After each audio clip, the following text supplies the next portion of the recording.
Thank you, Steve.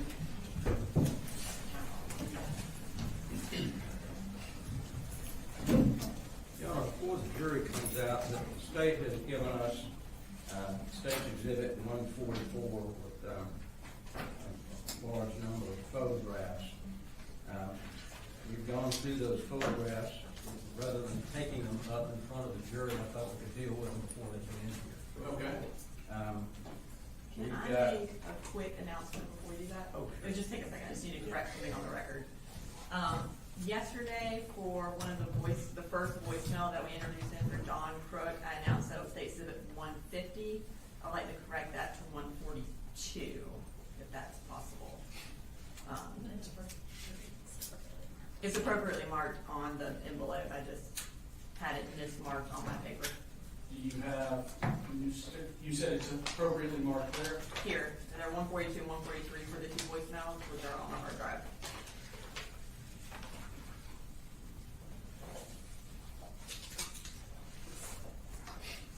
We were gonna try to rearrange things, but that was gonna be really difficult, so I just. So I have the first one that was played is 150, the second one is 143. Tell me what. 150 should be 142. Okay. All right. What were we saying, Mr. Berry? Thank you, Honor. I don't know whether the state wants to look through these after I read these numbers out, see if they want to pull any of these or not. After seeing Mr. Berry's list last time, in anticipation of this, with the court's permission, we'll pull them up electronically. That just seems a lot more seamless if it's more than a couple. Can we just make a copy of your list? Would that be possible? Sure. Would you like a copy of it too, Your Honor? Yes, please. And these are about to be introduced? Is that right? Correct. I can do it over here if you want. Yeah. Yeah.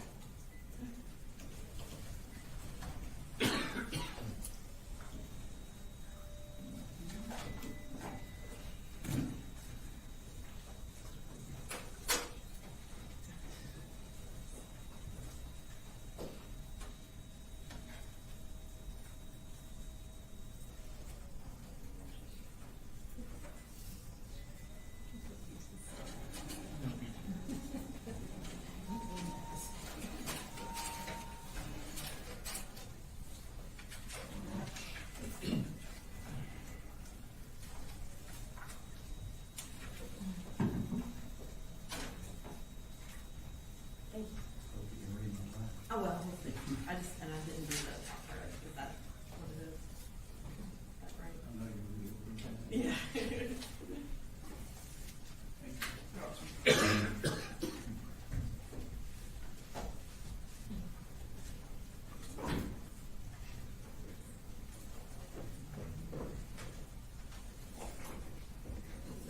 So, Mr. Berry, I'm looking at your list. Next to certain groupings of numbers, it says okay. Does that mean there's no issue with those? Right. I was just making those notes myself. Okay. So there's an issue with 145.38. I'm asking you that's a question. Up to that, the first series of photographs are just of the interior of the home. There's no probative value for those. There was nothing found in those areas that the state plans to put into evidence. I don't see any reason to put in the condition of the home, whether they got clothes scattered on the floor or not. I don't think that has anything to do with the case at all. So anything that just shows a condition of each particular room, I don't think would have any probative value. We're reviewing them, Your Honor. And you said 145.18 through 145.38? Is that? There's about 20 of them, I think. 18 through 35.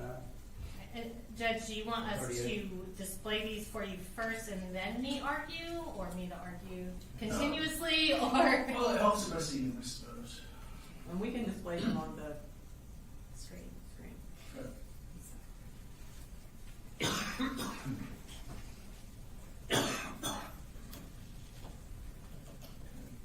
don't have an objection to that one, Judge, All right. or that one. I think it's the first series is the ones that we have objections to. Anything dealing with Is there something before firearms 18 or or before 18? Yes. 1 through 17. There's 1 through 17. You'll be relieved to hear.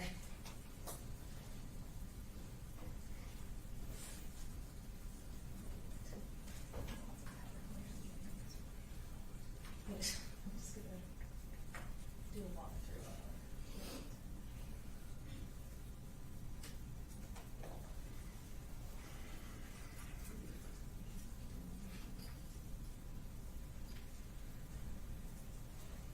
Do you just want me to go through the, or do you want?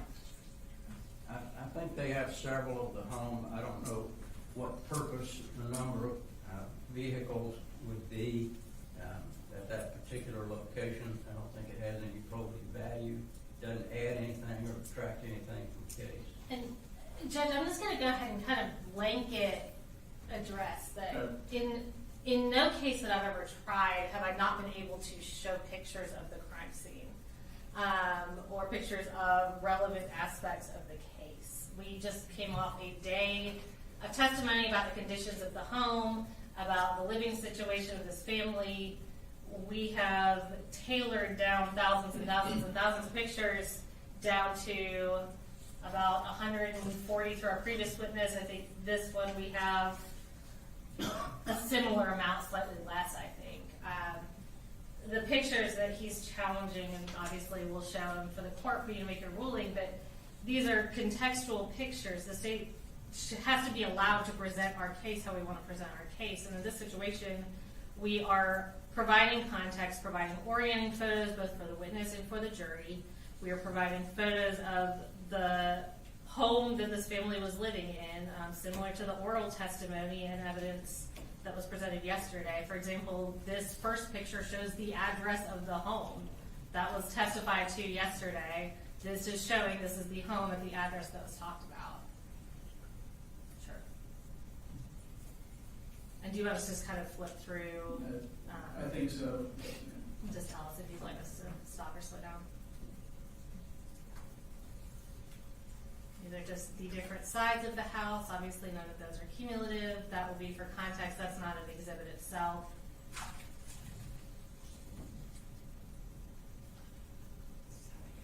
This is walking into the house. This is showing the area that Colin Gray came out of on the body cam that was seen yesterday that wasn't visible on camera.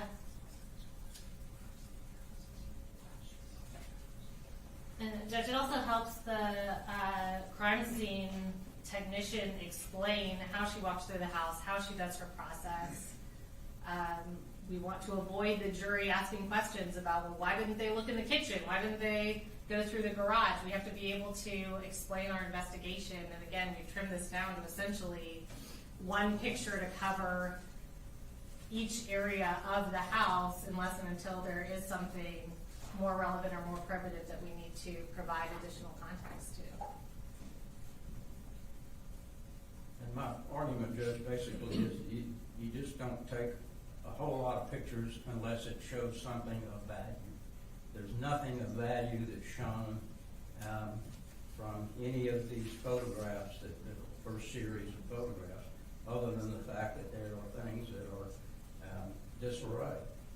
17, of course, is one that we didn't have any objection to. Anything that shows any evidence that was found, we don't have an objection to. And Judge, there was no evidence found, and there's been no testimony about the condition of the house up to now that I know of.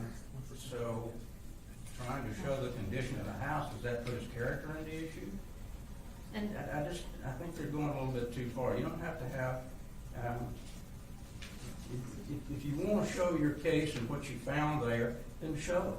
But why show dirty clothes laying over in the corner? That has nothing to do with anything. And Judge, again, Mr. Berry doesn't get to tell us how to present our case. I don't feel that his objections to this, he's more taking umbrage with how we're presenting our case than giving a valid legal objection. So you have 145.17, so this is showing a box that has ammunition in it.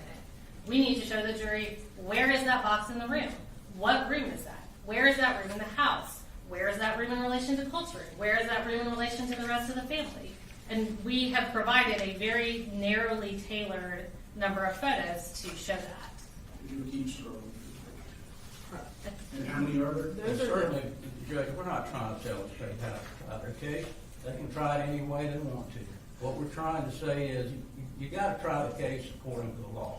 And if it doesn't fit, if there's things that shouldn't be going in, then why put them in? Keep scrolling. I'm just, I think that's the end of the ones he was objecting to in the first set. Is that correct, Mr. Berry? I'm sorry. I think that was the ones that you, so we got 17 through 37 are Correct. okay. So we'll hop down to 41. 41 is, No objection. 41 is what? 41, it says NP. Is that, what's NP stand for? Can you pull 41 back up again? we're looking for it.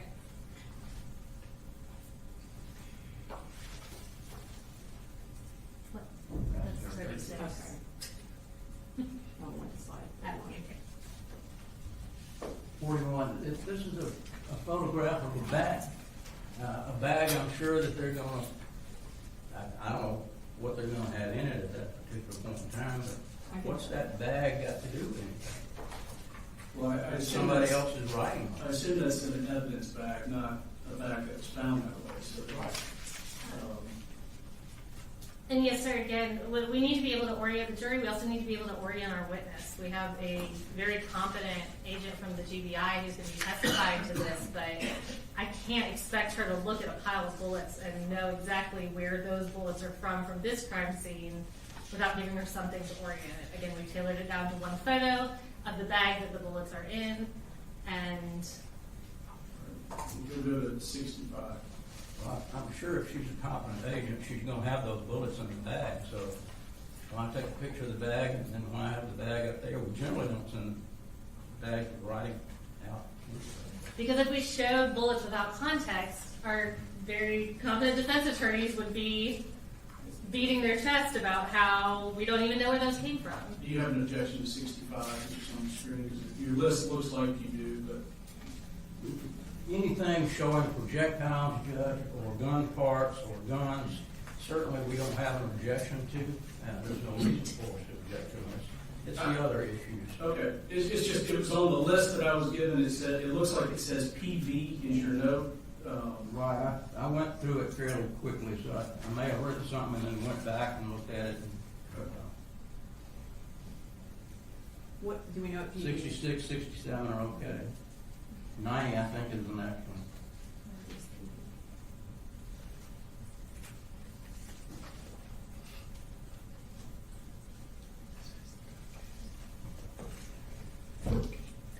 I just don't know what possible value that would have. It doesn't orient anybody to anything. Nothing was found there. Why? And Just an story. yeah, and Judge, I would argue the fact that Mr. Berry doesn't know why this is relevant kind of underscores why this is relevant, because if you go to the next slides, we've done this just as the crime scene photography is trained to do. We have a zoomed out picture. We go to the next slide.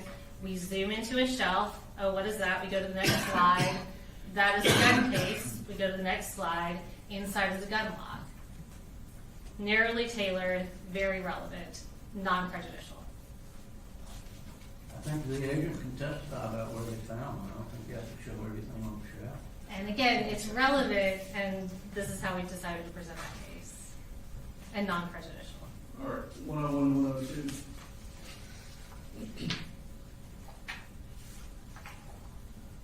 This is 101, Your Honor.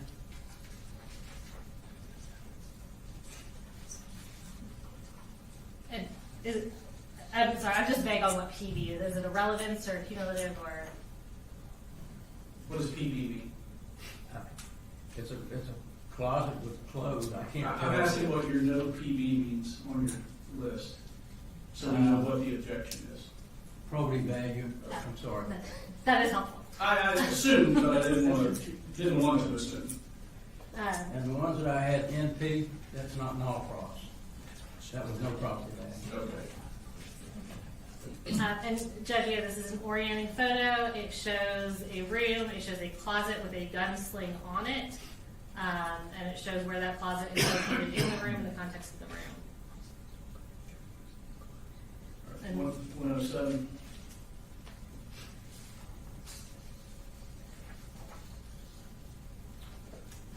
I believe the objection here is probative value as well. I think targets are relevant to this 146. case.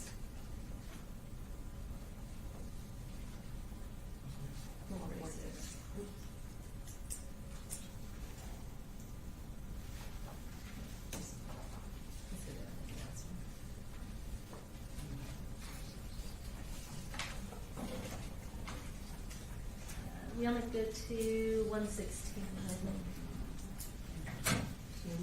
Yeah, there's no 146, Judge. There's a 116, that, Mr. Berry, what's the last one on your list? Is that 146? 146, 107, and 146. And we only go through, was it 114? 116. Okay.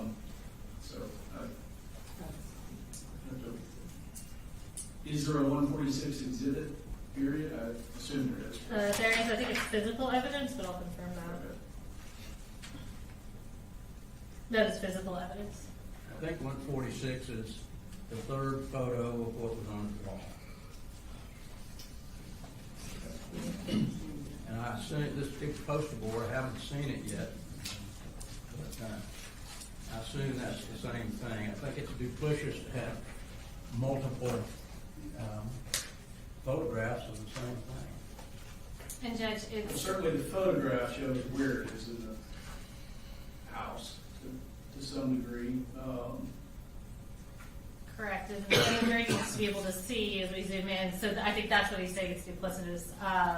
Obviously in that picture, once you put that picture on the screen, it is hard to see what's in those lower photographs, so we've provided one additional photograph there to aid the jury to be able to see that. All right. And I'd like to take a look at the poster board before they put that up, just to be sure it's the same size. Don't know whether they line these pictures up to put it on that board or not. Your Honor, that was over 2 weeks ago. Defense counsel came in and looked at that board. I don't think I was here. I saw you were not here. You were in trouble. I was not here, but I had. Okay. Is the state saying this is the Yes, poster sir. board that's going to be tendered the actual poster board that was removed? No, Your Honor, there wasn't a poster board. Okay. But Put those on a are poster board? by us, but that is the actual pictures that were From taken the off wall the that are wall. on it. Okay. They're not copies. They're not reproductions. They are the actual pictures. And Judge, we also do need to be able to show that us reassembling that on the poster board is accurate in relation to the photos. Well, they don't have to show they've got 4 pictures of the same thing, plus they got a poster board. That, to me, is about as duplicitous as you can get. So in general, just kind of taking these as a whole, some of the photographs are highly probative, some of the photographs are a fair bit less probative. But in order to keep them out, I've got to find that the probative value is substantially outweighed by unfair prejudice, or being needlessly cumulative. I'm not able to find that it's substantially outweighed as to the exhibits that we just reviewed. And that's the standard for keeping it out. So the objection's noted for the record, but overruled. Thank you.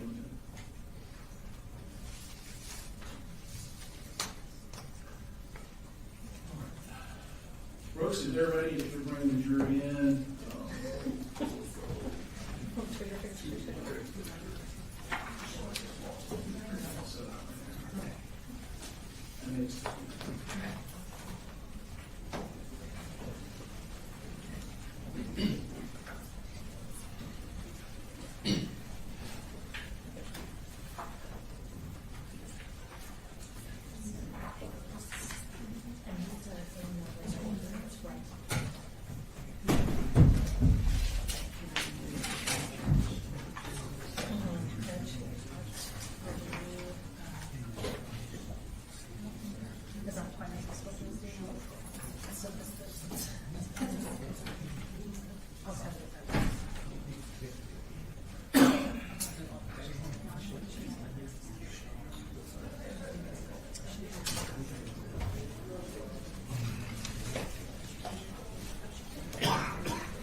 apologize for the delay when I took the bench, found out there was an evidentiary issue we needed to work through, so we did that, took a little time.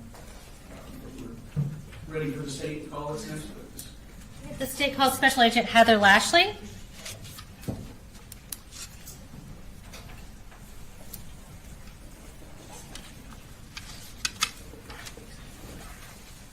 Okay, you want to go ahead and raise your right hand. Do you swear or affirm any testimony you're about to give in the matter now pending before the court is the truth, the whole truth, and nothing but the truth, so help you God? I do. All right, you can have a seat. And if you want to go ahead and just introduce yourself to the jury and tell us where you're employed. Yes, ma'am. My name is Heather Lashley, and I'm a special agent with the Georgia Bureau of Investigation out of the Atlanta Regional Office. Okay. And how long have you been with the GBI? Just over 3 years. And what's your role in the Atlanta division of the GBI? I'm a special agent and crime scene specialist. Tell me a little bit more about what you do in your capacity as a crime scene specialist.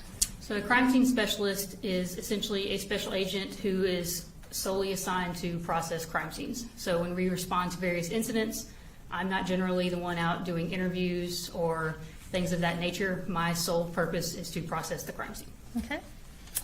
And so we met Daniela Stewart a couple days ago. Does your role kind of mirror what she does in other regions? Yes, ma'am. Okay.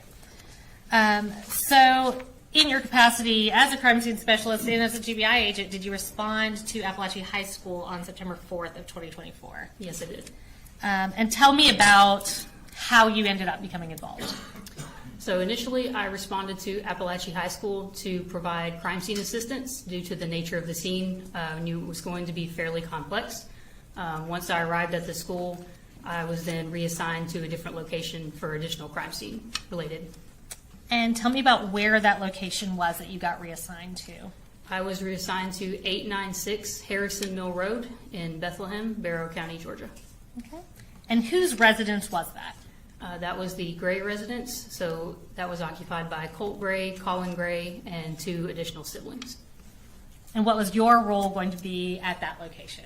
My role was to process the residence as a crime scene, so taking photographs, locating any items of evidence, collecting any evidence that I found there. And around when did you arrive at 896 Harrison Mill Road in Bethlehem? Approximately 2 p.m. on the same day, September 4th. All right. And give us kind of a general description of this residence at this property. So I would describe it as just a simple single-story home. There was a gravel driveway that led from the roadway to a carport on the north side of the house. It was a tan and color home with dark brown and color shutters, a front porch on the front of the house, an open front yard, pretty large backyard that was partially fenced in. Okay. And did you photograph the outside of the residence as well as the interior of the residence and anything relevant within the home? Yes, I did. Did you also do a sketch of the residence? Yes, ma'am. And how did you create that sketch? So I created the sketch using a software called Ferrozone, and that's the program that I routinely use to create my crime scene sketches. Okay, so is it an exactly to scale sketch of the home? No, it is not to scale. Okay, so as far as like, if we're looking at an architectural diagram, it's not 1/10 of an inch equals 1 foot or anything like that? Correct. It just shows the general layout of the residence. Okay, and is it a fair and accurate depiction of the layout of the residence that you photographed? Yes, it is. And so we're going to introduce that sketch at that time. Let me give you the physical copy. And this is page 144. Is this the sketch that you did that day? Yes, it is. Okay. That's a fair and accurate copy of the sketch. Yes, ma'am. So Judge, we would tender State's Exhibit 144. Suppose that's for demonstrative purposes only. You agree it's demonstrative? I mean, did he? Not. I think that's something we can discuss later, Judge. It's admitted, it will be shown. All right, so we're going to pull that up on the screen. It's showing up in front and behind you. And can you just kind of talk us through the layout of the house? Yes, ma'am. So I entered the residence through a doorway that was in the carport/garage area. So upon entering through that doorway, I was located in the kitchen. There were 2 doorways on the kitchen, one that attached to a laundry room/bedroom area and one that connected to the living room. When you go into the living room, that's where the front door was located. There's also a hallway that led to the remainder of the house. There were 2 doors located on either side of the hallway that were a combination of bedrooms, a bathroom, and then just a general room. Okay. And you referenced that you took photographs of the residents both outside and inside. I'm going to show you a stack of photos that defense counsel has already gone through. You don't have to go through everyone if you don't feel like you need to. Have you previously reviewed those photos of the crime scene or of the scene? Yes, I have. Okay. And are they fair and accurate depictions of your photographs at that residence? Yes, ma'am. Judge, we would tender State's Exhibits 145.1 through 145.114. All right, any objections, Mr. Green? Previous objections, All right, just so- ask for a standing objection. Yes, sir. Prior objections noted, overruled, 141.1 through 145.1 through 145 point, did you say 114? Yes, sir. Very good. All right, so we're going to kind of go through these one at a time, and I'll just have you sort of talk me through what we're looking at. We will start with 145.1 and tell me what we see here. So this is just an overall photograph of the house. In this photo, I'm standing farther down the driveway, closer to the road, so you can see the address as well as the actual house in the background. Okay, and let me go ahead and ask you, we see, are those law enforcement vehicles and law enforcement officers, a few that we see in that picture? Yes, ma'am. Okay, so before you arrived, you said you got there about 2 p.m. Was this residence secured and maintained in the same condition as before law enforcement arrived? Yes, ma'am. Okay. So we'll go to 145.2. What do we see here? This is just another overall of the house. I've just moved a little farther up the driveway. Okay, and point 3. This is the north side of the house, showing the carport, part of the driveway, and part of the front and backyards. And point 4. This is the back of the house. Okay, with point 5. The front of the house. Okay, and would the driveway be to the left when we're looking at it that way? If you're facing the house, yes, the driveway is to the left. Okay. We'll go to the next slide. So the next few pictures we'll talk about are going into that carport and garage. Can you tell us what door appeared to be the door that people used coming and going from the house? So there was a doorway in the carport. As I said, that was the one I entered to go into the residence. That was the door that appeared to be routinely used to go in and out. Okay. So we'll go to the next slide, which is 145.6. This is an overall of that carport and garage area. Okay. Point 7. A closer up photo. At this point, I'm partially in the garage, and you can see the doorway there in the corner. Point 8. This is a close up of the stairs and the doorway. And going in, was that the kitchen that we were looking into in that open door? Yes, ma'am. All right, so let's look at pictures of the kitchen. This is one of my overall photos of the kitchen. At this point, I'm standing in that open doorway. All right, and that was point 9, so we'll go to point 10. This is another overall of the kitchen. At this point, I've moved to a different corner of the room, and I'm making my way around the room taking photos. Okay. And point 11. Again, another overall. This is from that same corner, and I'm moving to my left, taking photos. All right, and with that door to the garage, oh, there we go, so point 12. You can go ahead. Yes, ma'am. That's the door that leads to the garage. Sorry, I got ahead of you. Point 13. This is another overall of the kitchen. You can see the doorway that leads to the carport and also the doorway that connects to the living room. All right, so that's the living room we see there to the left of the carport. Yes, ma'am. You Okay. just pause for just a second. Counsel, you want to look?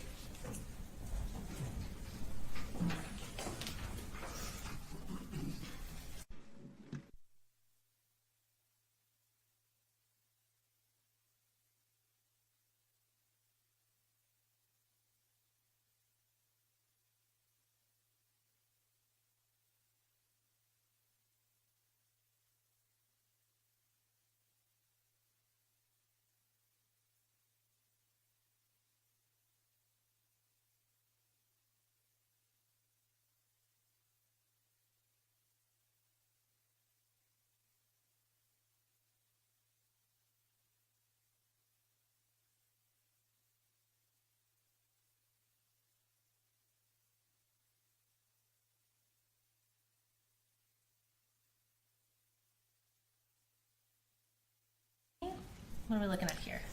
This is an overall photo of the doorway that connected to the laundry room / bedroom. Okay, and where is that in relation to the garage? So that wall where the doorway to go to the carport was, this is that same wall. So this would be the north wall in the kitchen. Okay, and is that accurately reflected on the diagram? Yes, ma'am. All right, so let's go to the next one. This is point 15. This is one of my overall photos of that laundry room from the perspective of me standing in the doorway. Okay, and point 16. Another overall, at this point I've moved farther into the room and I'm facing back towards the doorway. Okay. And again, I kind of hit on this, but when you go through and photograph a house, do you first photograph it in the exact condition that you find it in before y'all manipulate things or go through anything? Yes, we do. Okay. So we'll go to point 17. This is a close-up of a plastic tote that was in that laundry room, and you can see some ammunition boxes in the tote. Okay. And point 18. This is just a closer-up photo of that ammunition box. All right, go to the next one. 19. This is a tactical style vest that was located in the laundry room. All right. And the next one. This is 20. This is an overall of an ammunition can that was also located in the laundry room. Okay. We'll go to 21. This is an overall of the contents of the box once I open the lid. All right, so this is that same box we saw in the previous picture, that green one? Yes, ma'am. Okay. And we'll go to 22. This is a close-up photo of some cartridges and cartridge cases that were loose in the bottom of the box. Okay. And did you have to do anything to unlock that box, or was it secured in any way that you weren't able to get into it initially? No, ma'am. It has a handle to keep it secure, but there's no actual physical lock on the box. Okay. We'll go to the next one. That was 22. This is 23. This is another photograph of some ammunition that was located in the laundry room, just within a plastic tote in that room. Okay. And the next one is point 24. A close-up photograph of that same ammunition. Okay. We'll go to the next slide. This is a close-up of the ammunition can that we showed a few photos ago. Okay, and that's point 25. So is that after y'all took that into evidence? Yes, ma'am. Okay, so we'll go to the next slide. Point 26. Again, this is the contents inside the box once I opened the lid. Okay, we'll go to point 27. These are all the boxes of ammunition that I removed from the box and laid out to photograph. All right, so all of these were contained within that green box? Yes, ma'am. Okay. And point 28. And this is after I removed the contents of those boxes, just showing how many cartridges were in each box. Okay. And the next slide. This is just a close-up of those cartridges showing their caliber. All right, that was point 29. And we'll go to the next one, 30. A close-up of one of the other boxes of ammunition, Okay. And the next one is point 31. and the contents inside that box. All right. And the next one is point 32. Close-up of a different box of ammunition. All right. And the next one, 33. And again, the contents that were inside that box. And we'll go to the next slide. A different ammunition box Okay, and that's point 34, and the contents of that box. and that is point 35. We'll go to the next slide. This is an overall of what remained in the can after I removed the boxes from it. Okay, and that's point 36. So these are not ones that you previously photographed, those are additional at the bottom Correct. of the These box. were just loose in the bottom of the box. Okay. And we'll go to the next slide, point 37. This is an overall of which cartridges were loose in the box. As you can see, I laid them out and I wrote beside each one the make, the caliber, and how many there were. Okay, and can you just kind of read out what, basically what you've got written there? Yes, ma'am. So I have 2 PMC 308 Winchester cartridges. I have 12 FC 45 Auto handgun cartridges, 1 FC 40 caliber Smith & Wesson cartridge, 1 Spear 40 Smith & Wesson cartridge, and 1 Winchester 40 Smith & Wesson cartridge. Okay, thank you. And we'll go to the next slide. This is an overall of one of the evidence bags showing the barcode. Okay, and is that your writing on there? No, it's not. Okay. Is your handwriting better than that? I hope so. What is this? What's labeled on the bag? It says loose ammo from laundry room. Is that accurate as to where it was collected from? Yes, ma'am. Okay, that's .38. And we'll go to the next one, .39. And this was the contents that were inside that bag. Okay. We'll go to the next one. That's .40. This is a head stamp of either a cartridge or a cartridge case. It's hard to tell in that photo. Okay. And we'll go to the next slide. .41. And overall of a difference evidence bag. Okay, and what's the writing on that say? It says ammo, secondary search, laundry room. Okay, and when we say secondary search, what's that in reference to? So generally a secondary search is what we do after we've done our initial search and marked any items of evidence that were readily visible.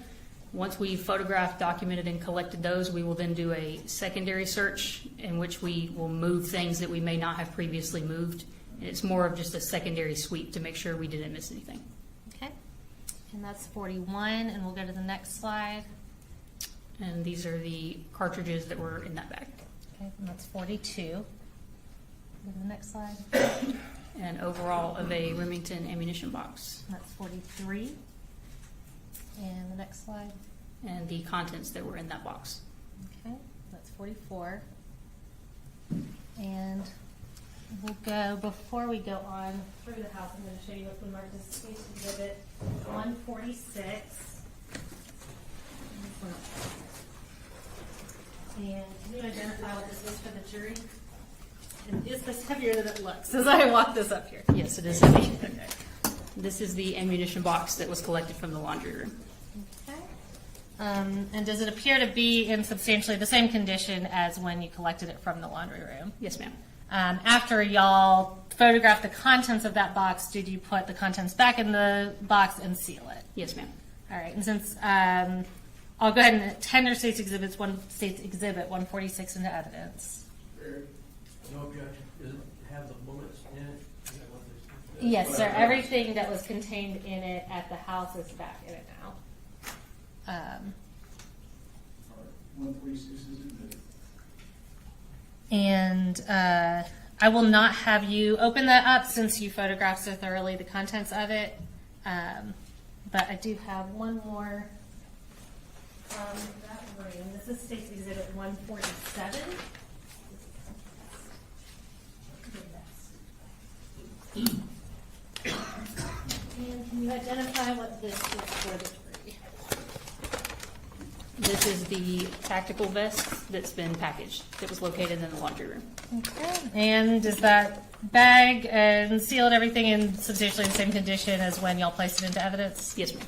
All right, and I'm going to have you open that up and show that to the jury. And Judge, we would tender State's Exhibit 147. Sure. All right, 147.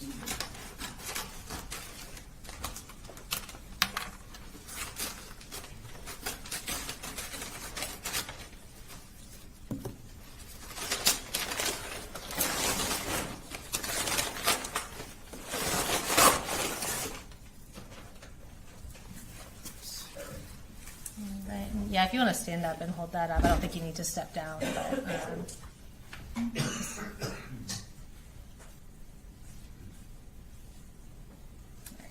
thank you. All right. Do you want me to put it back in the bag? And yeah, sure. Whatever's easiest. If you need to get it out of your way, let me know.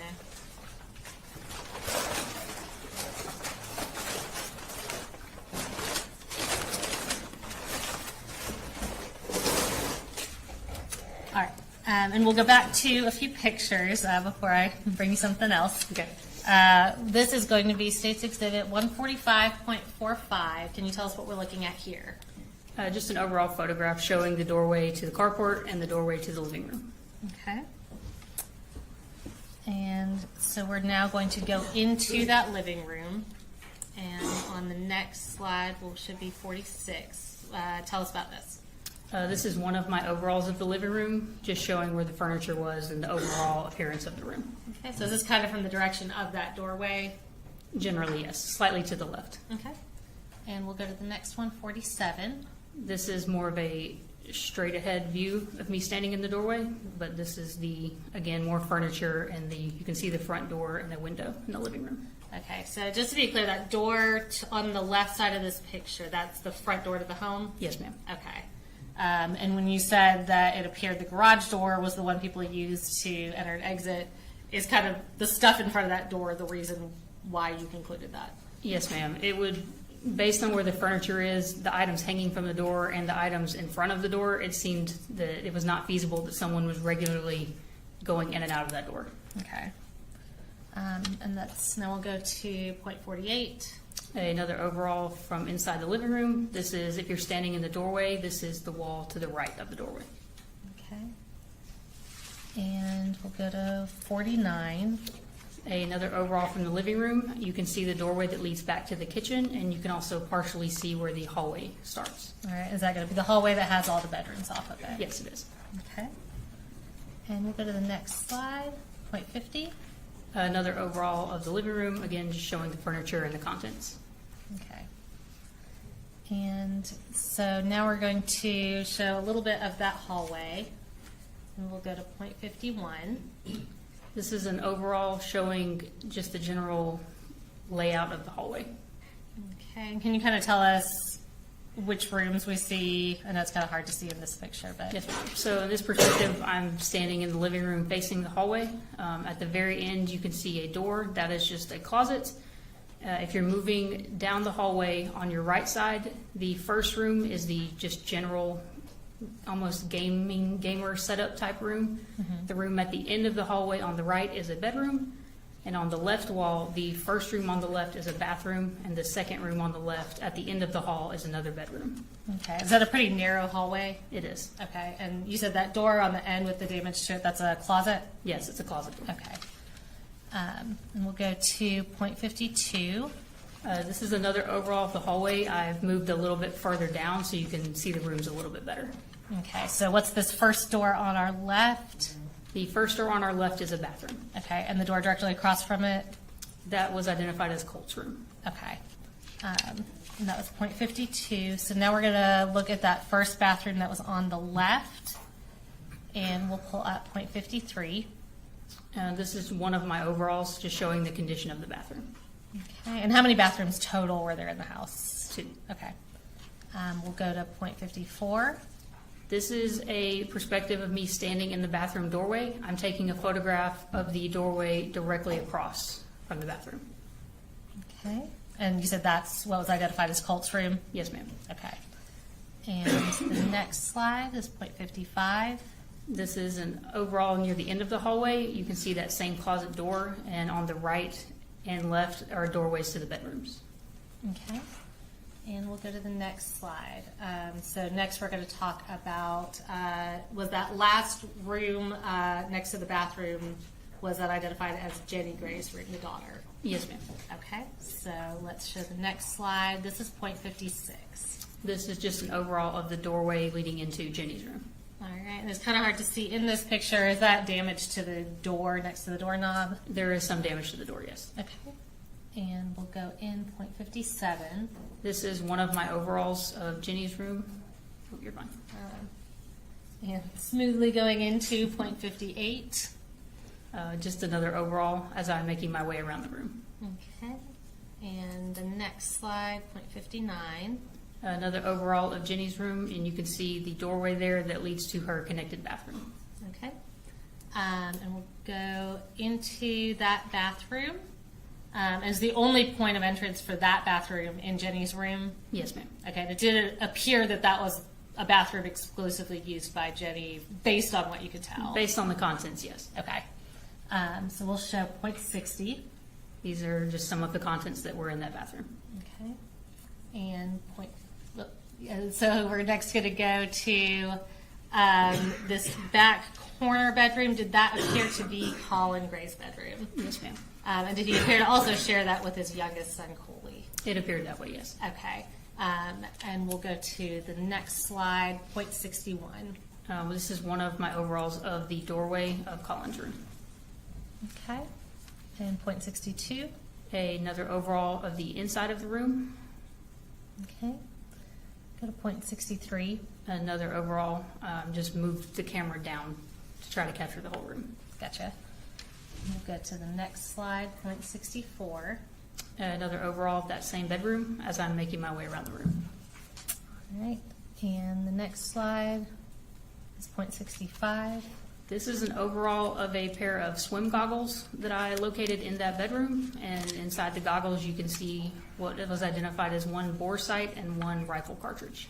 Okay, and is that, fortunately we had that orienting picture. Is this zoomed in from where the previous picture was? Yes, it is. Okay. And we'll go to the next picture. This is that same pair of goggles. It's just now been identified with evidence marker 22. Okay, and you said that was a bore sight and a cartridge in there? Yes, ma'am. Okay. Just a close-up of the contents of the goggles. All right, and that's point 67. And is that object on the left the bore sight? Yes, ma'am. Okay. Point 68. This is an overall of the closet that was in Colin's room. Okay. And point 69. Another overall focusing more on the top of the closet. Okay. And point 70. One of my overalls photographing the top shelf that was in the closet. All right, and it's kind of hard to see in this picture, and we'll see clearer, but what are those boxes that we're seeing? Various ammunition boxes. Okay. We'll go to the next picture. That's point 71. That's another overall. That's the opposite side of that same shelf in the top of the closet. Okay. And the next slide. These were overalls of some firearms that were located in that closet after I removed the clothing that was covering them. Okay. Were there 2 firearms up there? Yes, there were. Okay. And we'll go to the next picture. That was point 72. This is point 73. This is a overall photograph of a box of handgun ammunition that was in the top of the closet. All right. And we'll go to the next slide, point 74. This is another overall of one of the firearms that's been marked with evidence marker 17. Okay. And point 75. This was a pile of magazines that were located in the top of the closet that have been marked with evidence marker 19. All right. And point 76. This is an overall of the closet, still with all the clothing on top of the contents of the closet. Okay. So is this kind of on the left side of the closet? Yes, ma'am. If If you're you're facing the looking at it. closet, it would be more to the left. Okay. Point 76, and we'll go to the next one, point 77. This is the same boxes of ammunition that have been marked with evidence marker 16, and this photo, the clothing has been moved from on top of them. Okay. And next, point 78. This is a close-up photo of all the boxes of ammunition that I retrieved from the top of the closet. Okay. And I'll go ahead and ask, was that closet locked or secured in any way that y'all weren't able to get into it? No, ma'am, the closet door was open when I got there. Okay. So that's point 78. We'll go to point 79. What do we see here? A close-up photo of the .40 caliber Smith & Wesson ammunition box. Okay. And point 80. This was the contents inside that box. Okay. And point 81. An overall of another ammunition box and the contents that were inside that box. Okay. And point 82. An overall of a different ammunition box. Okay, and we'll go to the next one, point 83. These were the contents inside that box. Okay, and are all these that we're looking at recovered from that top closet shelf next to those firearms? Yes, ma'am. Okay. We'll go to the next one, point 84. An overall of a 12-gauge shotgun ammunition box. Okay. We'll go to point 85. The contents recovered from that box. All right, and is that your writing next to it identifying what it is? Yes, ma'am. All right, and can you just read that for us if you could see it or not? It's not super clear. Apologies if I pronounced the name wrong, but 16 cellular and billet 12-gauge shotgun shells. Okay. And this is point 86. This is an overall of a different ammunition box and the contents of that box. All right, and that's point 87. And how many is that? 19 12-gauge shotgun shells. Okay. And we'll go to point 88. An overall of a different ammunition box. Right, and point 89. The contents that were in that box. Okay. Go to point 90. So we're back in the room. Can you tell us kind of where we are in the room at this point? Yes, ma'am. So you can partially see it in that photo. The doorway to go in and out of the room is in the left corner of that photo. This would be the east wall in that room, and it's just a cubby-style dresser against the wall. Okay, and that was .90, so let's go to .91, and what are we looking at here? This is a mid-range photo of the middle cubby on the top row of that dresser. Okay, that's .91. And this is a Glock box, or case, that was recovered from that cubby. Okay, that's .92. We'll go to .93. This is an overall of the contents that were inside that case. All right, and can you tell us just generally, at least what we can see about what these contents are? So you can see there are 2 handgun magazines. There's a black and color, what's called a speed loaders to help you load your magazines. And there's also a gun lock in a Ziploc bag. Okay, and was the Ziploc bag, did that appear to be the original packaging for the gun lock, from what you could tell? From what I could tell, yes. Okay. And that's .93, so we'll go to the next one now. And before we go to the next one, I'll introduce a couple physical things. I do want to ask you, those firearms at the top of the closet, what were those 2 firearms? One of them was a shotgun and the other was a rifle. Okay, was it like an AR style rifle? Yes, ma'am. I believe it was a AM-15 was the official brand of it. Okay. And I'm going to show you what's been marked as State Exhibit 148.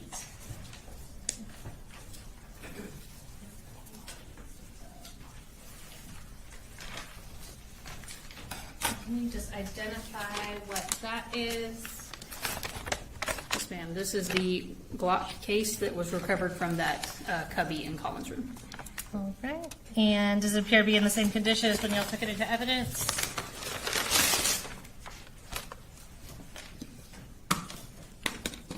Yes, ma'am. All right. And Judge, at this time, we would tender State's Exhibit 148. Okay, good. All right, 148. Okay, I'm going to have you go ahead and if you can just sort of show the inside of it to the jury, then I'm going to ask you about a couple of the individual contents.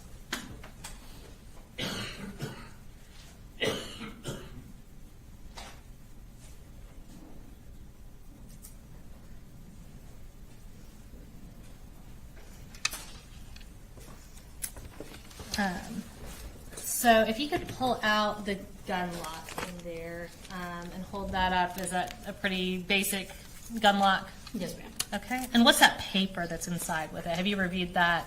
I have, yes, ma'am. So this paper is provided by Glock. It's essentially just a safety form. It provides instructions on how to properly secure the gun lock. It also provides warnings on how to do so safely. And there are also photos depicting what the gun lock should look like when it's properly installed on various types of weapons. Okay.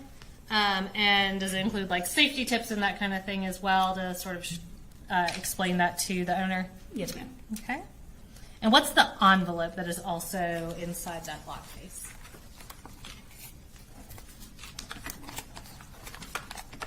All right. So this envelope contains just Glock's safety pamphlet provided by Glock, as well as a just general user manual for a Glock handgun.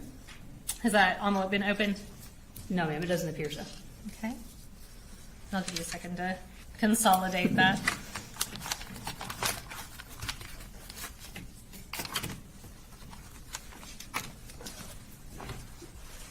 All right, so we'll go back to the pictures.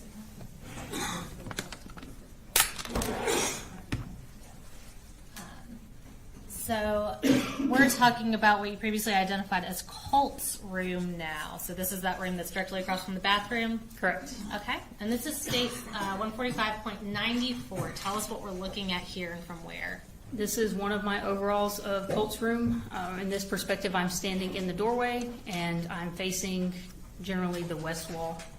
Okay. And we will go to, is that a like computer screen right there that we see? Yes, ma'am. There's a desk with a computer monitor, some video game equipment, and just some other assorted items on the desk. Okay, and that's, so we see that a little clearer in states 145.95. Yes, ma'am. Just another overall showing the desk and the chair and some contents that were in the floor. All right, and is that still kind of from the doorway? Yes, ma'am. Okay, so this is a pretty small room. Yes, ma'am. It's not very big. Okay.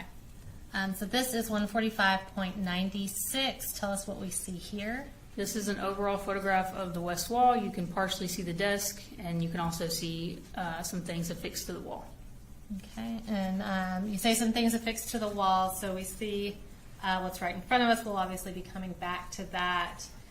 Was there really anything on the walls other than what we see in this picture, that skull and these items on the back wall? There was one shelf mounted to the east wall, which is the wall where the doorway was located, but the only thing on the shelf was an empty shoebox, some loose papers, some push pins, nothing of relevance. Okay, so we'll go to 145.97.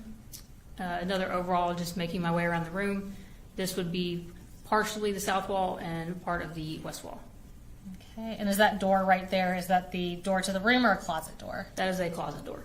Okay, so that's 0.97. We'll go to the next one, 0.98.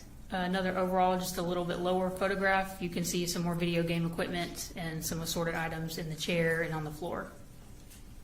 Okay, and we'll go to 0.99. An overall facing downward, and you can see the broken computer and some tools on the floor. Okay. And again, was this all the same condition as when law enforcement came into the house? Yes, ma'am. Okay, so this is 145.100.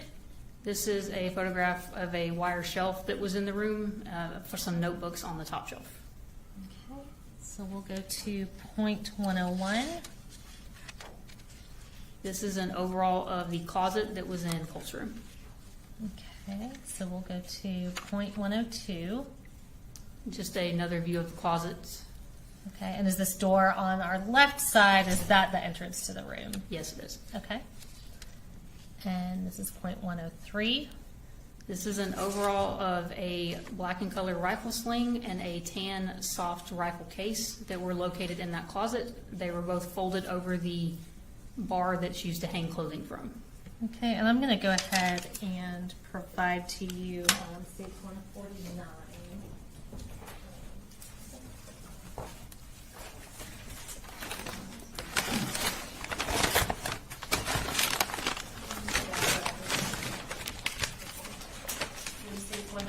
I'll try to keep for a couple of those things you've accumulated. So here we have 149. If you want to go ahead and tell me what states 149 is. 149 is the rifle sling. Okay, does that appear to be in the same condition that you all packed it up and put it into evidence? Yes, ma'am. All right. And Judge, at this time we would tender States Exhibit 149. Let me get it. All right, 149. All right, yeah, and if you want to go ahead and open that up, and I'll have you display that for the jury.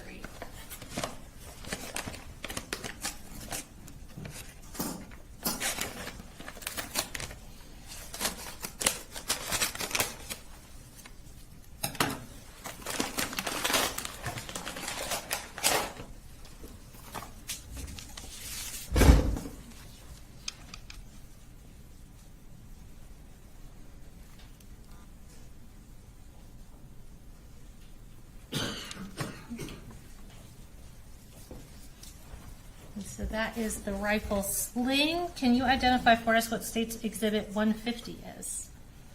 A 150 is the soft rifle case that you can see in that photo. Okay, so is that this brown object that we see here? Yes, it is. All right, and is it in substantially the same condition as when y'all packaged it up and put it into evidence? Yes, ma'am. Judge, we would tender State's Exhibit 150. All right, 150 is good. All right, I'm going to have you do your best to get that open and pull it out and display it for the jury.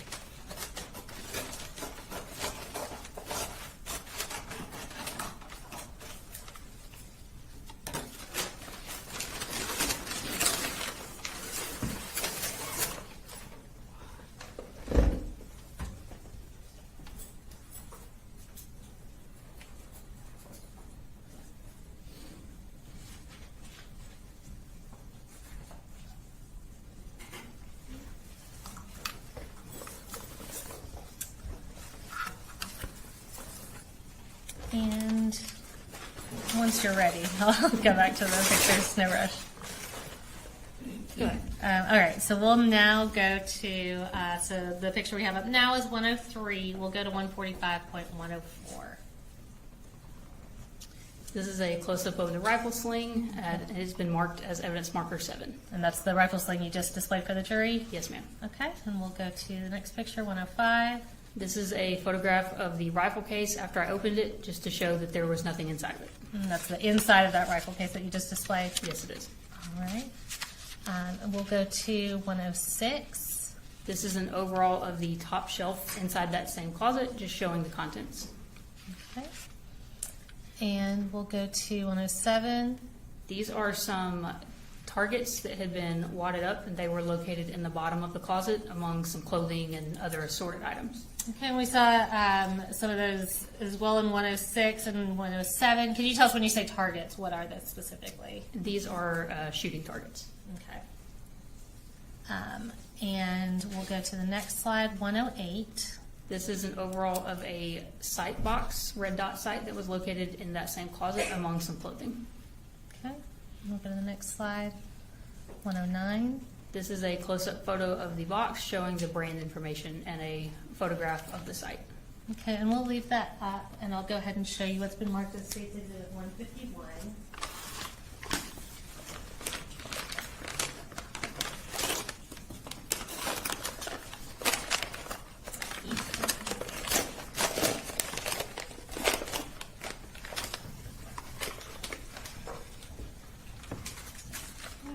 And this, I'm actually going to hold off on that for 1 second because we have 2 exhibits in that bag. So you go to 110. All right, and what do we see here? Some additional shooting targets that were located in that closet, and you can see some are unused, but some are used. Okay, and the next one, 111. This is a close-up of a target that had already been used. Okay, and we'll go to the next one, 112. These were 2 additional targets that were used that were located in that closet. Okay, and we'll go next, 113. This is a photograph of a shotgun shell as well as another gun lock that were located in the bottom of that closet. Okay, and 114. This is a close-up photo of just the gun lock. Okay, and so I'll go ahead and.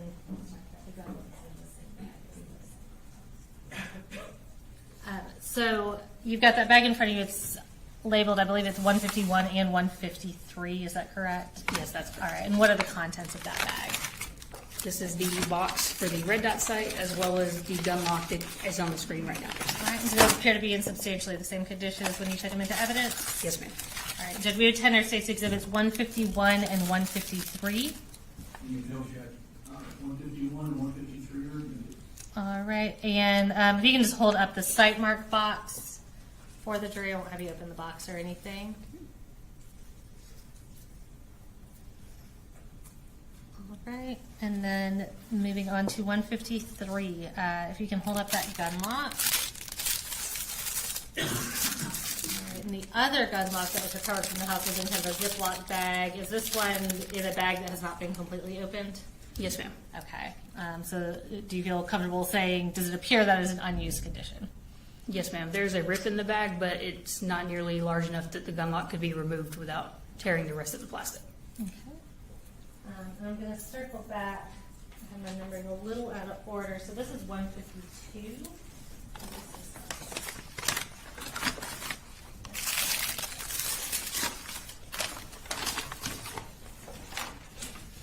And I think this has kind of a combination of things in that bag. Can you identify what that bag is? This bag contains 1 shotgun shell found in the subject's closet, evidence marker 15, and evidence marker 22. Okay. And those appear to be in substantially the same condition as when you took them into evidence. Yes, they do. All right, and Judge, we would tender State's Exhibit 152. No. All right, and I think you have I'm sorry, you have a couple individual bags within there. Can you just tell us what each of those are? Yes, ma'am. So each of the items that I just read off are packaged individually within their own coin envelope, and each coin envelope is then in this bag. Okay. So will you just identify each one really quick?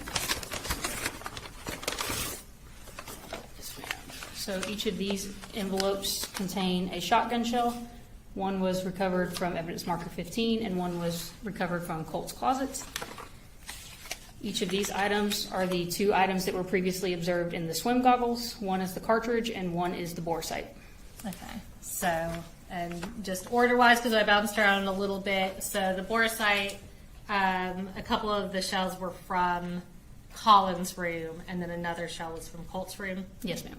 Okay, and just to kind of clear up something that the jury may notice, was there a bed in the room that we're referring to as Colt's room?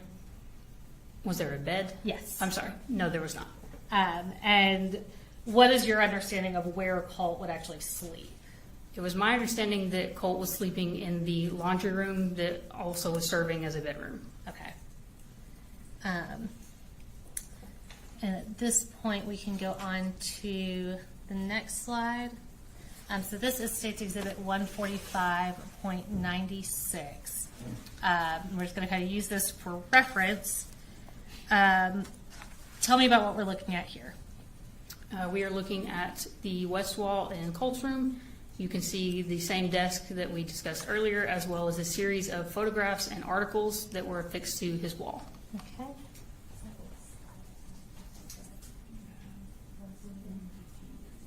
and we're going to pull up the next picture, 145.115. I'm sorry. And what is that showing right there? This is an overall of just the photographs and articles on the wall. I marked it as evidence marker 2. Okay, and 116. I think there's 116. Okay. And what do we see here? This is a close-up of some of the photographs that were lower down on the wall and difficult to see from farther away. Okay.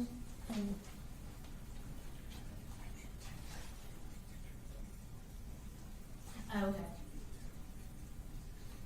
And Judge Mr. Smith pointed out that I have a numbering error. So I tendered 145 through 114. There's 116 photos. So I would tender State's Exhibits 145.115 and 116 at this time. They were previously reviewed and discussed with defense counsel. I just had my number wrong. So 145, 115, and 145, 116. Yes, sir. I just, in my aggregate numbering, left those out. Same objection that we made earlier, Judge. All right, so overruling the objection, 145, 115, and 116. Thank you. All right, so I want to talk about. Let me go back to. I want to talk about what we're looking at here. Did you collect these photos and news articles on the wall into evidence? Yes, I did. Okay. And were those affixed directly to the wall? Yes, ma'am. They were affixed to the wall using push pins. Okay.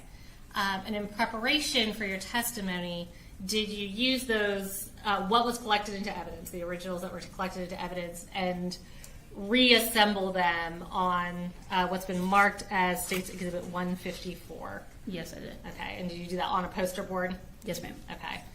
Just kind of in place of a wall? Yes. Okay. And did you use your crime scene photographs as reference to make sure that the way you affixed it was as close as possible to exactly how it was affixed in size and order on that wall? Yes, I did. All right. And Jed, at this time, have you reviewed today State's 154 to make sure it's in the same condition as when you assembled that? Yes, I have. Will you tender State's Exhibit 154? We would object, Judge, under the duplicitous aspect of photographs. All right, and as I understand it, these are what was actually removed from the wall. Yes, sir, Judge. We're tendering the original shrine into evidence, reconstructed on the poster board, as obviously we couldn't take the whole wall. All right, so the photographs, 154, it's admitted over objection. So I'm going to bring this over and display it for the jury, and then we're going to talk about what we are looking at.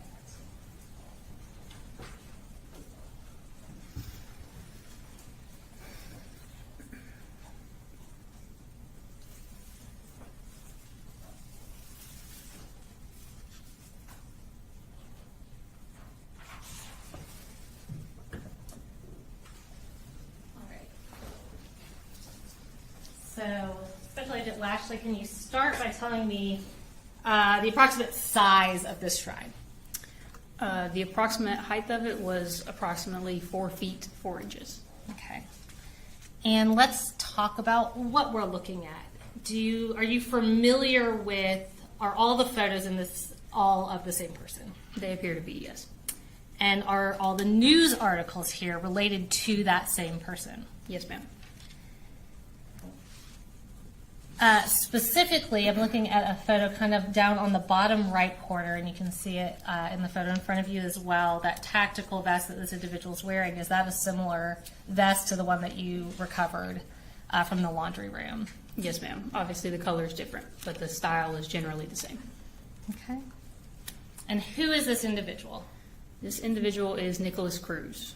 And what is the significance of Nicholas Cruz? Nicholas Cruz perpetrated a mass shooting event at Parkland High School in Florida on February 14th of 2018. During that incident, there were 17 people killed, including teachers and students. Okay. Were there also several injured as well? Yes, sir.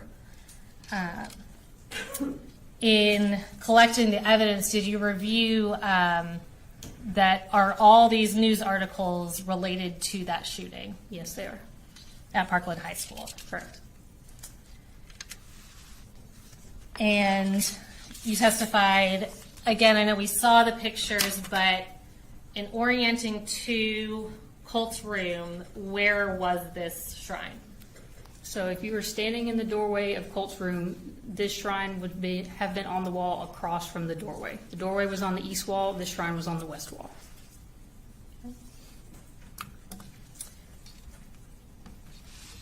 And I'll ask you, before I sit down, just as you recovered all the evidence, did any of the firearms that you recovered have a gun lock or any other safety mechanism on them? No, they didn't. Did you find any gun safes in the house? No, ma'am. Did you find any other kind of safe or secured location that a rifle could have been stored? No, ma'am. Nothing further from me, but Mr. Barry or Mr. Hawks may have some questions for you. Thank you. Cross.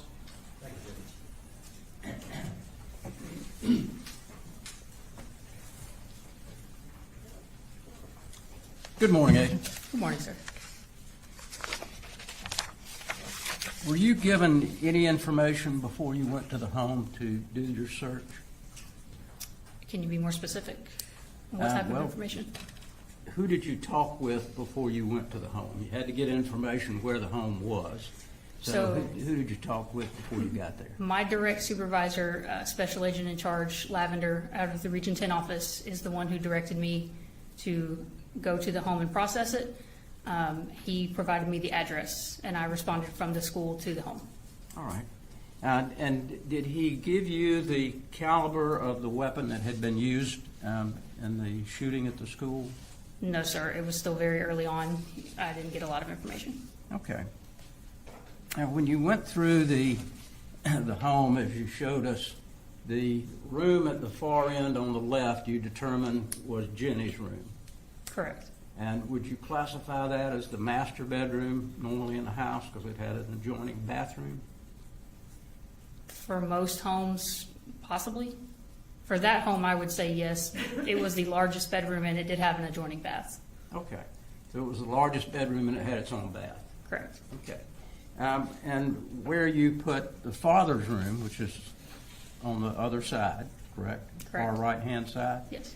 Did that appear to be shared, bunk bed shared with the younger son, Coley?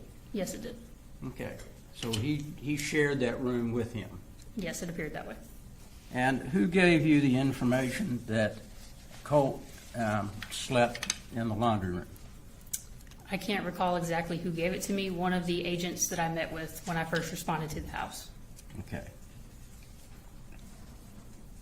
Did you find a photograph in that laundry room where a bed would be? There was a bed in the laundry room, yes. Okay. And, excuse me, going through some of the cartridges that you found in this box, I think the, let's see.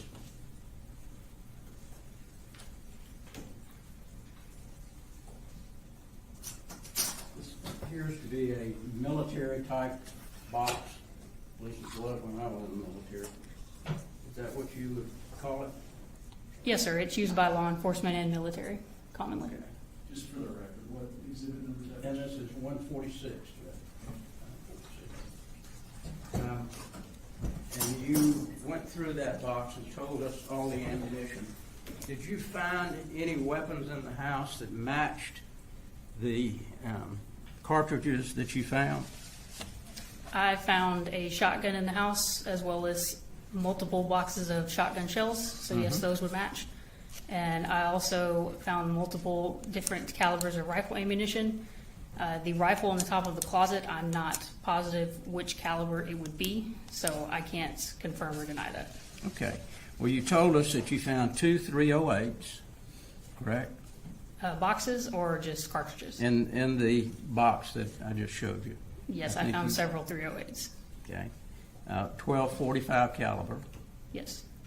And Smith & Wesson, different makes, but 4 Smith & Wesson type bullets. I found multiple types of handgun bullets. Yes. Okay. And did you find a handgun? Not in the home, in Mr. Gray's vehicle, yes. Okay. And you searched his vehicle also? Myself and Special Agent Andrew Still did, yes. And was there a Smith & Wesson found or a 45? Neither. It was a Glock 43X. Okay. So you didn't find a 45 nor a Smith & Wesson? No, sir. How many Glock bullets did you find in this case? So generally, you will not find a cartridge that has Glock imprinted on it. Glock is the manufacturer of the handgun. Right. It's 9mm though, right? Yes. Okay. How many 9mm did you find? I don't recall, sir. And you indicated that you found an AR-style weapon in the top of the closet where Colin Gray slept, correct? Correct. And did any of the bullets in this case fit that particular firearm? I'm not sure, sir. I did not attempt to load that firearm. Okay. You didn't check to see what caliber it might be? I examined the exterior of the rifle, and it was identified as a multi-cal, which means it's capable of firing more than one type of caliber. There was not one specific caliber listed or imprinted on the rifle. Okay.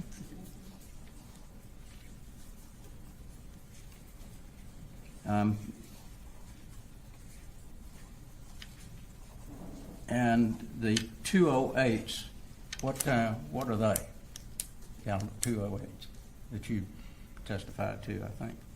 I don't recall testifying about a 208, sir. Okay. I Were there- testified about 308s. Were there any found there? 308s, yes. Okay. You remember how many? No, sir. Multiple boxes. Okay.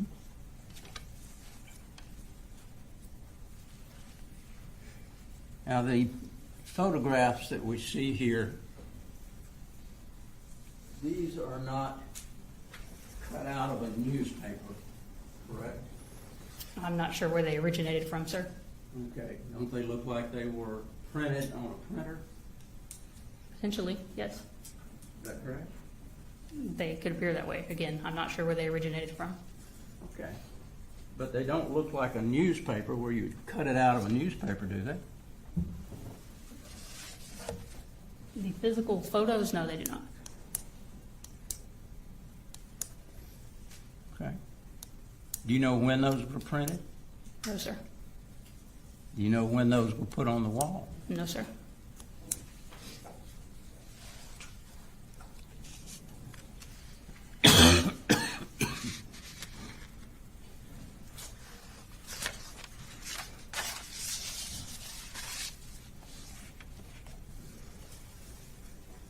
The site mark box that you saw, did anyone give you any information that there was corresponding site mark on the weapon that was used at the school?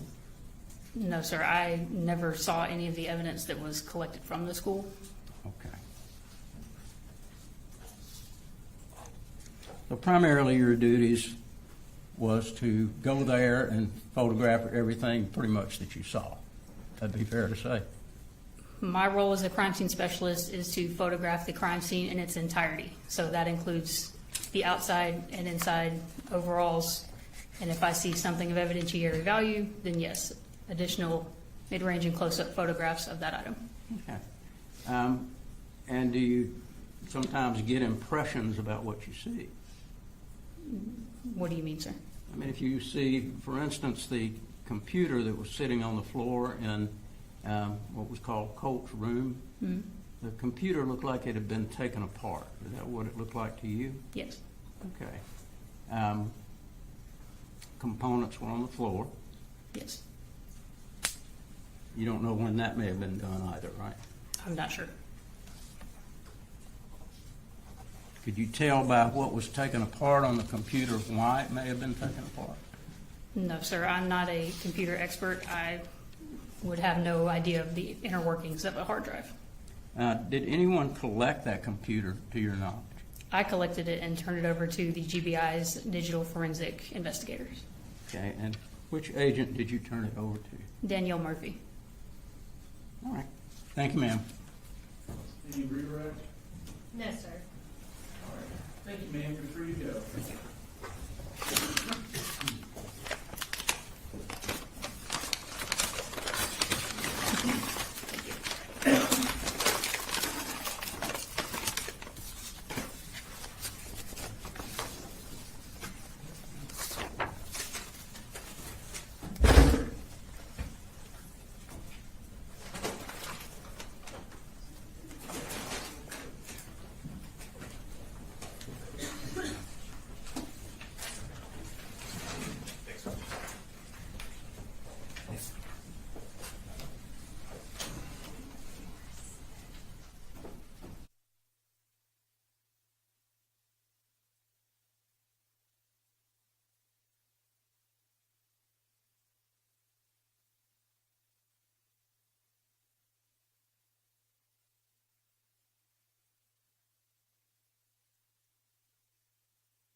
So, ladies and gentlemen, we are going to take a recess now.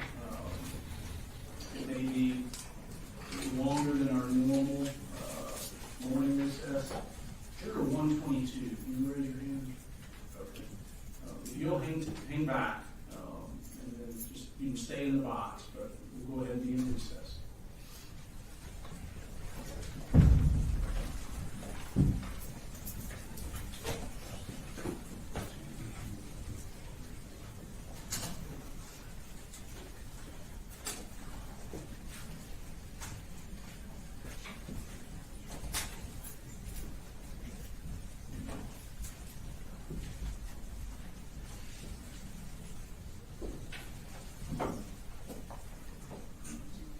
Good morning. My bailiff has informed me that you mentioned to a bailiff that you knew someone at Mike's gun room. Is that right? That's correct. And I believe yesterday some certified business records were tendered from Mike's gun room. I don't think we've gone through them, but they were admitted into evidence yesterday. Correct. So can you tell me, just tell me when it came to your attention that maybe you know somebody involved? Yesterday. When that was tendered? Yes, sir. Okay. Can you tell me who you know at Mike's gun room? The owner of Mike's gun room? And what is the nature of your relationship with him? I've shot there quite a bit, just, chatting with him and stuff. Okay. It also has a gun range? Did you say you've shot there? I said shot. Shot, sorry. Yes, Okay.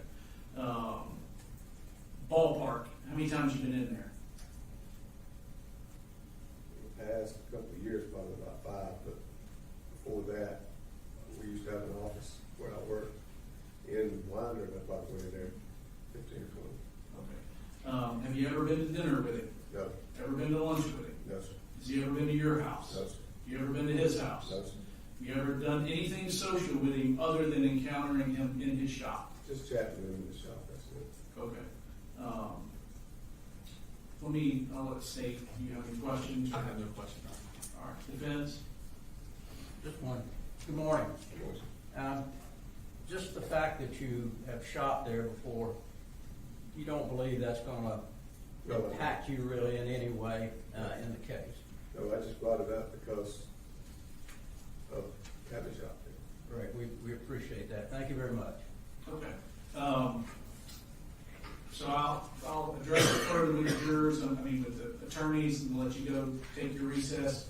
Just understand in general, don't talk to the jurors about knowing Mike at gun, and I don't know if he's testifying or not. But But- I don't maybe that's what Yeah, I'm but just don't discuss the fact that you have been in there, shopped with him, anything like that with the other jurors, okay? Yes, sir. All right, take your recess, sir.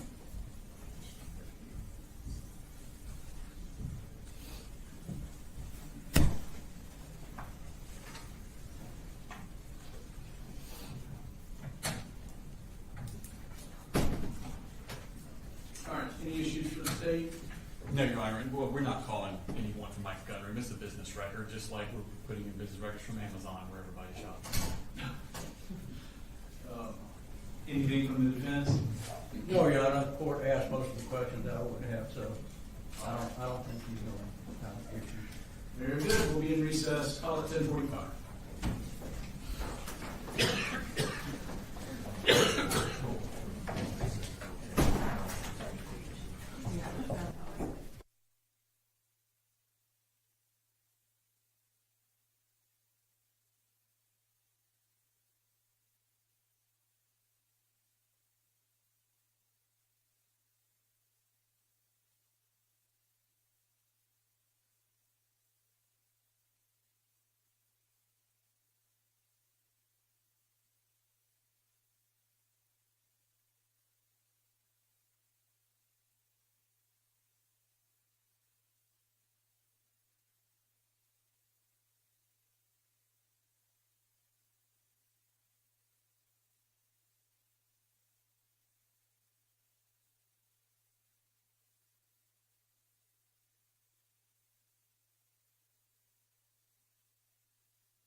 Ryan's in lockup.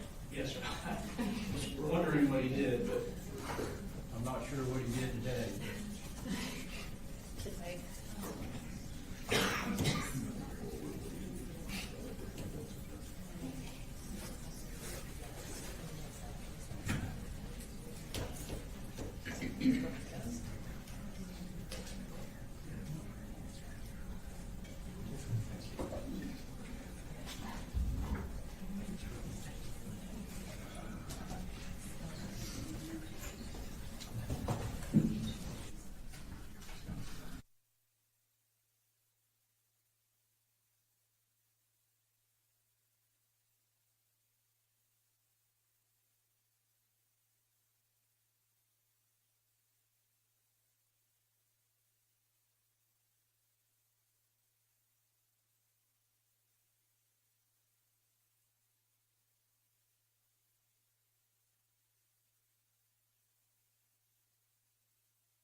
and we got unruly.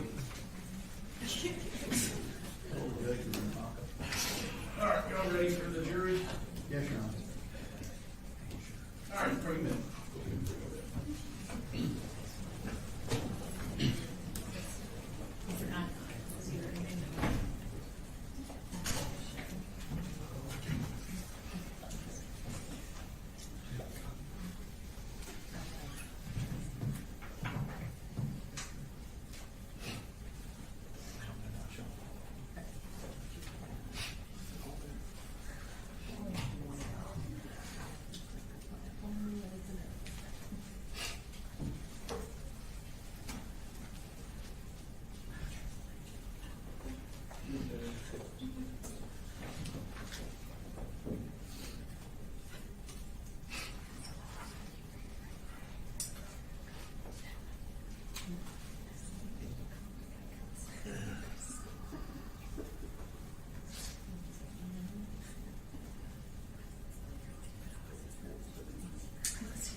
You guys don't have to stand.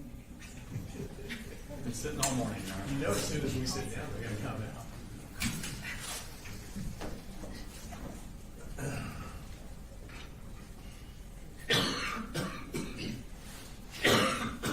Actually, Judge, can we approach briefly? Yes. While we're waiting.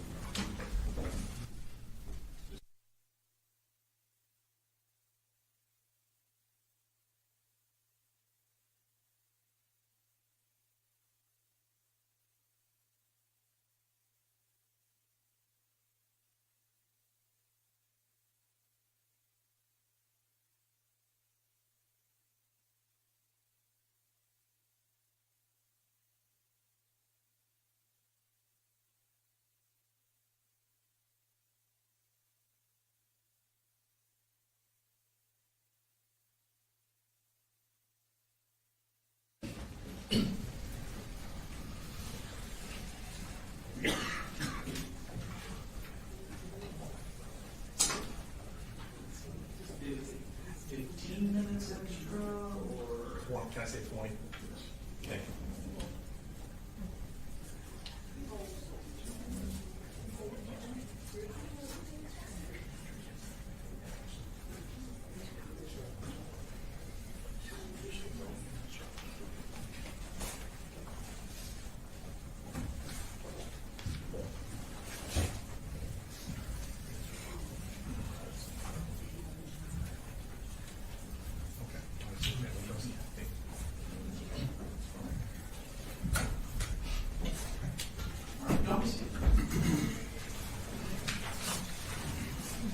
So, ladies and gentlemen, we sort of have this standard format where we take a good morning break,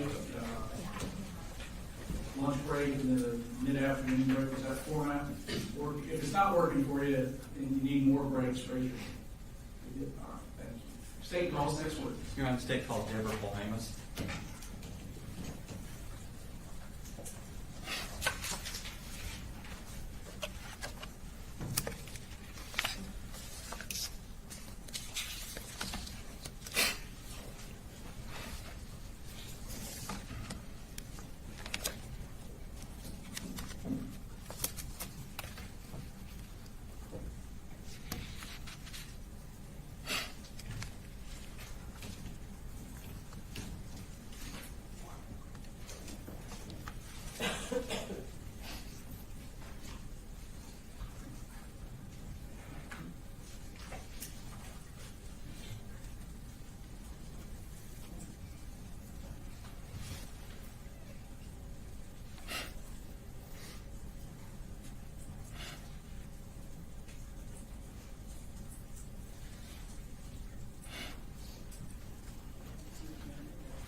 If you'll actually pull that so you can speak into it, that'd be great. Okay. Thank you. If you could introduce yourself to the jury, please.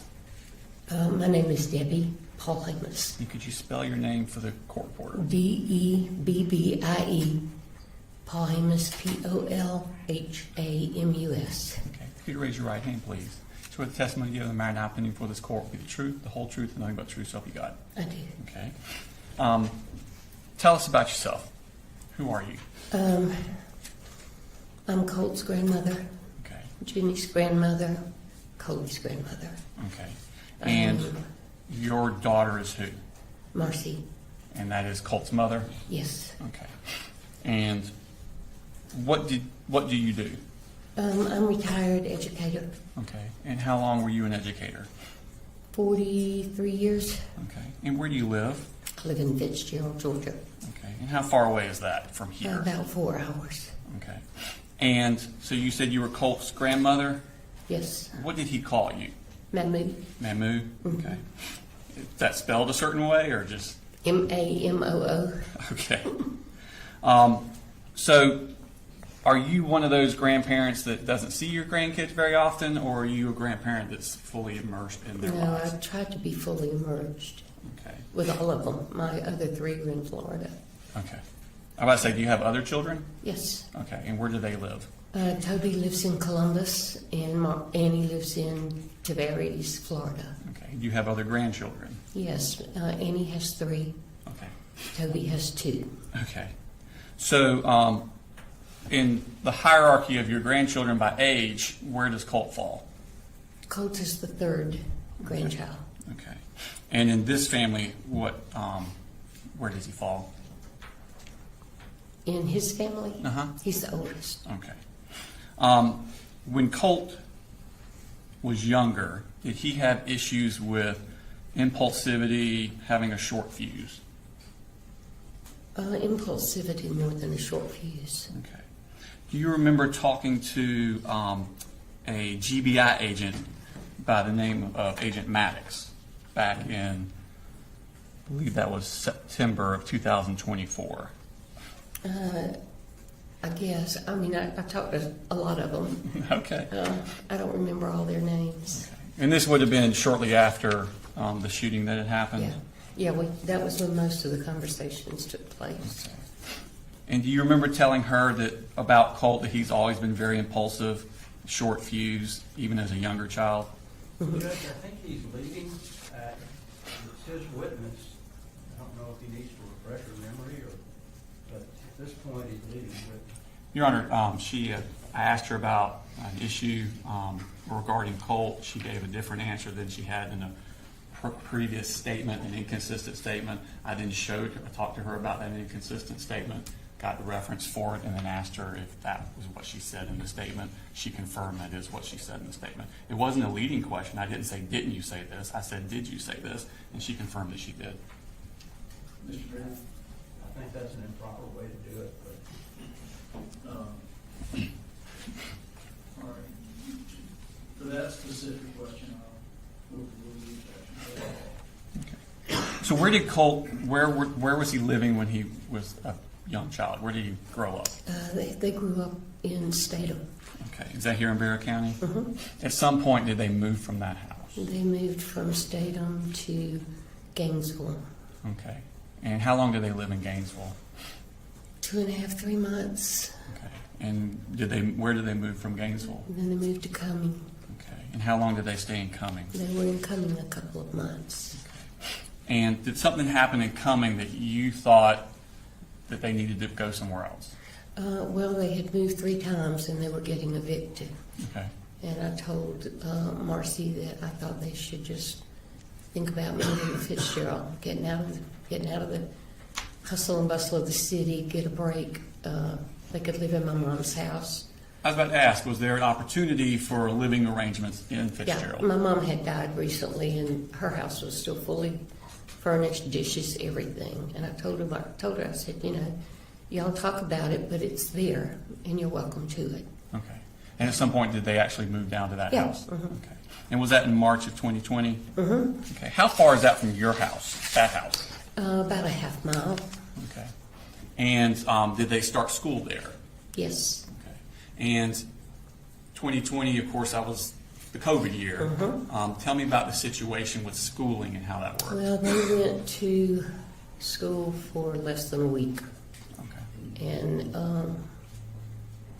so what I did was I let Colt and Jenny come to my house, and I did school with them. Okay.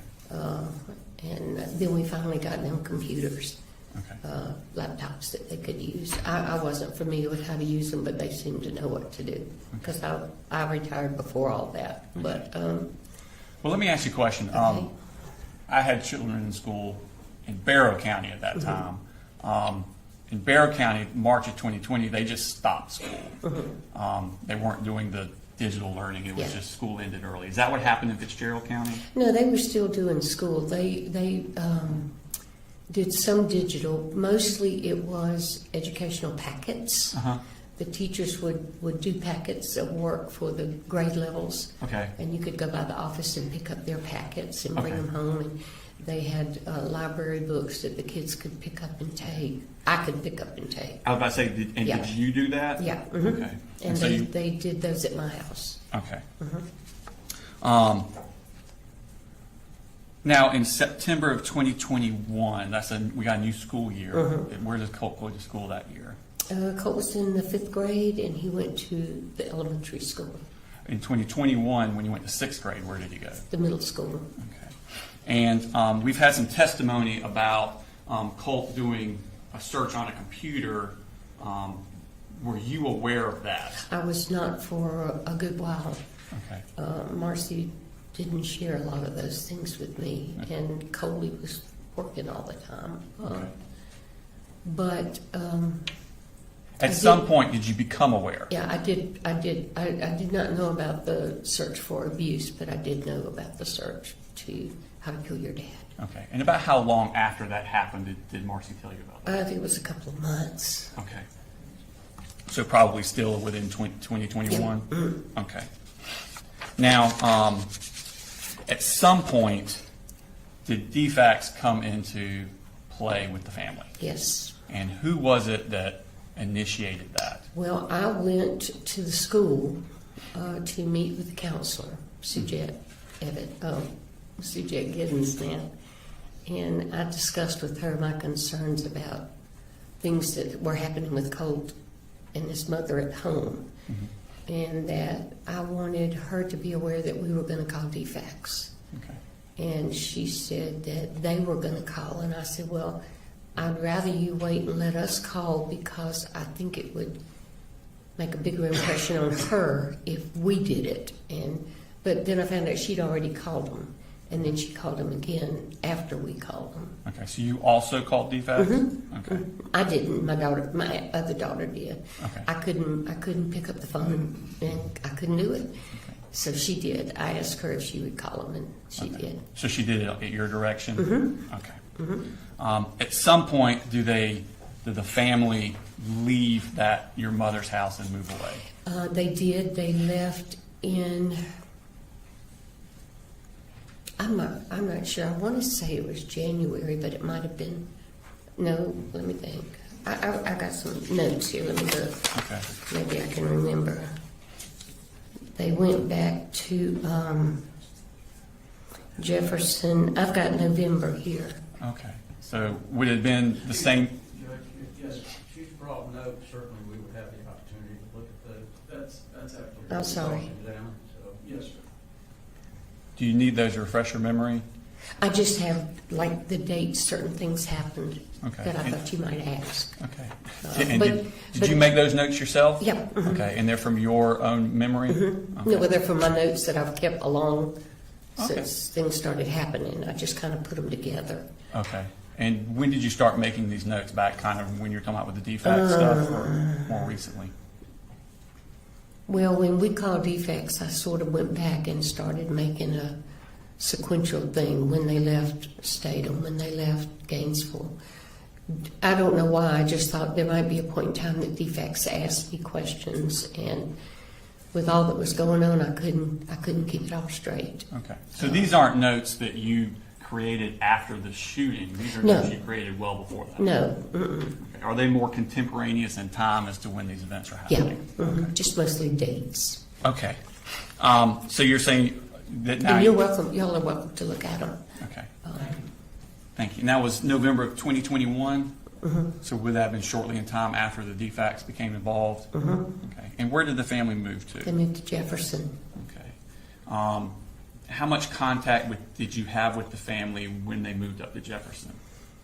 I still tried to go up about once every 6 weeks. Okay. They And were a little farther away, so I didn't go quite as much. okay. At some point, does Marcy, Jenny, and Little Coley move back down to Fitzgerald? Do you remember when that was, or was that in your notes? That was in November, a year later. A year later? Okay. And where did Colt go? Colt wanted to stay with his dad. Okay. I told him he was welcome to come, but I think he wanted to stay with his dad because his mom and the other two would not be there. Okay. You know, I'd be a little calmer. Okay. So At least that's what he told me. okay. So in November of 22, Marcy and the other two kids come back down to you. They move back into your To my mother's mom's house. house. Okay. And then Colt's up here. How much contact are you having with Colt that period of time? I was not having a lot because Marcy was really strong on the drugs, and I finally moved them to my house Okay. because I needed to be able to take care of the kids without running back and forth. So they moved to my house, and When you say they, did all three? Or all just three the of kid? them. Okay. Mhm. All right. And Marcy, for the next 6 weeks, pretty much stayed in the bed, Okay. getting clean, withdrawing. But it was easier for me to be able to take the kids to school, pick them up, all that. And so they stayed with me for maybe 6 or 8 weeks, and then they moved back to my mom's house. Okay. So because of this, you weren't able to. And I was going to say, to answer your question, I was not able to go up and down a lot with Colt. I bought Colt a phone, and I got him a card that he could use to call me. And I said, put it up, and if you need me, if you want to talk, call me. Okay. And he did call me some, but not a lot. So during that time, did you find out or were you told about law enforcement coming to the house about an FBI tip? No. Okay. Colt didn't share a lot with me. I asked him after he went to the detention center why, and he said, I just didn't want to bother you. I didn't want to worry you. Okay. So I honestly didn't find out about that for quite a while. Okay. During the time that Colt is up here with Colin, are you also communicating with Colin? Yeah, we would text back and forth. And what types of things?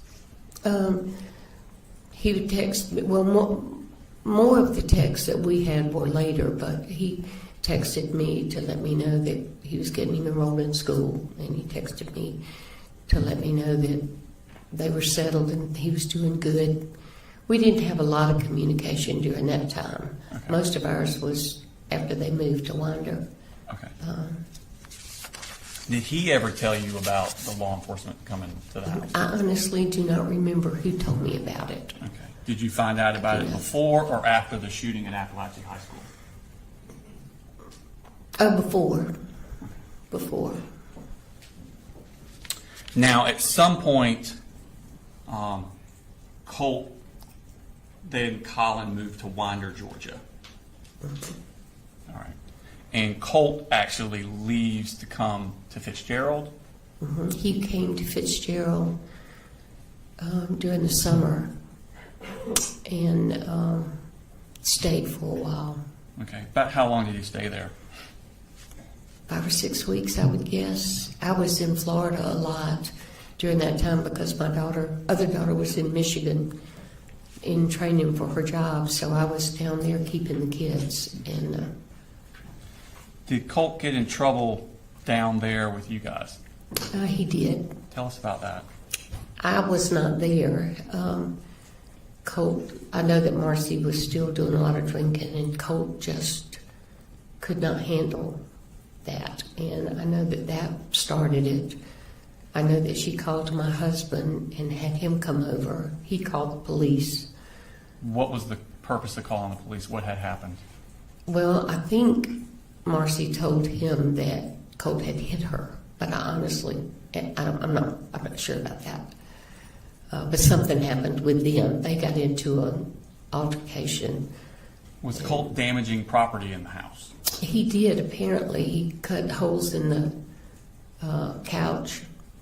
But I have to tell you, this all took place while I wasn't there, so I never saw any of it. Did you see the happen. damage to the couch? I saw the cuts to the couch. Okay, and what was he cutting the couch with? I don't know. I would assume a knife. It looked like slit marks. Okay. Marcy and I were not on the most conversational level at that point. Did you have tensions with you and Marcy? Uh-huh. Okay. Did Colt ever do anything to hurt himself while he was down there? He did. I did not know about it, and I did not see it until Colt showed it to me and at the juvenile center. And what did he show you? He showed me the places that he had cut himself. Okay. And that happened down there in Fitzgerald? Down there. Mm-hmm. Okay. So he came and stayed with us for a few days, and then I think, if I remember correctly, Coley and I met halfway, and he got him. Okay, so at some point he goes back to live. Now you say Coley. Do you refer to Colin Gray as Coley? Yeah. Okay. I'm Just sorry. No, not your. Yeah. Whatever you call him is fine. I just want everybody else to know who you're Yeah. referring to. Yeah. Okay. So you took Colt halfway up to Winder. Mr. Gray came down and met Yeah, y'all. I think that's what happened. Okay. I know at one point we did that, but I'm not sure if that was the time we did it. Okay. Moving your attention further to October 13th of 2023, what happened then? That was when DFACS tested Marcy Okay. for drugs. Where were you at that time? My husband and I were in Virginia. Okay. I called DFACS and told them that we were going to be out of town for a week. Mm-hmm. And it was the first time I'd left the kids for that length of time. And I asked them if they would please do a check just to make sure the kids were okay. Okay. And they did. And So. They tested her for drugs? Mm-hmm. Okay. Yeah. When you got back, how long was it before you got back after that day? That was the 13th. I can't think we came home like the 15th. Okay. Coley had just come and gotten the kids. I was about to say, the kids were already gone by the Yeah. time you got back? Okay. And as far as you understood, the kids had moved up to Winder with Mr. Okay. How did Marcy take that? Well, she was not happy about it. Okay. And did that come to a head in November? Yeah. Tell me about what happened there. Marcy got, I don't know what she was taking, but I had been at Annie's with the kids. That's your other daughter? Yeah. And I was coming home, and when I got home, she asked me to walk outside with her, and I did, and she said, get in the car. And I said, where are we going? And she said, just get in the car. I said, no, I'm not getting in the car. And I said, where do you want to go? And she said, I'm going to Winder. When she refers to the car, whose car is she talking She about? was talking about my car. Okay. Does she have a car? She did, but I found out later that hers didn't have any gas in it. Okay. So I told her no, that I was not going to get in the car and I was not going to Winder. And she said, I'm going up there and I'm going to kill him. I said, no, you're not. You're not going up there. You're not going to kill him. You're not going to traumatize your children. You're staying here. And I turned around and went back in the house. And she followed me back in the house. And she had a fire burning. And we found out later that she had burned, my younger daughter was a soccer player. She had burned all of her soccer jerseys, all of her pictures, all of her personal things in the fireplace.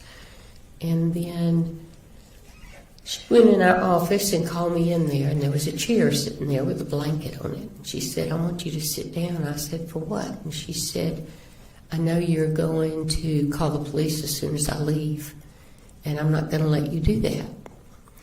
So I sat down and she taped me. And I didn't fight her because I have worked with emotionally disturbed children long enough to know that when somebody's in that state, you don't get physical with them. And I was not going to do something that would get me hurt. So she taped me up and she switched car tags and put mine on her car and left. In your car? No, she went in her car. She got money out of my wallet to Okay. put gas in it. Okay, so she put your tag on her car, took money from you to buy gas, and then She switched the tags because her tag had been flagged. And now I didn't find that out until later. I didn't know what was going on. I heard her banging around in the house, and then she left. how did you get free? My younger daughter called. I didn't call her when I got home. I always called her. And she started calling my phone, and I wasn't answering. So she just figured I'd gone to bed. So the next morning she still couldn't get me on the phone, so she called. You're still in the chair the next morning? Okay. She called her best friend who lives 3 houses down from us and said, I need you to go to my house and check on my mama. Where was your husband at this time? He was in Virginia playing golf with our son. Okay. So she said, check the car first. If her person's stuff is still in the car, there's something wrong. So she did, and then Annie stayed on the phone with her and said, I want you to go in the house and look around and see what you see. And Mary Beth is the one who found me. Okay. Did you call the police? Mary Beth did. I told her, I said, I have to go take a shower. I can't do anything until I take a shower and clean myself up. And then I told Annie, I said, y'all just stay on the phone. And then somebody came to the house and was beating on the front door. And it scared Mary Beth, so Annie called the police. Okay. At some point, you find out that Marcy has been arrested up here. Okay. And does she eventually end up back down in Ben Hill? Tell me about how that happened. Well, they put her in jail here for what she did to Coley's truck. And then she went to court, and they gave her fines and all that, but they did the first felony, whatever that is, so she didn't have to stay in jail. So we had her transferred from Winder to Fitzgerald. Because there were charges for her? There were Fitzgerald? charges for her down there, and they wanted her down there. Okay. So they transported her there. And then I left her in jail for a couple of months. My husband didn't like it, but I told him, I said, she needs to get clean, and she's not going to get clean any other place. She may not even get clean in jail.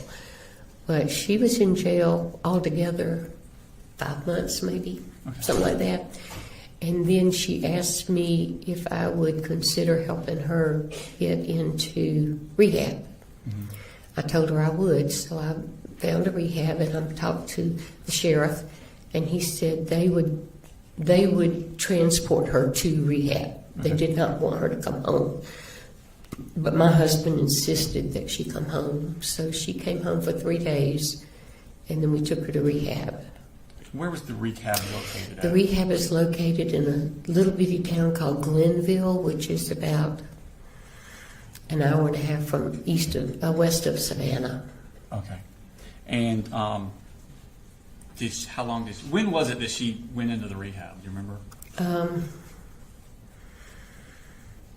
May, maybe? Okay. Sometime in May.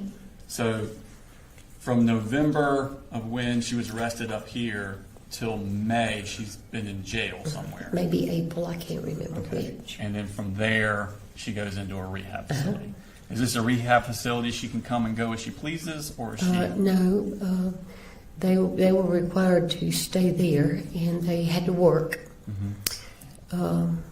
So we could go and visit her, but she couldn't leave. Okay. Well, she was not supposed to leave. Okay. And when did she get out of rehab? Do you know? She didn't get out. She left. And how did she leave? She called me on Friday night and told me that she wanted to transfer to a rehab in up around Winder. She couldn't go to Barrow County, but she was looking at Clark Was she County. banished from Barrow County? Yeah. So I told her to give me a few days, and we'd look around and see what we could find, and I'd get back with her. So then she called Coley and told Coley that her dad and I said it was okay for her to leave. I'm going to object. It seems like this would be hearsay at this point. What's your response? She wandered a little further than anticipated, Your I'll Honor. sustain the objection. It's fine. How did she get out of, who picked Coley her up? went and got her. She called him and told him that we had agreed to let her leave, so he Okay. went and got her. Okay.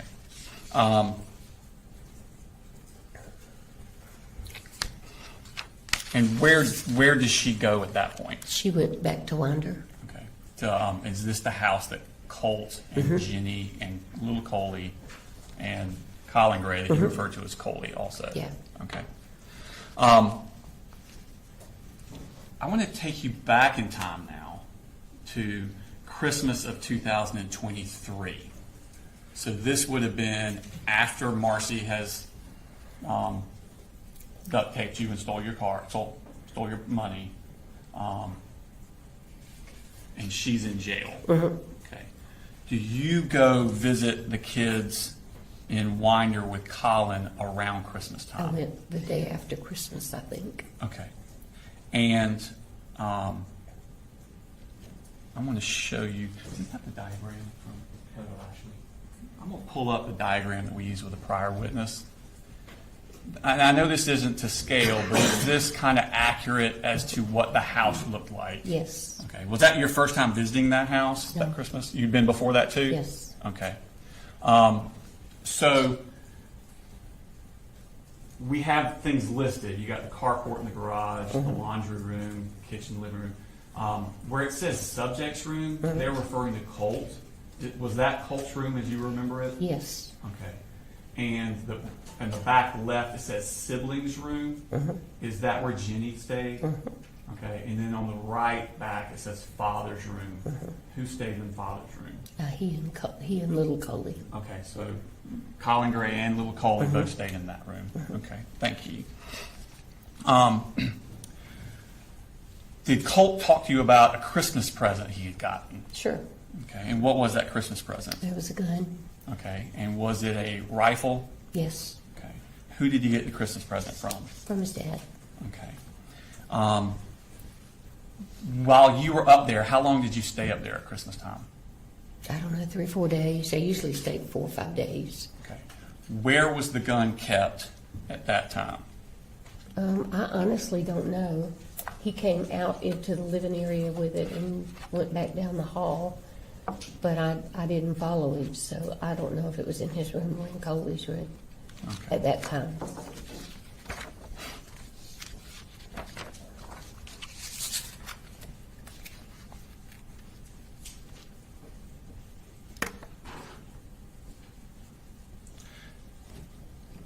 Did you see it? Did you go back up there after Christmas? Mm-hmm. How often would you go up there after Christmas? I went back for Colt's birthday.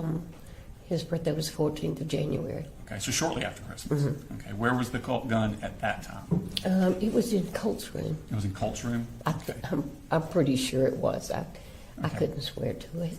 And when would be the next time you went up there? Probably sometime in February. I tried to go about once a month after they moved up there. Cause, Okay, so once a month? yeah, And whenever you went up there, where was the gun? I never really looked for it. Sometimes, the couple of times I did see it, it was in Colt's room in the corner, Okay, propped up in the corner. okay.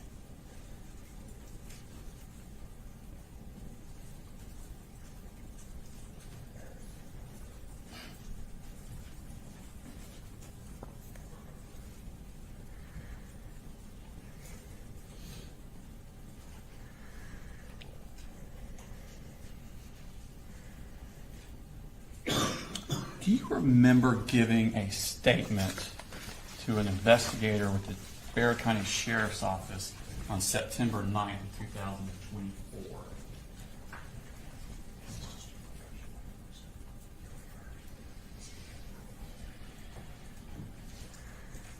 You remember talking to Jason Smith with the Bear County Sheriff's Office? You remember talking to him about these times you would go up there and where the gun was located?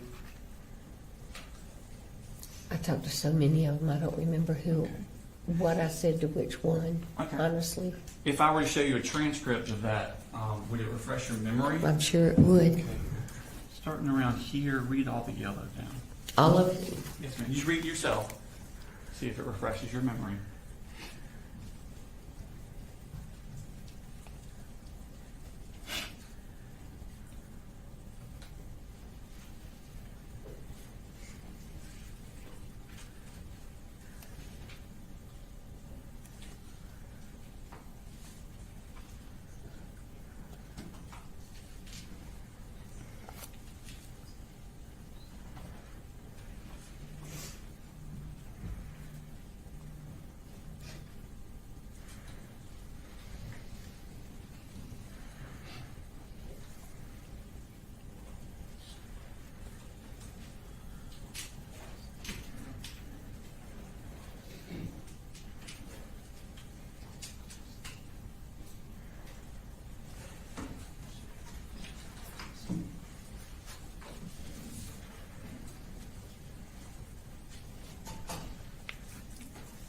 Does it refresh your memory? Yeah, Okay. And so when you would go up there once every month or so, where was the gun kept? it was in his room. In Colt's room? Mm-hmm. Was it in Colt's room every time you went up there?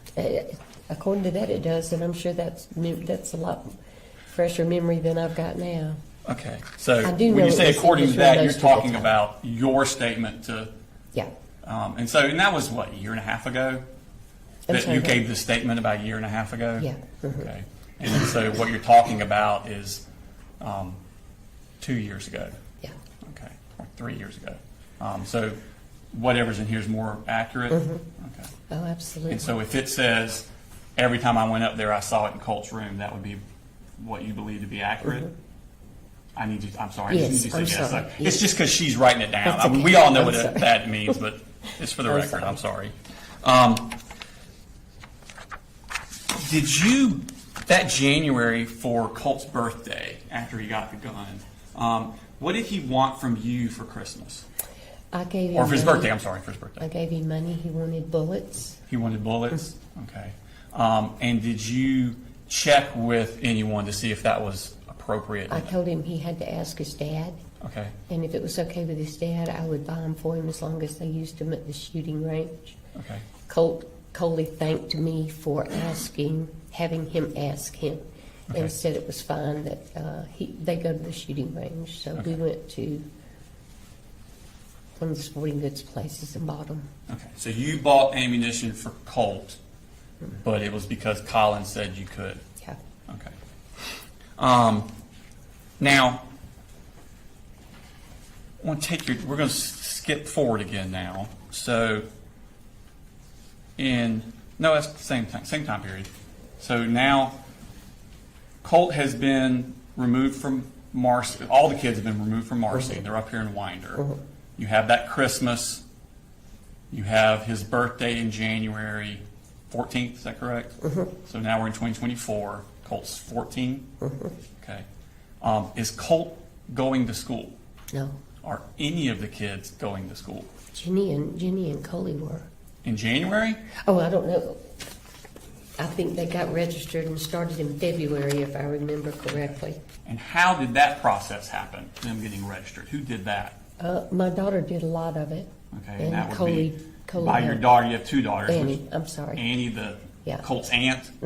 Okay. She's a computer whiz, and I just get bogged down, and Coley was working. So I called her and asked her if she would help get it all done, and Okay. she did. All right, thank you. Now, so when Annie's registering, she's registering all three kids? Okay. Does Colt ever actually attend school? No. Okay. Were you helping the family financially at this time? When Coley needed me to, I did. Okay, so if he needed, and by Coley you mean Colin Gray I'm again. sorry. No, you're fine, you can do that. I'm just making Yeah. sure everybody understands who we're talking about. You just talk like you normally talk, I'm not trying to correct you. But you're talking about Colin. If he needed something money-wise, food for the kids, light bill, rent, anything, could he ask you? Yeah. And did he routinely ask you? He asked me several times. Okay. Yeah. And did you always come through? Okay. But I'm sorry. That's fine. Thank you. So now let's fast forward to, we've gone through the summer. Marcy is now up here. She's left rehab. She's up here. How did Colt get enrolled in school that time? He was already enrolled. You mean for the For ninth Appalachia. For Appalachia, Oh. that school year. I don't know. I just assumed that the paperwork from the middle school would transfer over to the high school. So you're not aware of how that happened? Okay, that's fine. Now, I want to take your attention to Thursday, August 15th. And just to set the stage, and Marcy's up here, right? Is that correct? Okay. Do you get a call from Colt about Marcy? Do you know what I'm talking about? I do. Okay, tell me about that. Colt called me, I want to say it was during the night, and he said, Mamu, I don't know what's wrong with my mother, but you need to come and get her. We'll have to object unless they plan on bringing Colt in to testify. All right, so there's a hearsay objection. What's your response? Your Honor, it's not for the truth of the matter asserted. He's asking her to come get his mother, and so it's why did she do what she did next? Well, Judge, the truth of the matter asserted is it doesn't cover everything. You can't get into everything just because they're not going to say it's not truth. There's got to be some limitations. Your Honor, there are lots of limitations, and I'm not going into those limitations. I can't assess without knowing what the statement is. Your Honor, the statement she said was that he asked her to come get his mother. And her next thing she's going to talk about is going up there to get the mother. So the reason for the statement is to explain why she's doing what she's doing next. A request is not a statement, so therefore it wouldn't be hearsay. What's your response, Mr. Perry? My response is he can ask her based on the conversation that you had with Cole, did you come up and get Marcy? Well, that's still me going into the contents of it, Your Honor. You're saying what Cole said, that makes the difference. Yes, except the value here are the words that are being spoken. It's what he said to her caused her to do something. It's not being offered to. He didn't give a reason. That you're not asking for a reason why. Is that right? Just that he called and said, "Come get her." I think she put something in there, but that's not like I said, it's not the purpose of it. So I'll permit, if the response is, Cole asked me to come get her, then I'll permit that and say that's not hearsay. If there's more to it than that, then I would need to hear that. Did you get a call from Cole? Yes. Did he ask you to come get his Yes. mother? Okay. Excuse me. When he asked you, did he say anything about having a physical altercation with Marcy involving a gun? I'm sorry, yes. He did. Yes. Okay. Wait, you said on the phone call, did he say Yes, ma'am. something about having an altercation? No, Thank you. Okay. no, I'm sorry. I'm sorry, Your Honor. I thought I was getting in trouble. I was I not trying to misconstrued elicit that. the content. I was trying to elicit the absence of No, content. he just said, come get her. Okay. Thank you. So do you go get her? Mm-hmm. And when was that? The next day. Okay, so that would have been the 16th. Mm-hmm. Okay.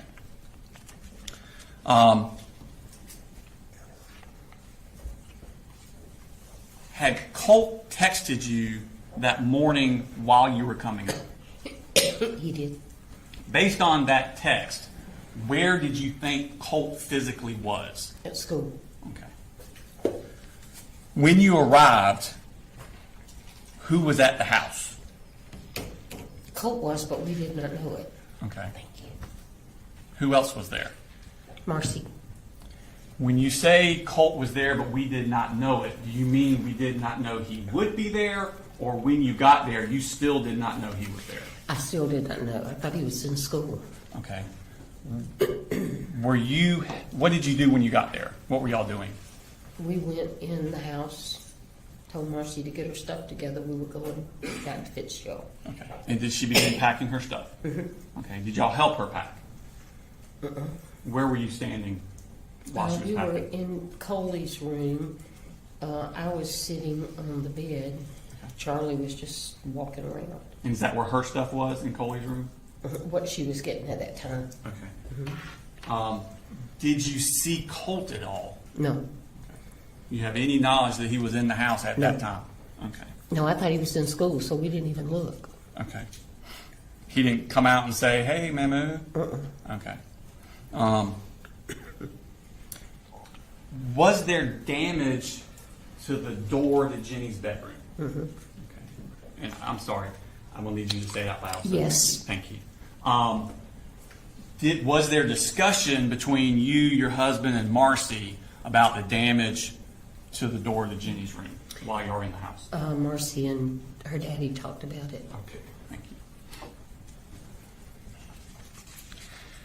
you. When you were leaving, did you see Colt? Yes. Tell me about that. We were getting in the car and he opened the door. The door of what? The back car- door. The The back back. door of the house? Mhm. Okay. He had overheard a conversation she and her daddy were having, and it really upset him, and he was just yelling, "Don't come back, you lied to me, you're making all this up, don't you call defects on my daddy." What was his demeanor like? He was just upset. Okay. Was he furious? I would say probably yes, he was. And did he threaten to kill you all? I honestly don't remember if he said that or not. Okay. If you had said it at one of these earlier interviews, would that be? Oh, yeah. It would be more accurate? No, it would be accurate, yeah. Okay. Did you tell Colin about this, what he said? I can't remember if I did or not. We talked to him and went by to see him to take some medicine. And I figured that Marcy probably told him. I don't remember if I told him or not. Okay. I don't But you remember if were- I talked to him during that time. This was upsetting to everyone that Colt come out yelling. Oh, yeah, it was to them. Okay. And so y'all leave at that point? Yeah. Are you in communications with Colin during that drive, or someone in the car in communications with Colin during that drive after Colt? Marcy was. We went by to see him, and Marcy, they talked for a while. Okay. I honestly don't remember if I talked to him or not. Okay. And where was he? You say you went by to see him. Where did you go? He was at work. Okay. And did you give him anything for Colt when you went to the work? Marcy gave him some medicine, What kind of medicine? Zoloft. And whose medicine was that? Marcy's, Okay. And what was the purpose of giving it to him? because Marcy had been giving it to Cole. Okay. And so what was the instructions to him about that Zoloft? I assumed to continue giving it. Okay. I wasn't in on the conversation. Now, at this point, would it be safe to say that Colt's mental and emotional health is kind of spiraling? Mm-hmm. And again, I'm sorry, just yes or no? Yes, I'm Thank sorry. you. It's okay. And even before this, had he routinely had violent outbursts? Yes, Okay. And you and Colin had actually spoken about Colt's mental health? mm-hmm. And again, yes? Yes? Yes. Okay, sorry. It's okay. It happens to everybody. Did you talk to Colin about Colt needing professional help for We this? did talk about it. Mhm. Okay.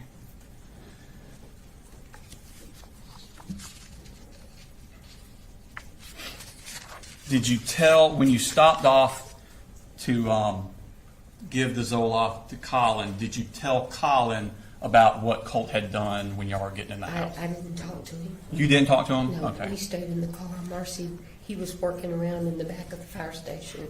Okay. Marcy talked to him.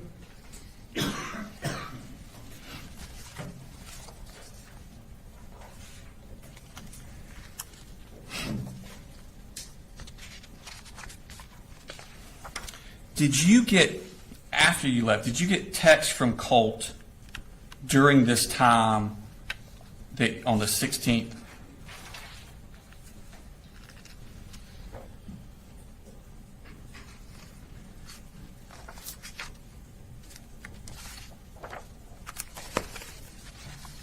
Hold on just a second. Wrong page. Sorry. Thank you.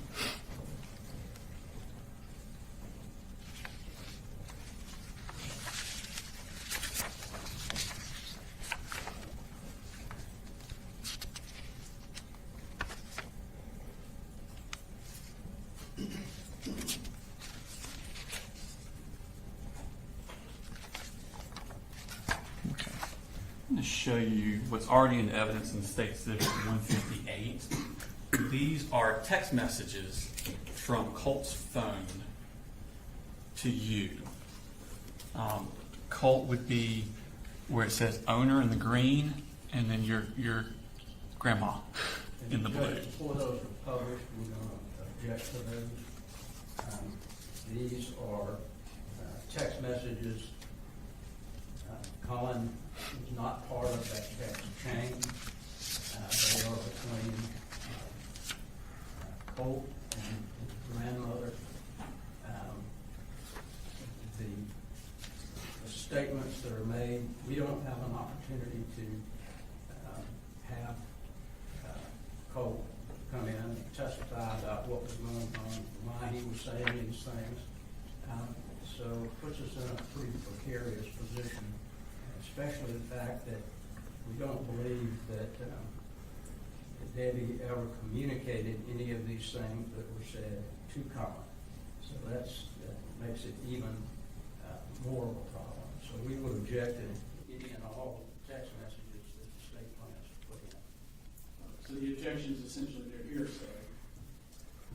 Your hearsay, Judge.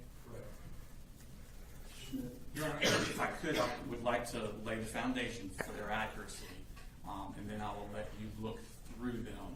And once you've looked through them, then I will explain the relevance of them before I post them to the jury. Okay, so, yeah, presently don't go through the content or publishing to the jury. Have you had a chance to look through them?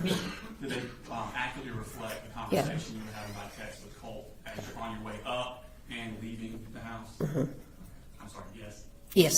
Okay, thank you. So at this time, Your Honor, you can flip through those, and then we'll go through the contents of them.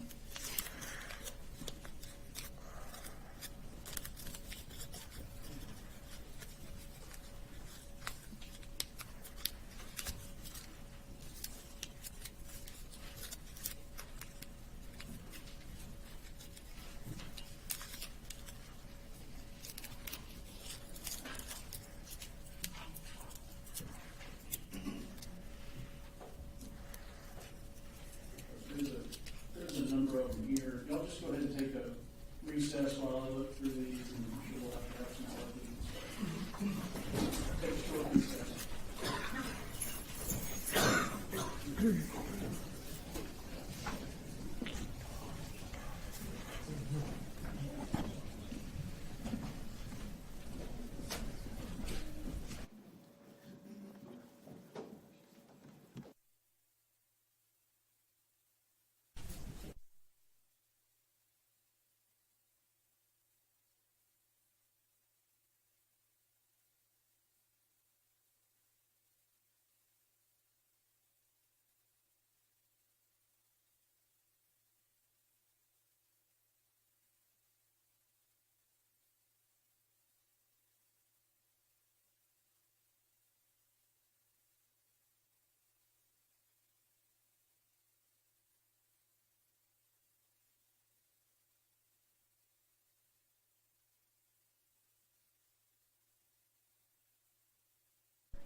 like specifically.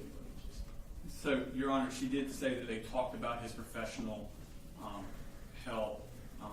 Needing professional help, Right. They which is went, not actually in the use. they went to Colin's work, and by they, it's her husband, and her daughter, Marcy. Things were discussed with him. She does not remember if she said or if anyone said.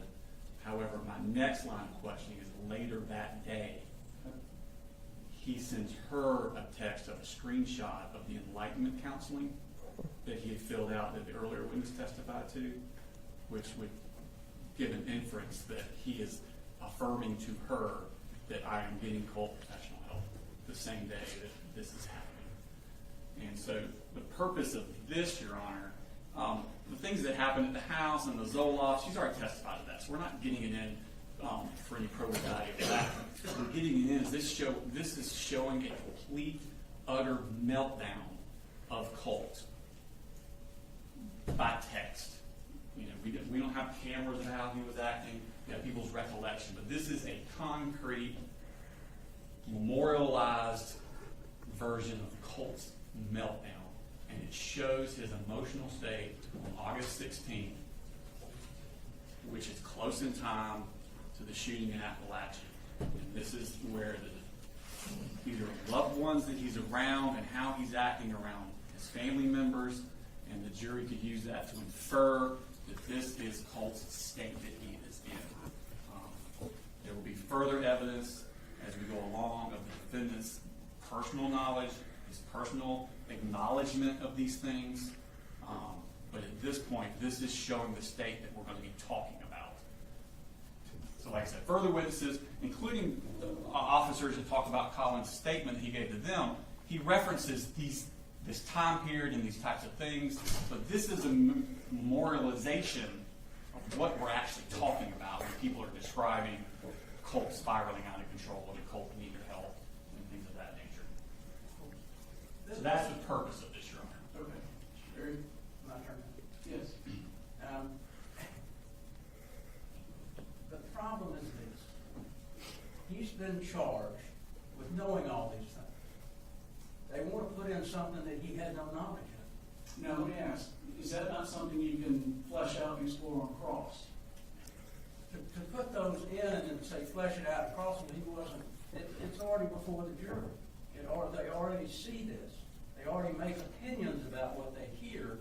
Whether he knew it or not, they're going to make an opinion about, well, he must act like that all the time. So this is the problem with putting it in. There's no evidence that I know of where the statements that she's made, that she told Colin anything about the colloquy in these text messages. All of these that they're going to be putting in, there's problems with every one of them. If there's any text messages between her and Colin, that's fine, because they're parties. But we don't get an opportunity to cross-examine Cole, and that's obviously the problem. It's hearsay. It's not an exception to the hearsay, because he was never told what these say. Does it have to be an exception to hearsay? It is not hearsay if it's not offered for the truth of the matter asserted. We are offering it for the purpose of showing Colt's mental state, which is actually a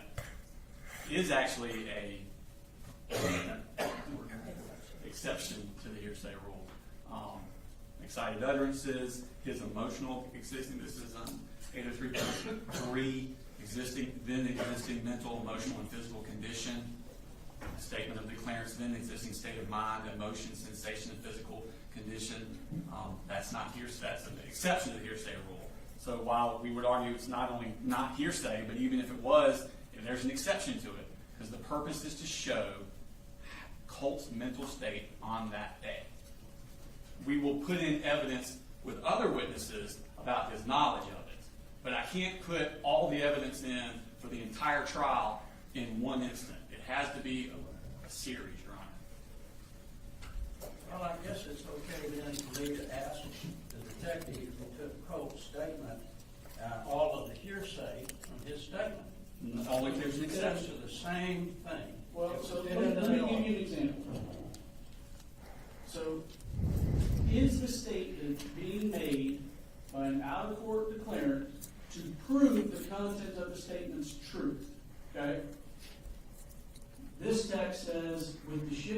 fool, you'll rot in the deepest pits of hell, according to your God. I don't think that's being offered to prove that the witness will actually rot in the deepest pits of hell. So it's not being offered to prove that. It's being offered to show that it was said. You know, is it relevant? I think they win the relevance argument on they can use this to argue and infer what Colt's mental state of mind was at the time. If Colt says, fuck you, he's not saying it because he wants that to be true. That's not something he's actually going to do. It's the mere fact that he said it, and that's the value in it. Now, where he says, I've already told Dad everything. Well, I think potentially, you know, the jury would need to be informed that that one arguably is, for the truth of the matter asserted. They can't prove that Colt actually told Dad everything based on this text. So, you know, that text, I agree, there's an issue. Your Honor, I would argue that text he's referring to, I've already told Dad what y'all did at the house, not that I'm crazy. I don't know what he just says. That could be brought up at cross, and I can clear that up also with the witness. You know, and as to this just issue generally, there's Gates v. State, 298, Georgia Supreme Court, 324. There were text messages that were sent. The text message sent, along with the naked pictures, was not offered to prove that Gates' girlfriend could, in fact, call or had permission to call Wilson if she were lonely. Rather, the text message was offered to show its effect on Gates and his motive for committing the murder. An utterance may be admitted to show the effect it has on a hearer. For such a purpose, the statement would not be hearsay, as it was not offered for the truth of the matter asserted, but for the effect or lack thereof on the hearer. As such, Gates claims that the evidence was inadmissible because it was hearsay without merit. I would agree if Colt was on trial. Colin is not a party to the crime. They didn't charge him as a party to a crime. It's a separate and distinct thing. I agree, and I think that you get to explore on cross that she never showed, and I'm just assuming things, that she never showed Colin these text messages. You get to explore that. You get to argue in closing. Colin was never saw these text messages, so they can't say that he knew something based on text messages that were admitted. I do think that they can argue that there's an inference to be made about Colt's general state of health, which isn't mental health, which is an issue in the trial, through the text messages. So I understand the frustration, but you know, things like a question. So what time? A question's not making an assertion. You know, if somebody says, "What color was the car?" That's not an assertion. If someone says the car is blue or was blue, that is an assertion. I just, in reading these, I don't see that they're trying to prove the truth of the content of the message.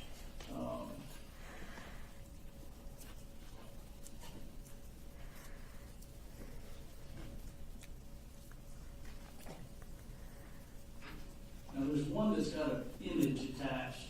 I can't tell exactly what that is. I don't know what it is either, Your Honor. We just put it in there for the completeness of it. I can't tell what it is. Probably like a picture he took or something. I don't know.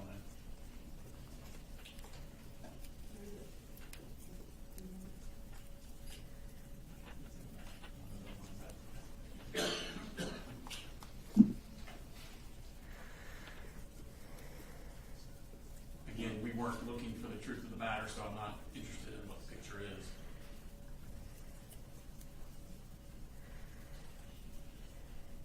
Now, Mr. Gray, I'm happy to instruct the jury that the messages are being offered not to prove the content, the content of Colt's half of the messages are true, but that the state argues that they're to show his mental health.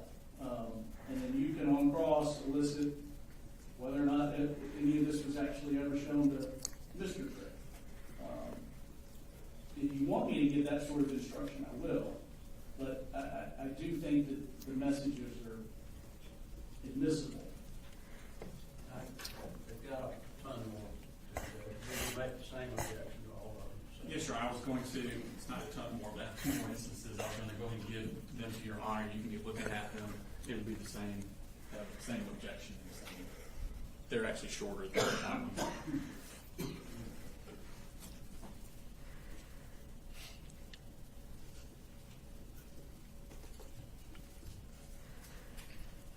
These are on different days, Your Honor.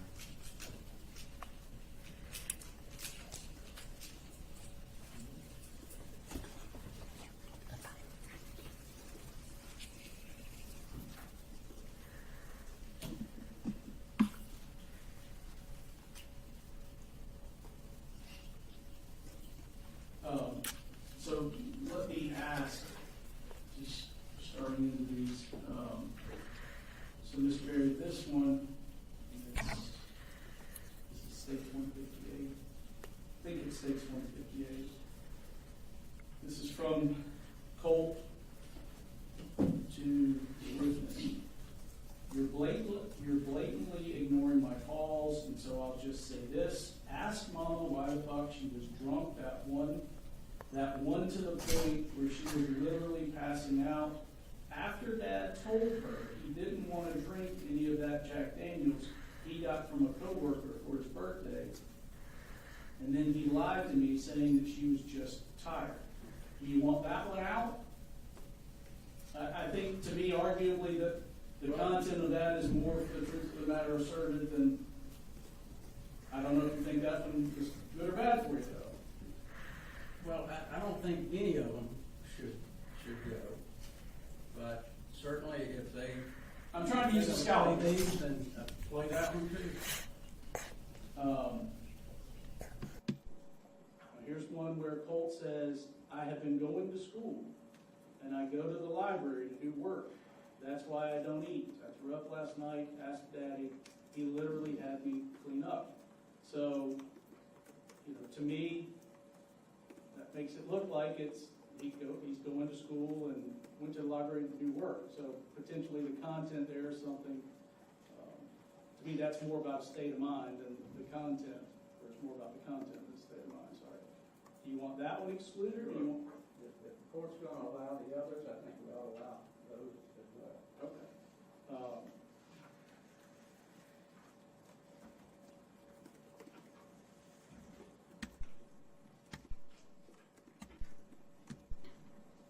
All right, so just generally then, I know you don't like the ruling, but your position is for the subsequent sets that have been handed here, based on my ruling on 158, the text with Colt, his grandmother, you want the others admitted. Is there any limiting instruction that you want? I think it certainly would be helpful to the jury to limited instruction. What do you want that to look like? What the court had said earlier probably would be sufficient. We'd like the jury to know that, well, they're not going to know what process now anyway. But I think it would be important for them to know these are text messages that are allowed under certain particular rules. That shouldn't take That they're not to be used to prove the truth of the content of the text messages, in as much as Colt has not testified, and I don't know if he is or isn't at some point, but it's here still. Okay, any objection there, Mr. Smith? Okay, I'm going to give these back to you. How much longer do you have with this witness? We could break for lunch now.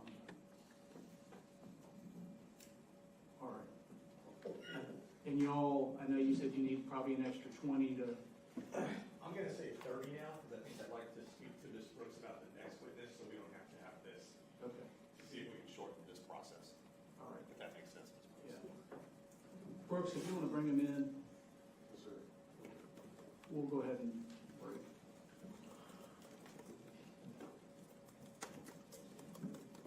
I had one minor issue to address with the court after they were Okay. at the bench.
Don't get comfortable.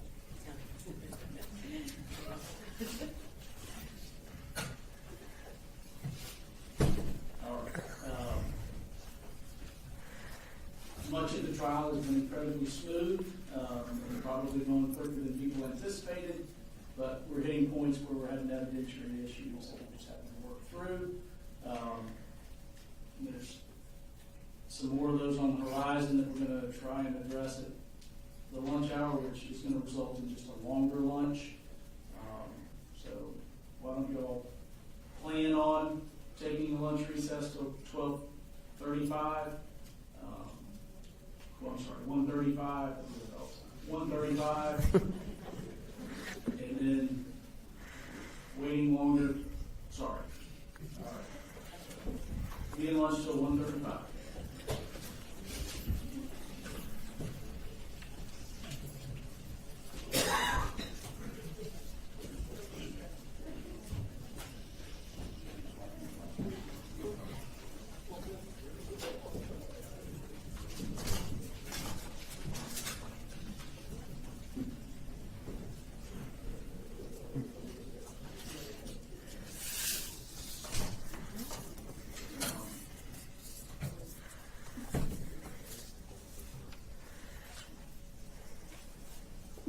Arguably, I mean, looking at hearsay exceptions, you've got then existing mental, emotional, physical condition, a statement of the declarants, then existing state of mind, emotion, sensation, or physical condition, including mental pain or mental feeling, and bodily health, or it's an exception to hearsay. Y'all can look and decide if you think Yes, sir. these qualify there as well.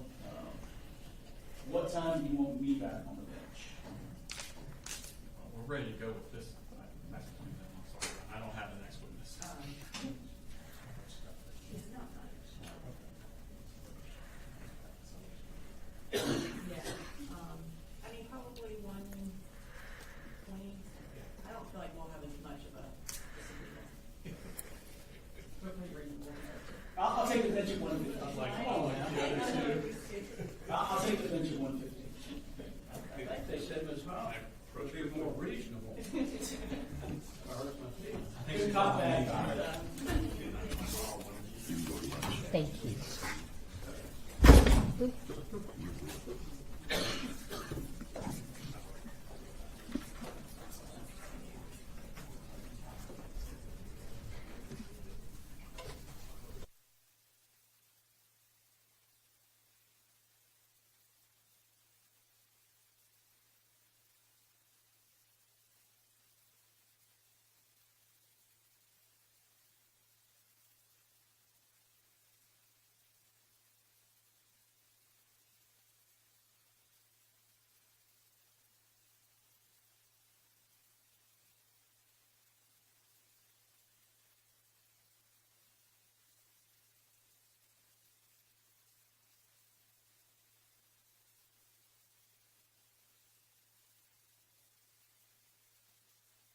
Yeah.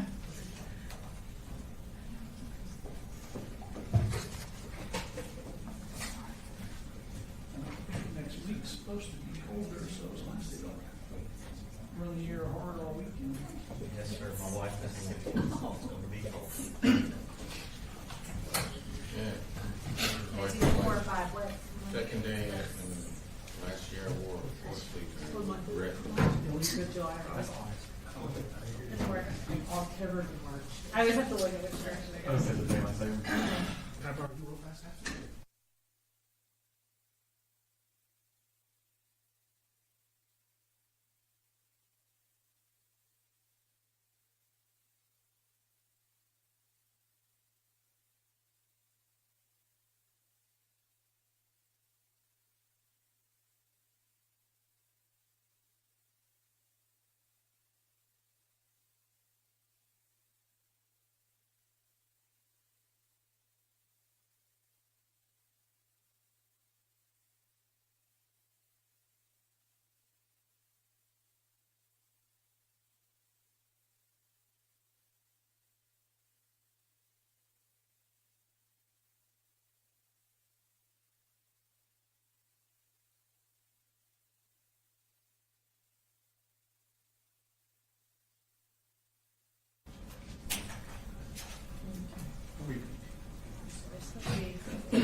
I've been told that some on the first rows are using their cell phones to record. Yeah, and I think the media, but recording things from. Well, Right. Your Honor, But we were good. the news media, she was taking pictures of the witness, eyewitness, her taking pictures of the witness. She didn't have that phone pointed in any other direction. I think they've seen video of, is that right? You've seen That's video? all I can tell you is all I can tell you what I saw. I'll just, Just a general, I'll remind you. just to be safe. Yeah. All right, what can we address? Okay, you guys have you done? We're straight. I think we're good. I did leave my folder there, so I didn't forget that. There is one I email. mean, they take pictures. Right. But I think they saw something online that there was some recording around there too. Your Honor, Andy, was there anything else you needed to address, or can I be excused to run down and get something I need to show him? Is there anything we need to take up? No, I think we're all good. We went over everything, and I think we're all in agreement. I think we're okay. Okay. So we can be in recess for 10 minutes, is that Yes, where we're sir. at? That's where we're Is there anything that, You have anything? is there anything bad cop and Mr. Smith need to take up? I don't know the back top, sir. I think we've already argued everything, Judge. I'll try to think of something else between now and then. Reserve till I see the email. All right, we'll be in recess for about 10 minutes. Thanks, sir.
We have one in the restaurant.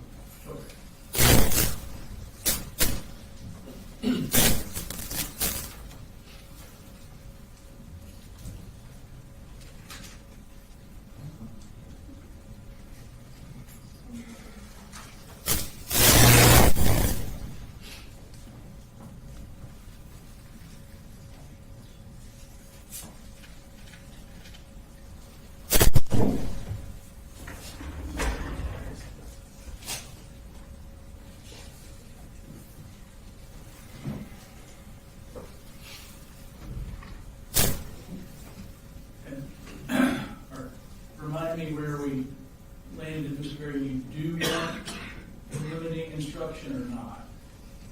I think we had agreed that we were. Okay. So my intention then would be to tell the jury that they're about to receive into evidence a series of text messages that are being offered either to simply show the words that were being said, or to the extent it may, the mental state of Colin Gray, and not for the purpose of proving the truth of the content of the messages. Okay. And then if there's a specific message that comes up that you want to address, just let me know, and we'll address it. Thank you.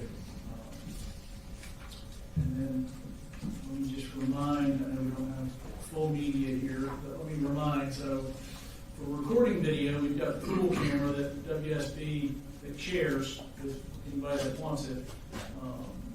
You can take photographs and stuff, but some of the things that you are not permitted to photograph would be things on the council table, any of the records or documents or notepads or anything that the council table have, or their private conversations. You can take a picture of that, but you can't record. All right. Bring them in when they're ready, Brooks.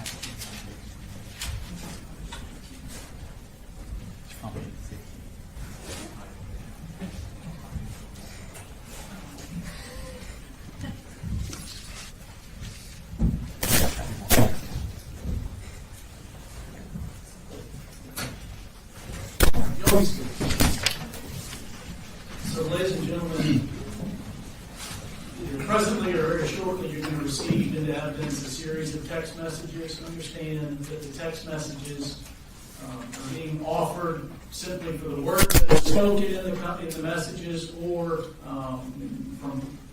reportedly from Colin Gray, or to prove to the extent it may Colt's state of mind or his mental state at that time, not for the purpose of proving the content of the actual messages. All right, Mr. Smith. So, Ms. Polhamus, just to get everybody back on the right page, we were talking about August 16th. Y'all had come up to get Marcy and take her back. Colt had confronted y'all when you were leaving, and then you had gone to Mr. Colin Gray's place of work to give him the Zoloft medication. Okay? And I'd given you these text messages to look through to see if they were accurate as to the conversation you were having with by text with Colt on that day. Is that correct? Yes. Okay. And are they accurate as? Yes. Okay. Now, this time we'd publish those to the jury. They're already in evidence in Exhibit 158. All right. So if you could zoom in on the first one there. I'm talking to her, sorry. So this is the first one here. What I want you to look at the bottom right where it says 10:57:08 a.m. and it says UTC plus 0. So what that means is that's the uniform time stamp. That is going to be 4 hours faster than us. So we would be UTC minus 4. Okay, so where it's showing 10:57, that's actually going to be 6:57 a.m. Okay, does that make sense as to about the time that this text would have been coming in? Okay, and so he asked you there, Dad wants to know when y'all are coming. All right, and you respond a couple minutes later, we'll be there in a little bit, just getting up. If we don't get there before you leave, I'll be back to see you guys after we get something done with your mom. You, bud. Have a good day. Was this you still anticipating him going to school that morning? Okay. Yes. And then, so I think this is him asking you that same minute, so what time? And you respond, or y'all driving, or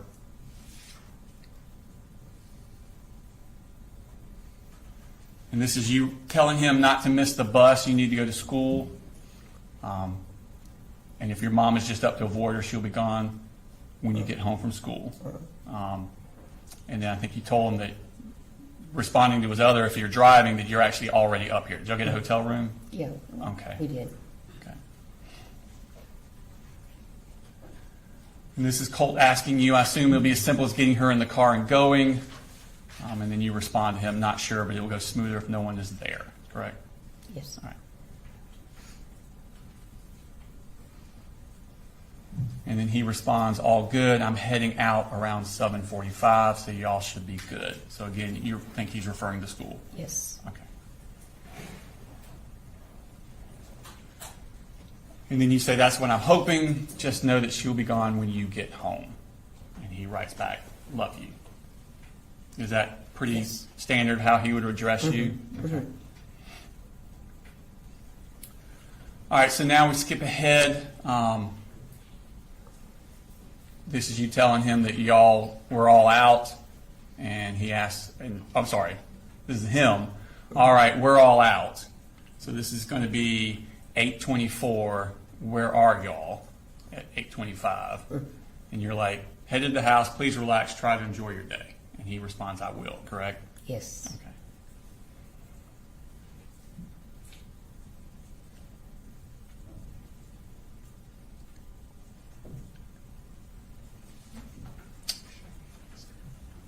All right, zoom on the top one there.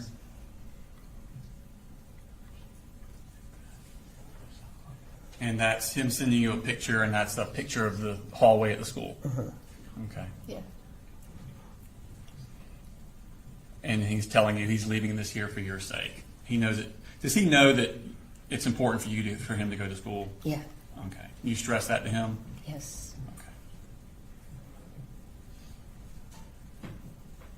And that's just saying a status that you read what he'd given you. So now we're up to, this is going to be, trying to do my math, 9 o'clock, the 1:02. Make sure mom leaves my Zoloft.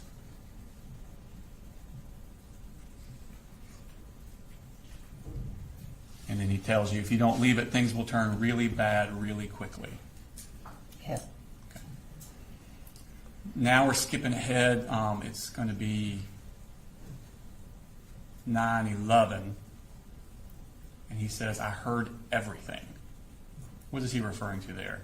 Everything that they were talking about Okay, and while that we would were in the house. that would have been you and Marcy and your husband. Marcy and her daddy. Marcy and her daddy. Okay, so he's heard that and he's telling you this. Mhm. Okay. And then he's asking, where's my Zoloft? And then he responds back, where the fuck is my Zoloft? Yes. And then he says, I will literally die without it. Yes. Okay. Is that what you want? Yes. And then he's quickly, this is a series of texts all right in a row. You just ruined my life. Hope you're happy.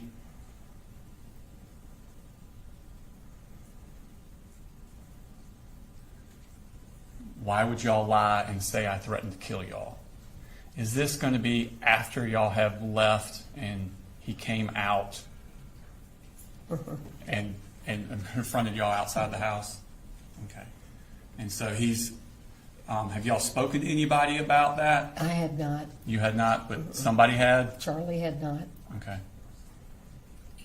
Next slide.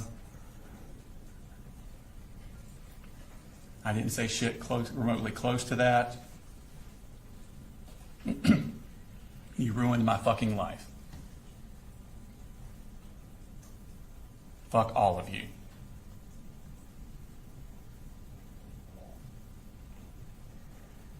Fuck you.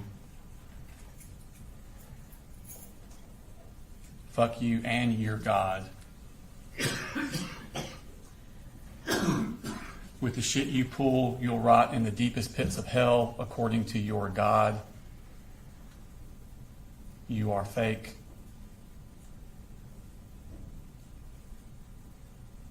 A lying, two-faced rat.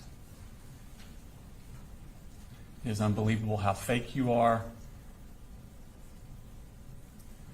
A deadbeat alcoholic son who's been fired from his job and is now being sued, a schizophrenic daughter who is also an alcoholic and assaults her husband on a day-to-day basis in front of her own kids, and finally a daughter who chose meth, opioids, alcohol, and pills over her own children. Yes. Is he doing this to hurt your feelings? Yeah. Mm-hmm. And to get out, to vent the anger. To vent the anger. Mm-hmm. This is the way he would do it. You're truly a fucking waste.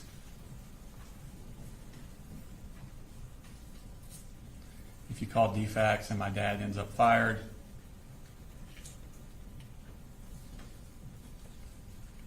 so that's the end. We're back at the...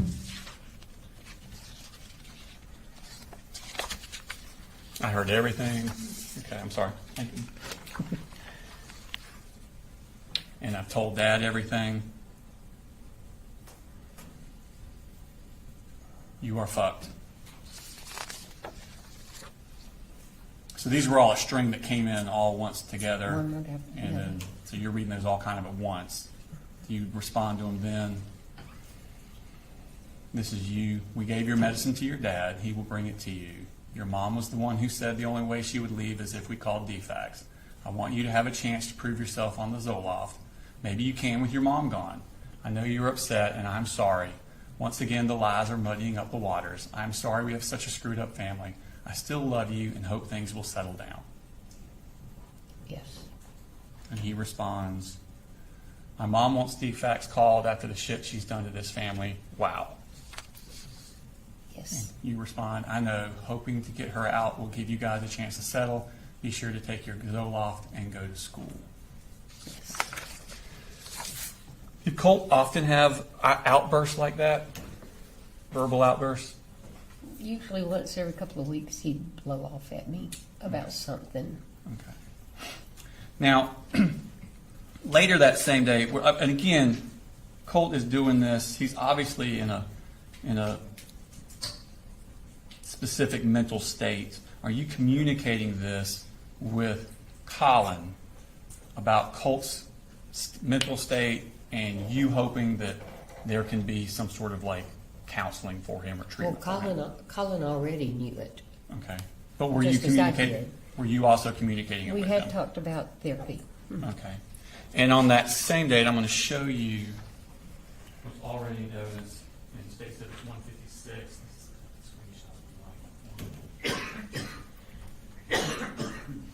Now, this is from Colin's phone to you on August 16th. Do you recognize that? I have to tell you, it's very difficult for me to read. Okay. I have macular and I can't read I understand. off dark paper. Did he very send good. you a screenshot where he had signed Colt up at Enlightenment Counseling Yes. Services? He did. Okay. And he sent you that on that same day that y'all had this issue Yes. with Colt. Okay, so this is later in the day. And is that accurate? Yes. You know, at this time I tendered that. Oh, it's already in evidence. I'd like to publish that to the jury. It's going to be under 156. It comes from Colin's phone, Your Honor, but it's a text message from Colin Gray to her. If it's from Colin to her, we would not have objection to that. All right, you may publish it. It's in this. And is that a screenshot of the Enlightenment counseling service thing that he sent? And did you respond to him, thank you? Yes. Okay. And that's we pulled out the screenshot there. Yep. I think your text to him after that was, "This is awesome, Coley, thank you." Now, moving on, I want to go to August 21st, so 5 days after this. When you take Marcy down on the 16th, which we were just talking about, did she stay in Fitzgerald throughout? Did she ever come back up to Winder? Yes. Let me think. change the dimensions there. Yeah. You take her down on August 16th. Yeah. Prior to the shooting in Appalachia, did she ever come back up to Winder? No. So she stays down there with y'all in Yes. Fitzgerald. Okay. Until after the shooting. Okay. Yeah. So on the 21st, which is August 21st, which is a 5 days after we just talked, did Colt talk with you about having urges to hurt other people? He talked to me about urges to hurt himself. Did he ever talk to you about urges to hurt other people? I really don't recall. Okay. Do you remember I seeing do him? remember vividly him talking about hurting himself. Do you remember seeing him when he had in one of these urges to hurt other people? Not that I'm aware of. Do you remember a text conversation between you and Colt where he tells you about having urges to hurt other people and you responding, yes, I've seen you in the middle of that? Okay, then I guess I did. Okay. I honestly don't remember. That's okay. I will show you these text messages from the 21st. Again, Your Honor, this is under States 158, which is from Colt's phone. You can just flip through those and look at those.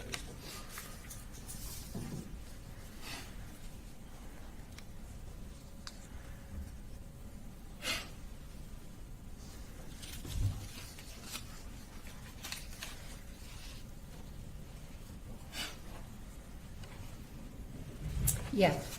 Okay. Do you remember that now? Mm-hmm. Okay. Are those accurate text Yeah. messages? Mhm. Okay. And did Colt talk to you about having schizophrenia? He did.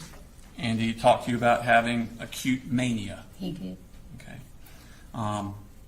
Did you share that information with Colin Gray? I don't recall. I should have if I didn't. Okay. Now, Colt wanted you to order a graphics card for his computer. Mhm. Do you know what that is? Uh-uh. I don't either. But you remember him specifically asking for that? Yeah. Okay. Were you going to use that graphics card as any sort of incentive for him? I told him I wasn't ordering it. Okay. He wanted to know why, and he kept going at it. And I said, you start going to school and doing what you're supposed to be doing, and then we'll talk about it. Okay. Would he have vulgar outbursts if he did not get this graphics card immediately? Well, yeah. Okay. So at this time, we're going to look at those text messages from August 21st.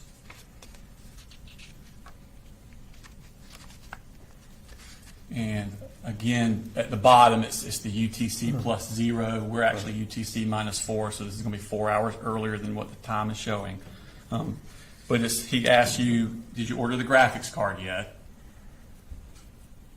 Yeah. And immediately says, you're blatantly ignoring my call, so I'll just say this. Ask Mama why the fuck she was drunk, that one to the point where she was literally passing out after Dad told her he didn't want to drink any of the Jack Daniels he got from a coworker for his birthday, and then lied to me saying she was just tired.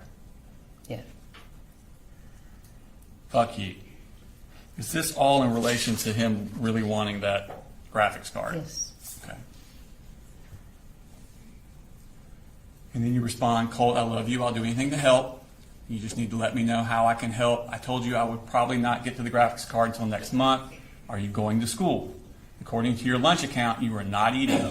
If you are in school, you need to be eating. I set up a lunch account for you. If you're not going to school, you should be aware that your attendance record will be turned over to the truancy officer after 10 absences. Your dad will have to go to truancy court. If you continue not to go to school, he could go to jail. Then he could lose his job and truck, all because you're not going to school. I truly thought if you could get back into school, you could get some normalcy back into your life. I hope you are going. LU. Does that stand for love you? Okay. Yes. He responds, I have been going to school and I go to the library to do work. That's why I don't eat. I threw up last night, asked Daddy. He literally had to clean me up. Yes.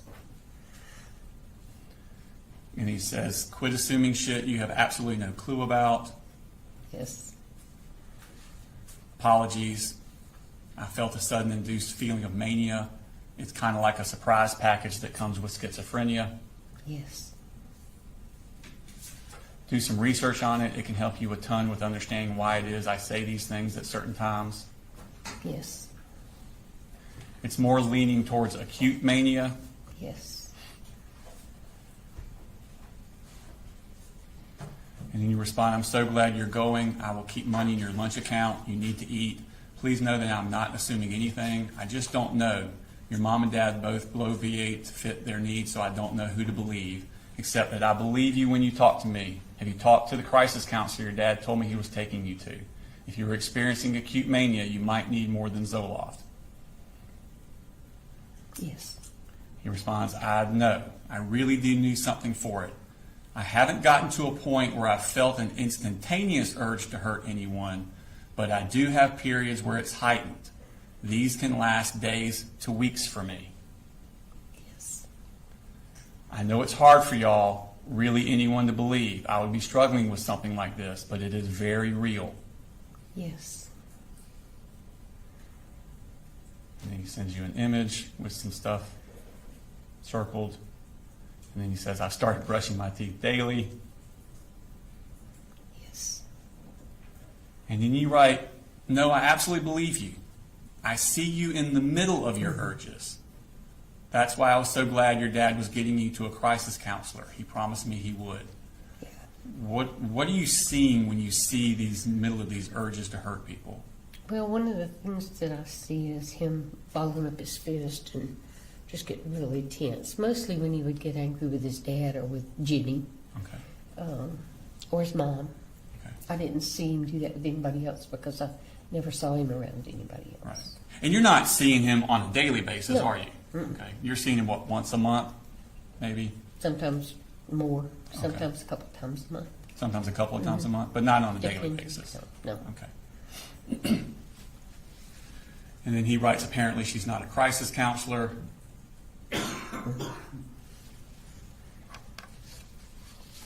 I wish she was.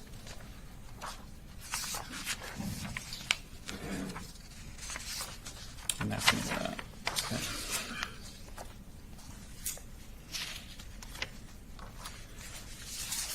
Now, going up to 5 days after that, on August 26, were you aware of Colt having an anxiety attack at school? Yes. Okay. Did you talk to Colt on the phone that night? I talked to him at the school. Okay. He called me from the school while he was having his anxiety attack. So he told you about it at that point. Did he also talk to you that night? Yeah. Okay. At some point during that conversation, does he ask you a question that disturbs you? Yes. And what was that question? If I do something terrible, would you still love me? I think that's the way it was worded. Okay. And do you, at that point, did you know who Nick Cruz was? No, Did Colt talk to you about Nick Cruz? not that night. Not that night? I went back up there, and in a conversation we had a day or two later, Okay. we were going to McDonald's to get food, and I can't even remember how the conversation started. But he asked me if I knew Nick Cruz, and I looked at him and I said, I've never heard of him. I didn't know who he was. And he looked at me and he said, "Are you serious?" And I said, "Yeah." He said, "Well, have you heard of the Parkland school shooting?" I said, "Absolutely.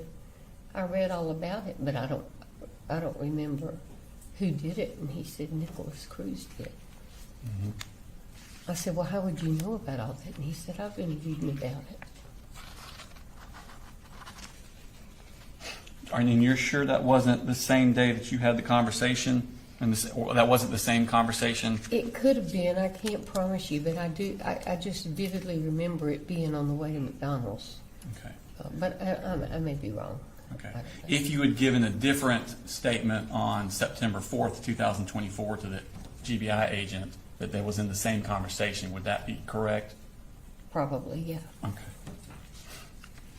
Either way, when he asked you that question about if I did something terrible, would you still love me? And you said it bothered you. What did you do in response to that? I asked him why he would say that, later, and I said, why would you think that I wouldn't love you? And I said, and he said, "I don't know." And I said, "Well, why would you think about doing something terrible?" And he said, "I don't know, I was just asking." Okay. And of course, my first thought was suicide. Yeah, I can see that. So I got in the car and went up there.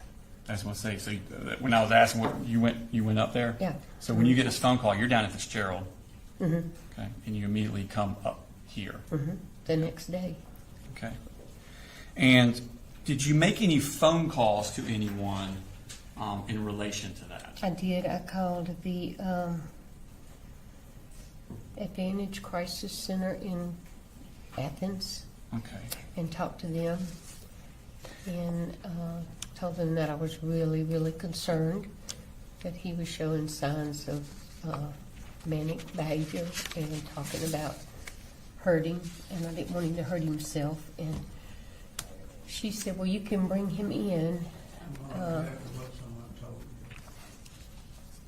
I'm going to get into that in a second, Your Honor. I am going to ask her that, and I will argue it at that time, but I want to do something else. She was getting a little further along than my question, so I have something else I want to go to before we get to that. For the moment, then I'll sustain it. Okay. Thank you, Your Honor. I'm showing you what's already been tendered into evidence as State Exhibit number 161. I'm sorry, can I show you that?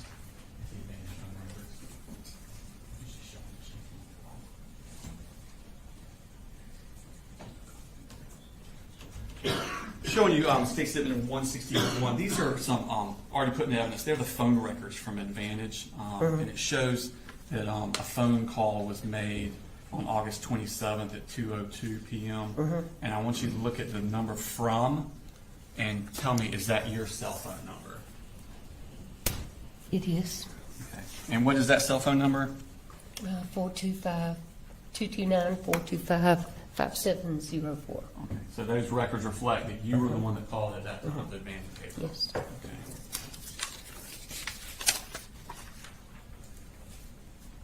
Now, when you were talking to Advantage Behavioral, did you tell them kind of what your needs were and what you were looking for? Yes. Okay. And were they receptive to that? Yes. Okay. Did they talk to you about scheduling of when it would be the most advantageous time and when would be a good time to schedule bringing Colt? Well, she said... Without going into what they said, Yeah.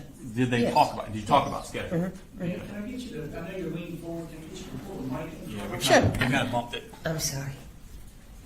Yes, So they talked about that? yes. All right, this time I would tender what they said about scheduling, not for the truth of the matter asserted, but to show what she did next, because it's talking about appointment times and things like that.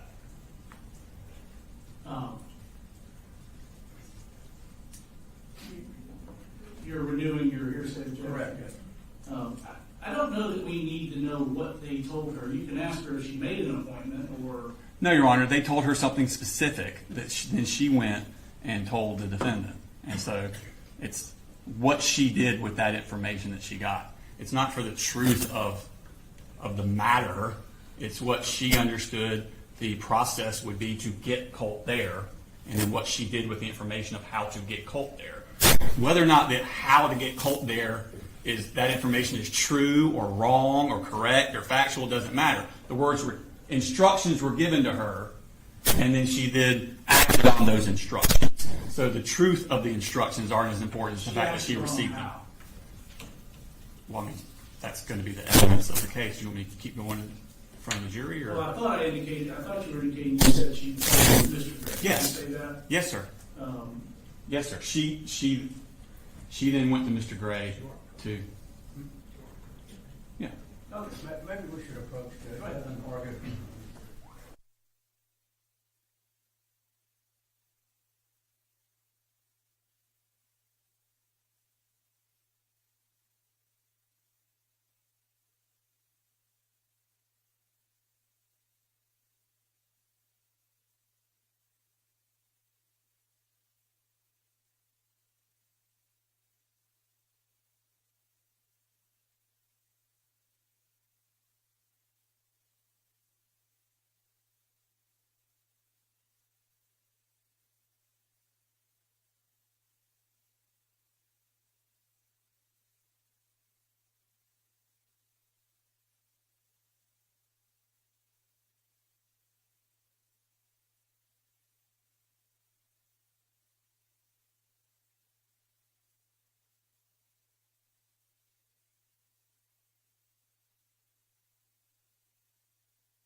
State's about to ask, and the witnesses, what I understand her response to be, does not prove that what she was told by Advantage is true. It's just her testimony about what she says she was told. It doesn't mean that whatever this content is, that it's actually true. Okay. Go ahead. So you talked to somebody at Advantage. Did they tell you who could bring a child in? Parent. And they told you it was a parent. Okay. Did they tell you when would be the best time to bring She a child said in? Saturday morning, Okay. Did she give a reason? because there's very few people in the clinic. Okay. And Coley could go on a Saturday when he couldn't go during the week. Okay. Thank you.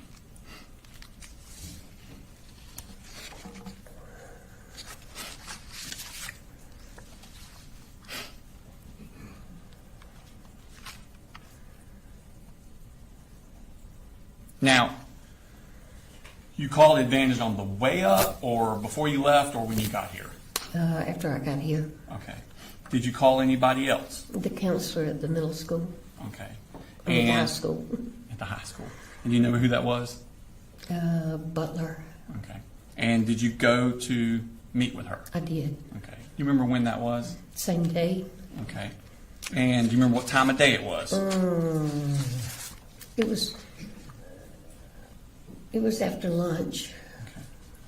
And without going into the subject matter of the conversation, were you told about different services that could be provided Yes. for Colt through the school? Yes. Okay. Tell me about when you talked to Lisa Butler. Did you tell her that Colt had urges to hurt other people? I did. Okay. Did you tell her about violent outbursts? I did. Did you tell her about him cutting himself? I did not, because I didn't know at that time. Did you tell him anything about references to Nicholas Cruz? No. Did you talk about an assault rifle in the bedroom? Tell me about what happened when you left the school.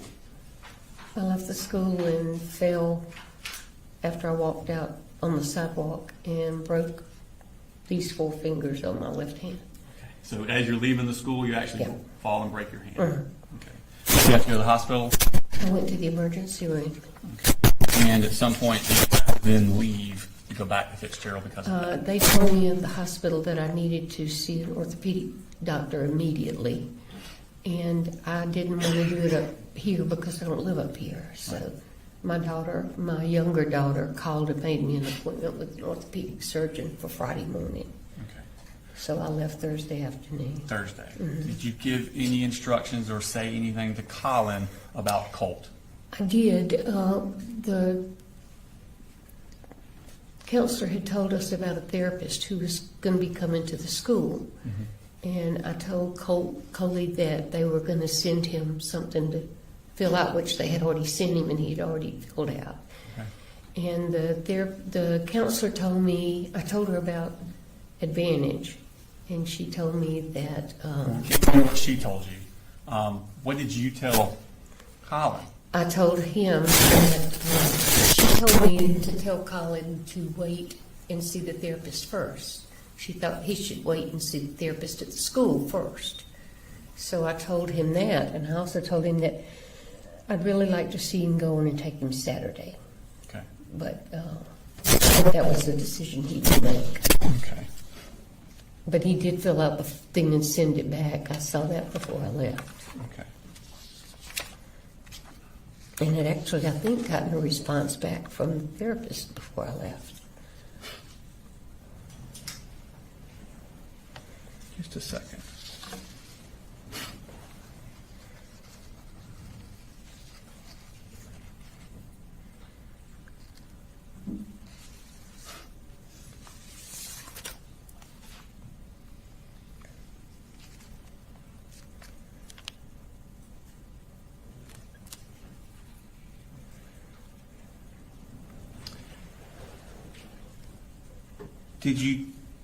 Did he tell you that he would take Colt on that Saturday?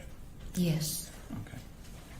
No, he said, when I told him about the therapist, he said, well, maybe I'll wait and do that.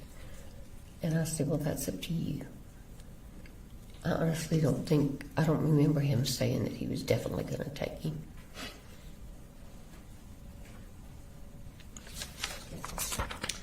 I want to take your attention to September 2nd.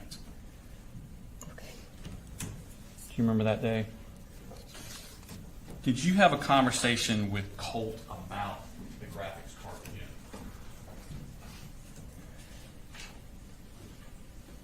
Did you? About what? Did you have a text conversation with Colt again on September 2nd about the graphics card? Yes. Let me show you what's in States 158. This is from Colt's phone, Your Honor. Flip through those.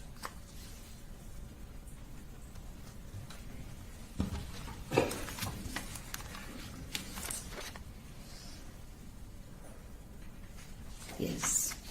Yes. Okay. And are those accurate as to the text message you received? Mhm. Yeah. Around the time we'll publish those. Any objection? Same thing, yeah. All right. They're admitted to be published, specifically, I don't know if I've seen these. As I understand it, they're not, Mr. Smith, are they being offered to prove the truth of the text? This is content? state of mind, Your Honor. These are shorter than the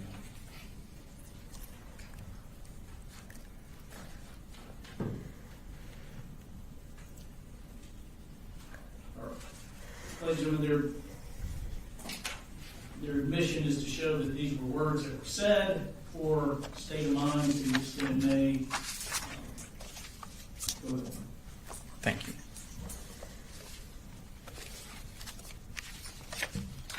So this is him again. Now it says UTC -4. So that time is accurate now because that is us, UTC -4. So at 12:49, he sends you the request graphics card. Yes. And you say, I know I told you I would get it after the first of the month. I was assuming you would be steady going to school and getting therapy, but you are not. I honestly cannot justify the purchase when you are staying home, not trying to help yourself. I know you're going to be angry, and I am truly sorry, but you desperately need to be in school so you don't wind up in trouble. School for 1 month, and then you can have the card. I love you the most. Yes. And he responds, fuck you. Yes. You ruined me. Yes. All of you. Yes. And drop dead. Yes. Okay. Did you communicate any of this to Colin? No. Okay. Did you have any more communications with Colt before September 4th? I don't think so. I don't have any memory of it. Okay. Just saying.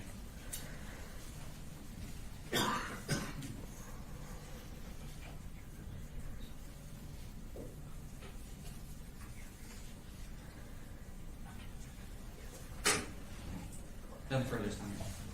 Cross. Thank you, Judge. Good afternoon. Good afternoon. Kind of a long trip from Fitzgerald. Yeah. I want to talk to you a little bit about your grandson. All right. I know you told the detectives early on that he was your heart. He was the first grandchild, correct? Actually, he was the third, but he was the first biological grandchild. Right. And that you couldn't help it, that you pretty much loved him the most. Okay. Yeah. How many statements did you give to the police, if you remember? I know you gave one in September, another one in November, another one in January. Did you give any other statements other than those? Not that I know of. I'm sorry? Not that I know of. Okay. You got a soft voice. Sometimes I'm it's hard sorry. for me to hear. No, that's fine.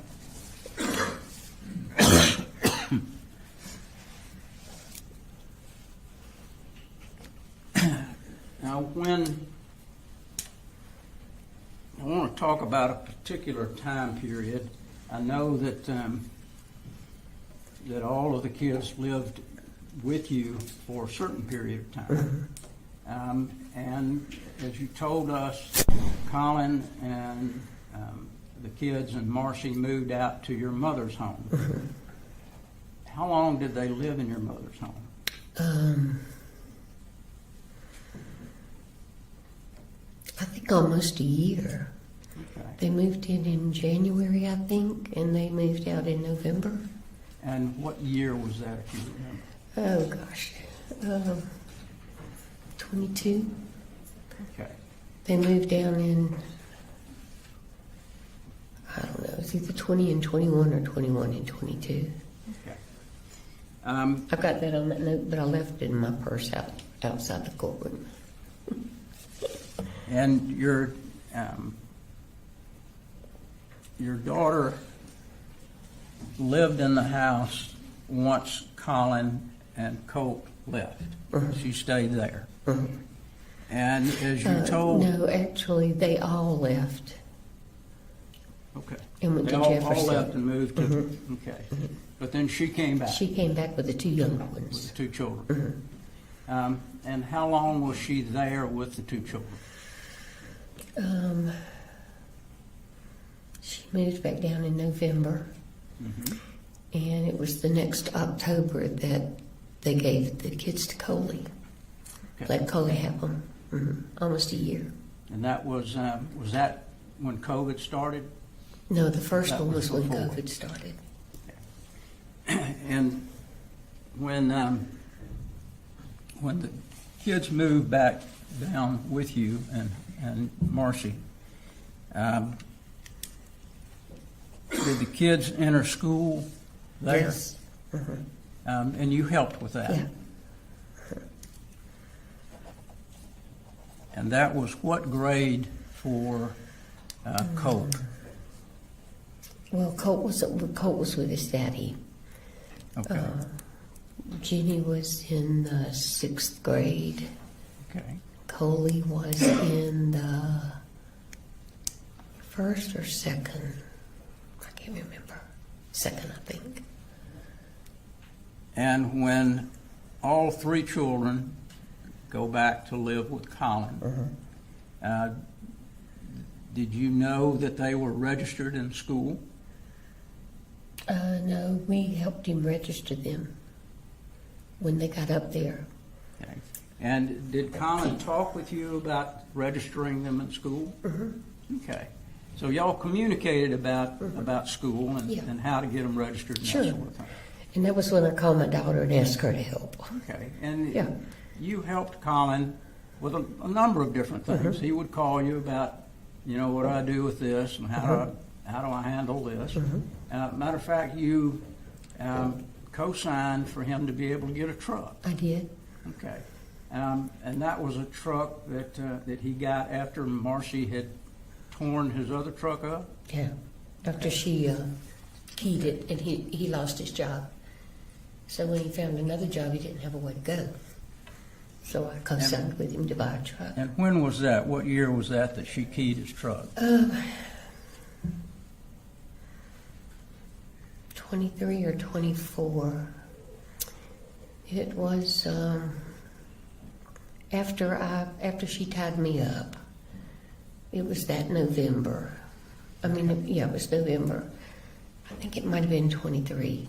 I just honestly don't remember which at this point. Okay. And it was a work truck that she keyed, is that right? Yeah.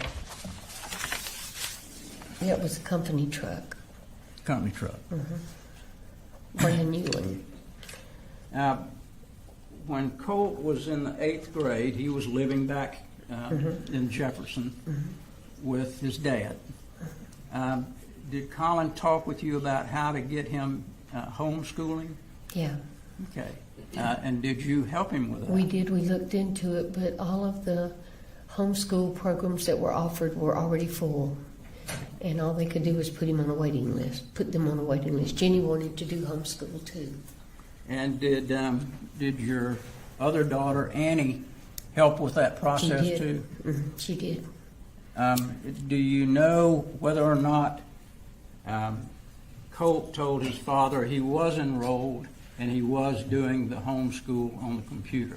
That I don't know. Did you ever talk with Colt about that? No. Okay. I do think that his mom told Coley that Okay. he was doing it. And But I don't during know about him. I'm sorry, go ahead. I just said I don't know about Colt saying anything about it. During the whole time that he would have been in the 8th grade, how many times did you come up to visit then? Not as many, maybe 5 or 6, Okay. because the Would other you ever, kids were with me. Well, no, when he was in 8th grade, they were all up there, so I was up there about every 6 weeks. okay. And would you talk to Colt as well as the other children about school? Okay. Coley and I talked a lot about it, what we could do to convince him that he needed to go. I actually talked to somebody at the school about it. And they sent somebody out to the house, but nothing ever happened. Now, when the police talked with you back in November of 2025, you indicated that your daughter, when she was living there with Jenny and Coley, she was a mess. What drugs do you know that she was on? You ended up telling the officer the drugs that you thought she was on. I don't think she was on any after she got home, because she didn't have any. She was just having withdrawal from the ones that she had been taking. And did you tell the police that she was taking methamphetamines as well as a number of other drugs? Tell the police? I'm sorry? Did I tell the police that? In November of 2025, did you tell the police that your daughter Marcy, during that time period, was on a myriad of drugs? She was. I don't remember telling the police that, but I do know she was on a myriad Okay. of drugs. Page 1 of 48.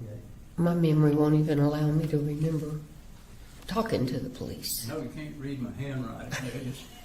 Just don't even think about that. I'm going to show you this area right here. Just get you to read that Okay. yourself.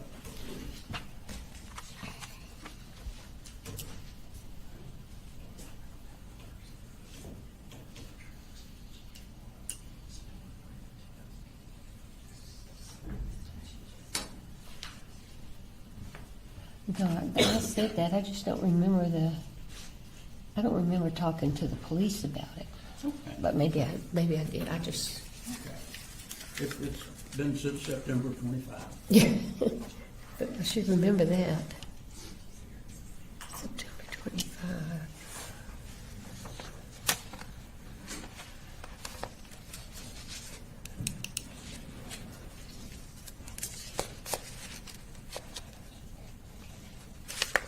Was that related to when she tied me up?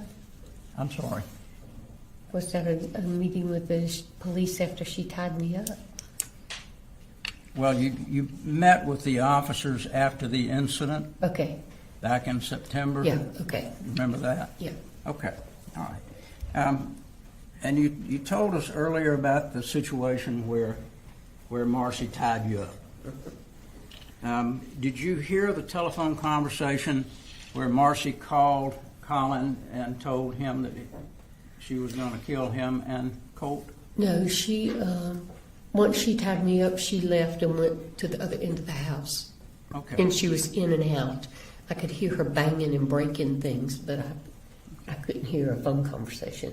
You didn't hear did you hear that she was on the phone but didn't know what she said? No, I didn't even hear her on the phone. Okay.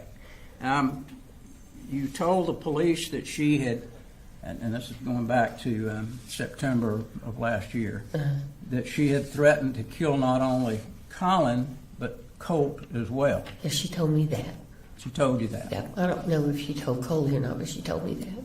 And she told who? Me. Okay. Do you know whether she told Colin that? I don't know. Okay. Do you know whether she told Colt that? He called me and was upset about it, so somebody told him, but I didn't. Okay. So Colt called you and was upset that his mother threatened to kill him. But it was not then, it was a few days later. I'm sorry. That's okay. That's pretty understandable, I guess. Yeah, Yeah. yeah. He was upset because she had threatened to kill him, and he didn't understand why she would want to kill him. And were you concerned about that? I was concerned about her saying it. I really didn't put a whole lot of merit in her doing it because she didn't have a gun.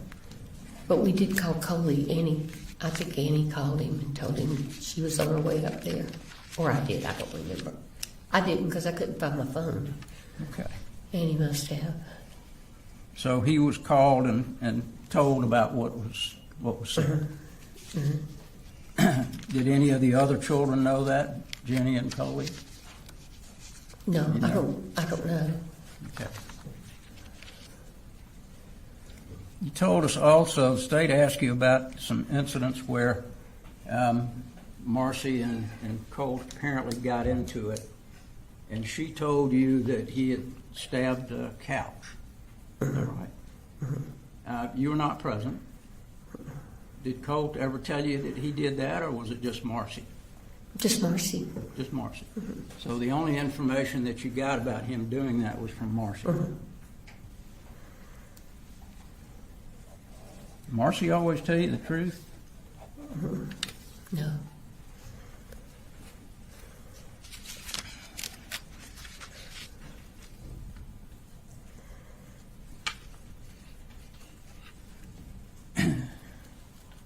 You told us also that you had bought Colt a phone. Do you remember approximately when you did that? It was after he went up to live with his dad when he was in the 7th. I mean, when I brought Marcy and the other kids down. Okay. A couple of weeks after that, I bought him one. Would that have been in 23? Yeah. 2023? Yeah. Okay. Yes.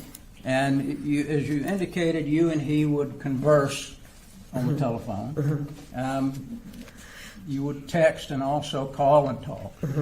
How often would you talk with him on the phone? Not very often, maybe once a week. Okay. And how about texting? About the same. Actually, he called more than he texted. Okay. You told the police that that Colt was a bright kid. Yeah. Yes, Very sir. smart. Knew a lot about computers.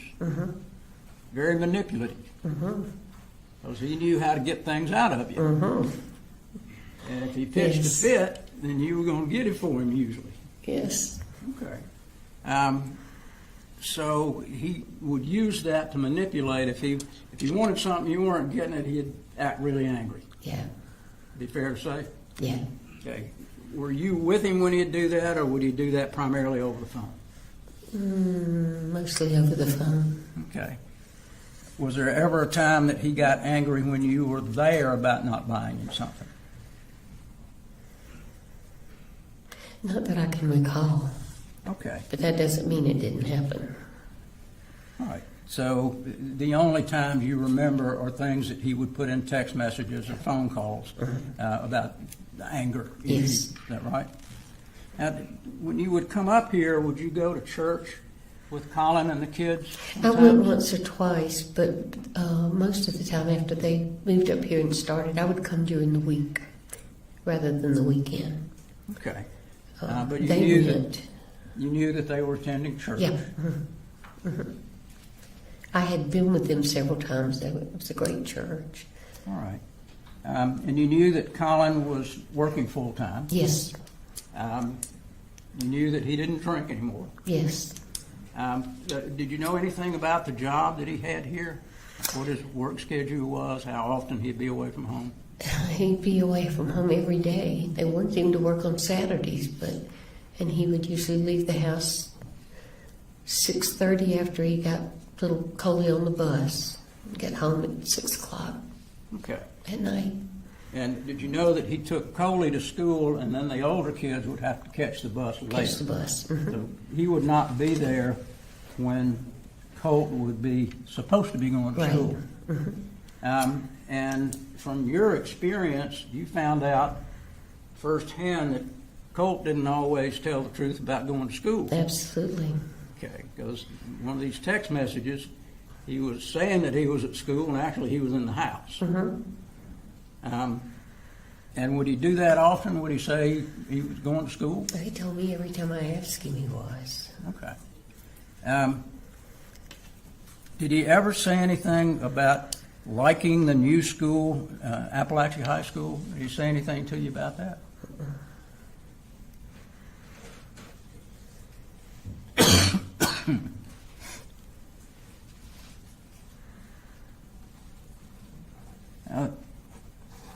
Some of these text messages are about Zoloft. Zoloft is for anxiety. And did you believe that he suffered from depression and anxiety? Absolutely. Okay. And so therefore, was it your idea or Marcy's idea to give him Zoloft? Well, Marcy brought it up, and I didn't necessarily support it, but I didn't fight her on it. I didn't try to talk her out of it. That was not something that Colin suggested. No. And how long had Marcy been giving him Zoloft? She started giving it to him after she went up, when she left rehab. August? No, she left sometime in July. Okay. I don't know how long after that she started giving it to him, but Okay. July or August of it was July 24? because it was around the 10th, I think, of July. All right.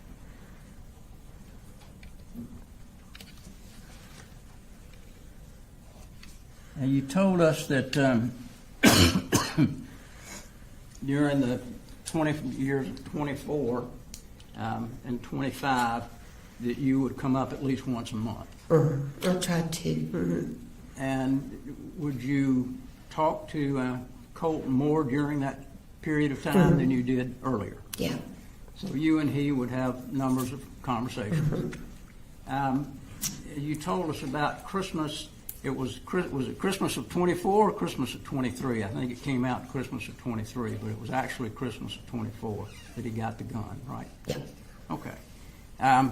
And after he got the gun, did he talk with you about getting things for him for the gun? No, he just talked about bullets. I'm getting bullets for it. Did you end up buying him a strap for the gun? Buying what? A strap? You remember getting him anything other than bullets? I don't. But that, he could have ordered it on Amazon, and I just, Okay. But I don't think I did. But I honestly, I'd have to go back and check my Amazon remember. orders. I'm sorry? I said I'll have to go back and check my Amazon orders. Okay. So would he order sometimes things on Amazon without you knowing it? No, not usually. Okay. I usually did the ordering. I didn't let him get on it. But that doesn't mean he didn't do it Right. at some point in time. Do you know how many bullets you got him? No, I got him, I think 2 of those things that you put in the gun, magazines, is that what they call them? Okay. I think I got him Magazines? 2 of those or 3, whatever you could get for $100 or less. Okay. Because I So- had given him $100 for his birthday. So it may have been magazines that you put the bullets in? No, they were bullets. Okay. They were, I don't know, they were just in a box. All right. But you don't recall, at this point, anything else that you may have purchased No. for him? How about for his computer? You buy him things for the computer? I did. He liked to take them apart and add new things to them and make them stronger and bigger. And so I actually bought his computer. Marcy asked me if I would get it. Well, actually, she said we would get it together. He wanted one really bad, so I got it. Was he good with putting the computers together, building things with it, or do you know? Was he good at what? Good with matching components up with Oh, the yeah. computer? He'd take them apart and put them back together. Okay. Did he ever talk with you, or did you ever get any information about him being on what we call the dark web? No. Okay. Do you even know what the dark web No, is? no, no. Until I heard about the Discord when the FBI. Well, the whole That's web to me is dark, so Yeah. I understand. But he never talked to you about it? No. The police also asked you about, I think you told the police that you came down a couple of months before this incident, or maybe a little before that, and cleaned his room.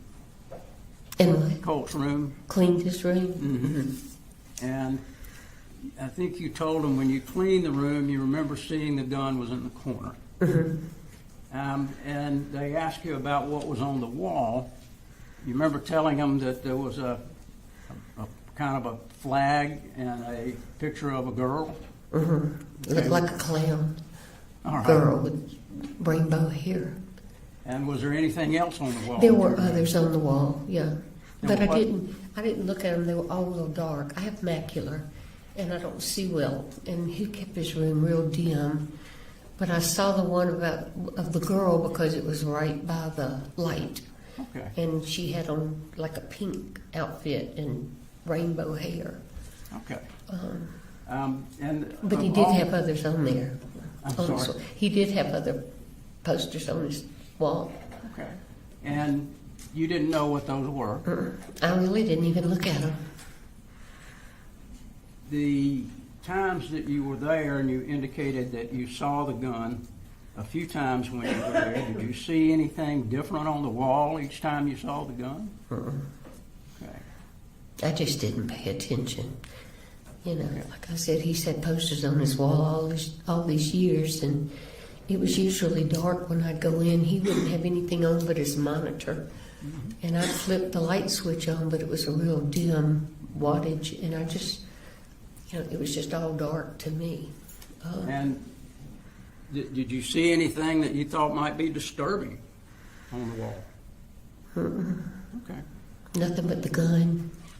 I'm really. sorry? Nothing but the gun? Mhm. You knew that that Colin had purchased this gun. Do you know when he bought it? He bought it, I think maybe in November, Okay. before Christmas. Bought it before Christmas? Yeah. Okay. And were you there when he gave it to Cole?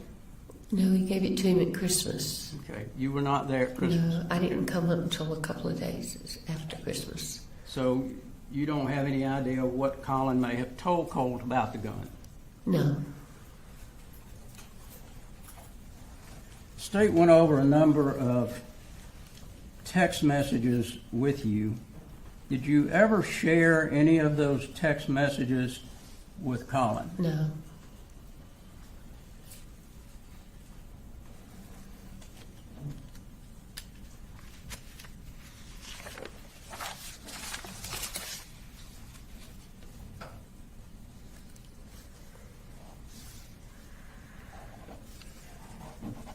One of the text messages was Colt saying that she lied. I didn't say anything about killing you.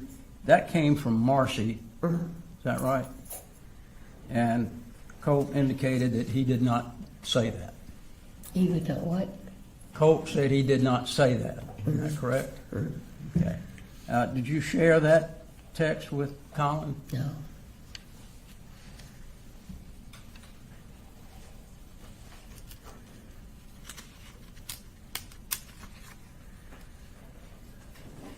I know we heard about the graphics card also. He got upset with you again because you weren't buying him what he wanted? Okay. And every time he would go through this scenario, would you have another conversation and he'd tell you that he loved you?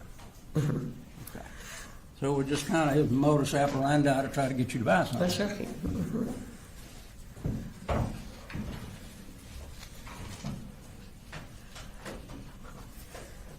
When he talked about hurting someone, did you tell that to Colin? I don't think I did. But you said you told that to the counselor at the school. Yeah. And if I told Coley, I don't remember. All right. And you also told us that on the 27th, when you went over to talk about the therapy, they told you that the best time would have been Saturday. They didn't tell you that was the only time. No, they said you could come anytime, and I said, well, Coley works all week. And she said Saturday would be better because most people don't even know we're open on Saturday. Okay. And she could get him in, he could get him in real quick. So Saturday would be the best time, but he could come anytime. Yeah. Because they're available anytime. And did you tell that to Colin? I did.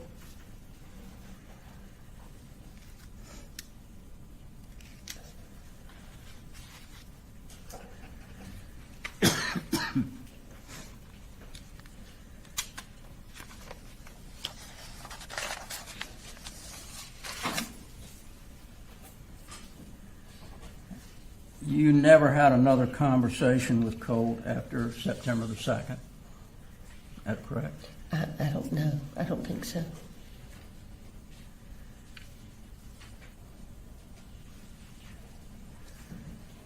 You also told us that you got some forms from the school, and you gave those to Colin, and he filled them out and turned them in. Actually, they emailed them to him. Email, okay. And did he tell you that he had filled them out? Yeah, he filled them out before I even left to go home. Okay, And so- I think he had gotten a response back from the therapist too. So he had done that quickly? Yeah, and he was supposed to, Colt was supposed to see her on Thursday. Okay.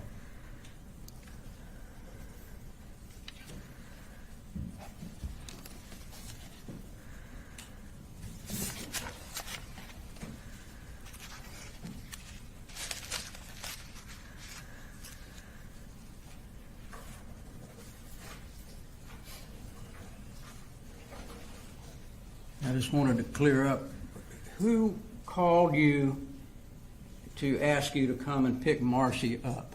Colt. Colt. Okay, it was not Colin? No. It was Colt. No, I'm sorry, go ahead. And it was you and your husband and Marcy that came up. Oh, well, No. Marcy was already Yeah, here, I'm Marcy's sorry. here, yeah. But it was you and your husband to Yeah. get Marcy. Yeah. And when y'all came in the house, did you go to his room? To Colt's Colt's? room? I thought he was in school. Okay. And he always kept his door shut, so I never even checked. And where was Marcy?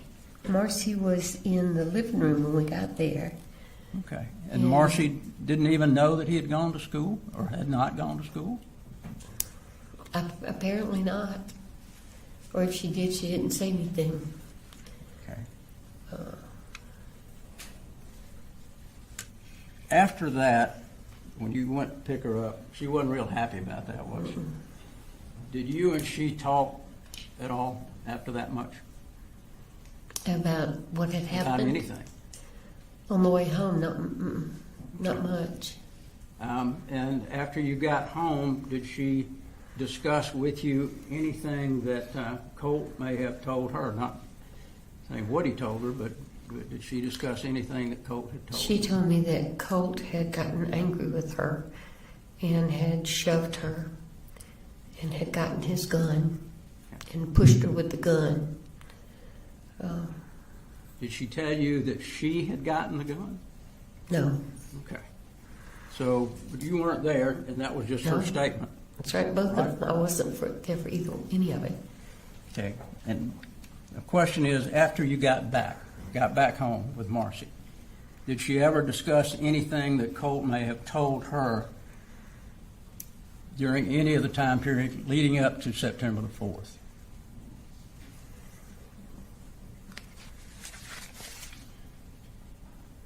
No. Okay. Thank you very much. You're welcome. Yes, Your Honor. So when you bought those bullets for Colt, wasn't that with the defendant's permission? Yeah. Okay. And now, you said earlier that you, on the way up, after Colt had told you that, asked you, would you still love me if I did something terrible? You called Advantage Crisis in Athens. Where did you get that information about that place existing? From Marcy. Okay. And had she been searching for places like that? She had found that one.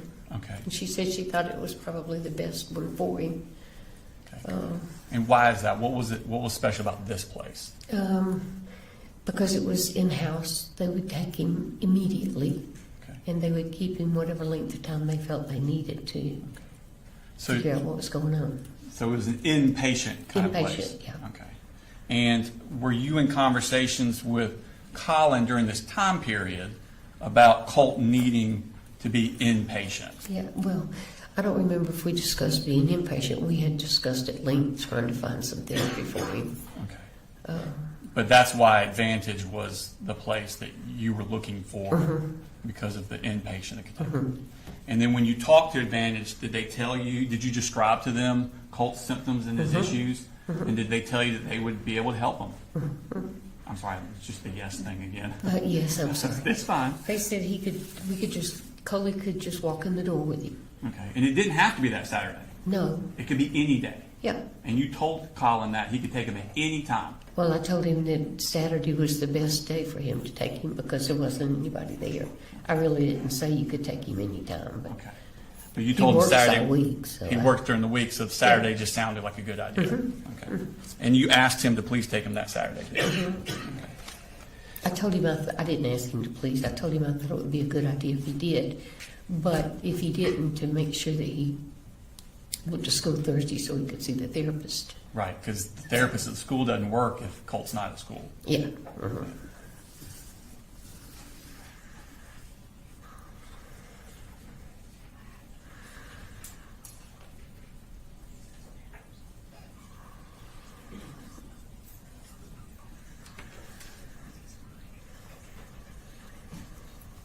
When the situation that you were talking about on Cross where Colt shoved Marcy to the ground while he was holding the rifle, did Colin text you that day saying, I need you to call, I'm at work, something's happening at the house? You remember that? He did text me that, but I don't remember if it was that day, but yeah. Okay. So he was aware of that incident. Oh, I don't know. I don't remember when he texted me to call him. Okay. I don't remember if it was that day or not. Okay. Do you remember him telling you about the shoving down? Colin telling you about it? No, I just remember Colt telling me. Okay. You don't remember Colin texting you? I don't. But It's that a lot of doesn't stuff mean he happening, didn't. isn't it? Yeah. Is it fair to say that sometimes it you're- would be in my text? Okay. Is it fair to say that sometimes your memory's not? Yes. Okay. I'm 76. Yes. Is it possible that sometimes you can I'm trying to think of the word. I'm getting older too. You confuse different issues, different times with, and sometimes put the same things at the same time that were different. That's kind of leading. I'm 83, and I feel for it, but still. Yes, Your Honor. We're We talking. need to reword the question. Well, Your Honor, I do believe I'm allowed to lead a little bit when we're talking about her lack of memory and not being able to answer the questions I'm giving. I'm allowed a little bit of leeway under those circumstances. Well, just re-ask the last, reword the last question. Is it possible that you have issues sometimes putting two different memories together? Yes. Okay. But if I can continue, I do remember Coley and I communicating that day. Okay. Because I remember him saying, please don't bring Charlie up here with you. That's my husband. Okay. Because he was afraid something would happen, which And that- was a valid fear. And that's the day that Colt shoved It Marcy was, down. I remember now. Yeah. Okay. Thank you. I have no further questions, Your Honor. Yes, Rick Cross. Just a couple of things. Take from me. You knew that Colt and his dad, Colin, went hunting. Mm-hmm. You knew that that Colt had killed his first deer back in, was it 23 or 24? 23, I think. And matter of fact, they sent you a video Picture. of that. Mhm. Okay. And so you knew that that his dad and Colt bonded over hunting. Mhm. They did other things. They played golf, correct? Mhm. But that was one thing that they bonded over was shooting. And did Colin tell you that he would take Colt to the firing range? Your Honor, I'm going to object. This is beyond the scope of regret. Well, he brought up the bullets. It is, but I'm going to allow it. Go ahead. That's all I had, Judge. Okay. You should be excused. Please, Your Honor. Thank you, ma'am. Thank I'm you. through. Free to go. Yep. Thank you.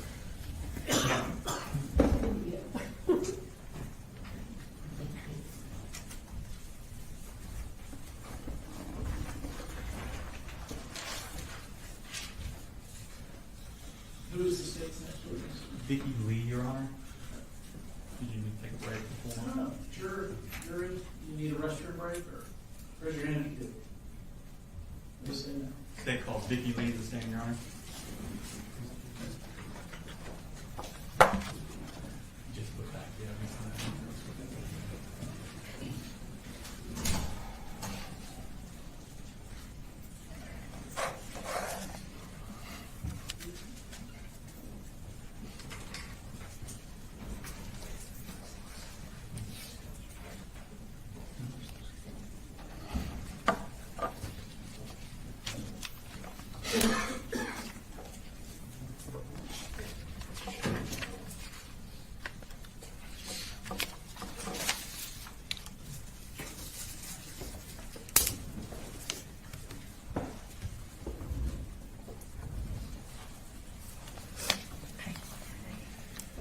Could you raise your right hand, please?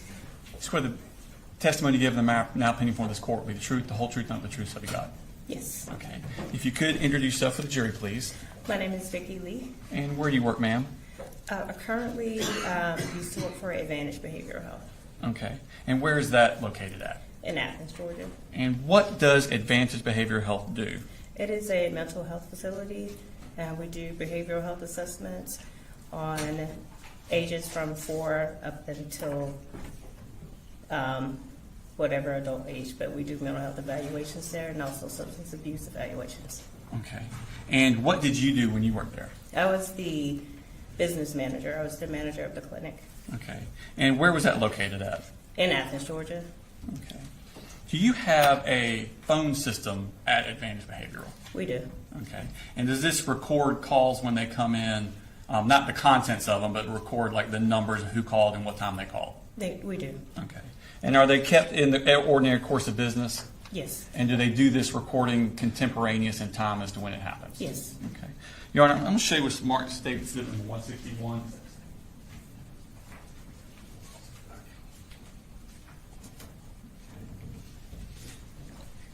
Yes, if you identify that.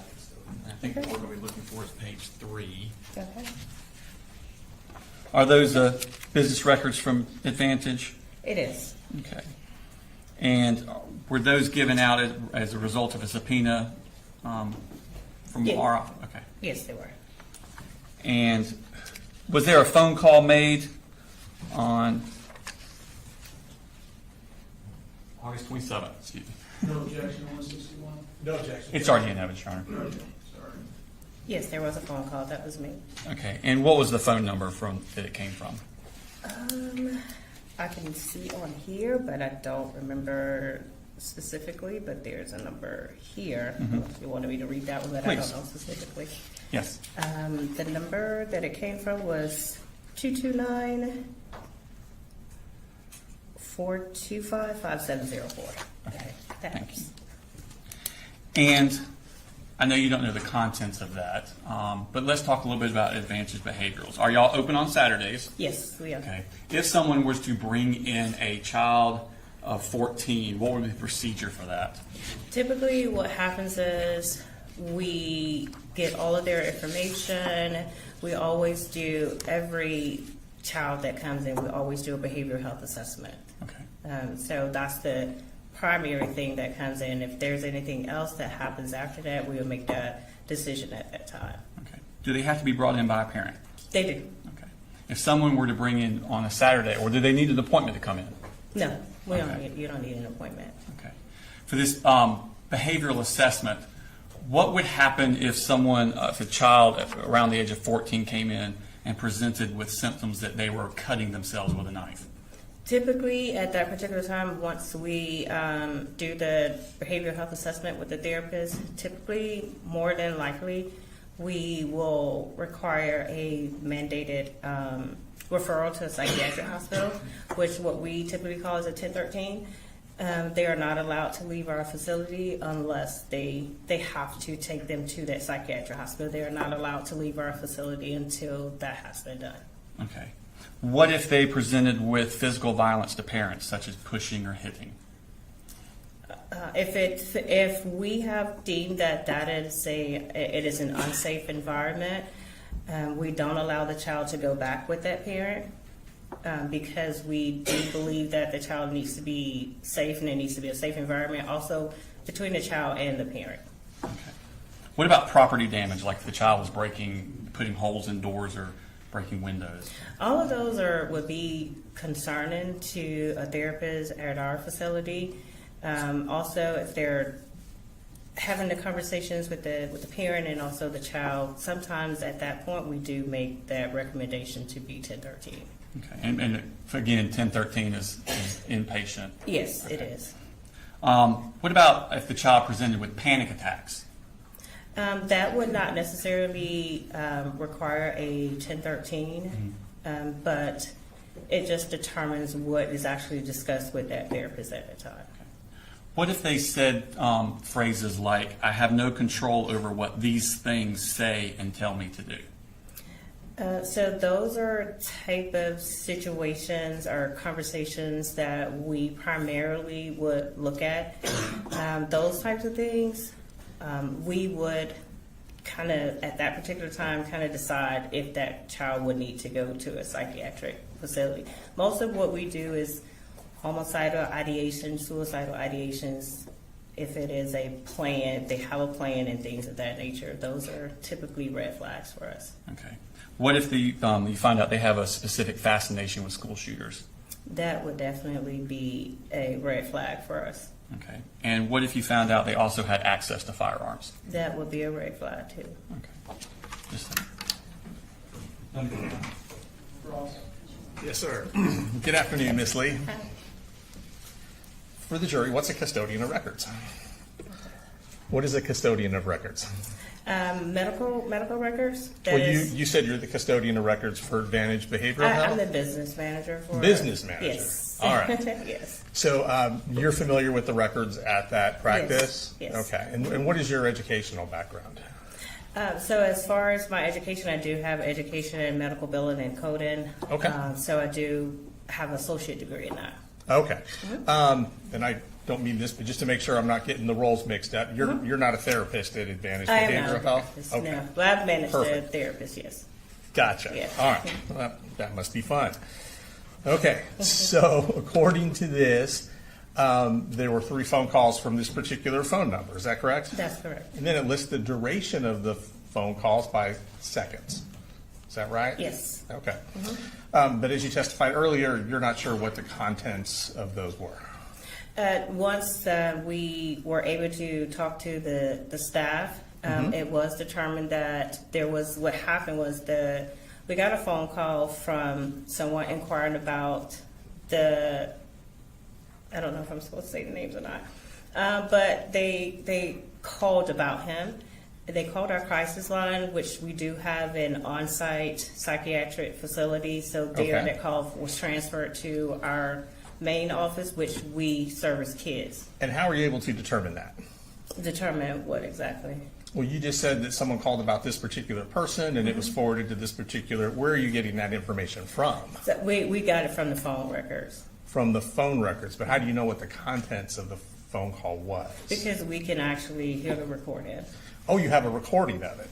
Well, not this right here, but yes, our phone calls are recorded. Your phone calls are recorded, but you don't have any recordings of these 3 phone calls? Is that correct? Not that, to my knowledge, they don't. Okay. Yes. Gotcha. But gotcha. I do know that this was big. Talking to our staff, they do recall the conversations, the call that was transferred to them. They all remember that. Who was the staff you spoke to?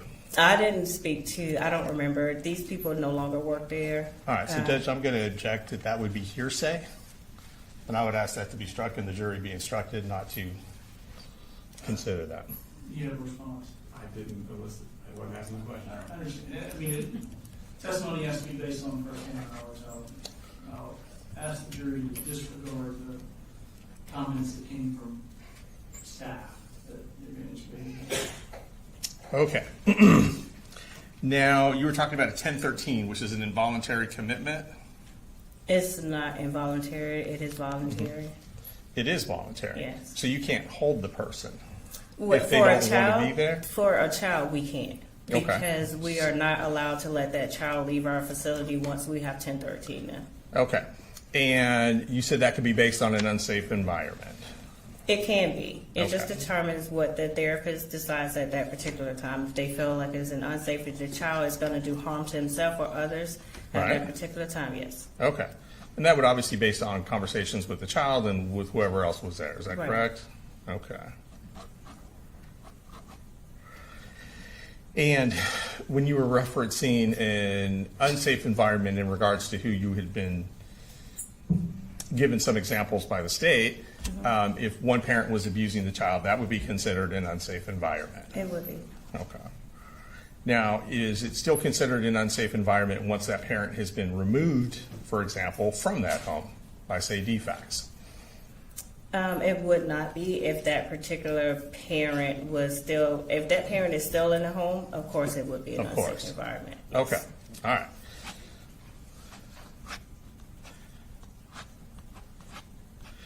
And if you interviewed a child and he or she presented no symptoms, that child would not be 1013, No, correct? but we do have a safety plan. We do have to have a safety plan. Anytime anyone comes into our facility, we do have to have a safety plan in order for them to leave. So everyone, well, let me clarify that first before we move on. So anyone that comes in for some information gets a safety plan, or does there have to be a screening first? Once you're being seen. Once you're being seen, if you do speak with a therapist and we do a behavioral health assessment, Okay. at that particular time, we always develop a safety plan. So everyone gets a safety plan If who you sees do. a therapist? Yes. Okay. And you said y'all are open typically on Saturdays. We are. Are you open on holidays as well? We are typically open on holidays, as far as like Thanksgiving, Christmas. Right. Now, our office is not open, but our inpatient hospital is 24 hours. Okay.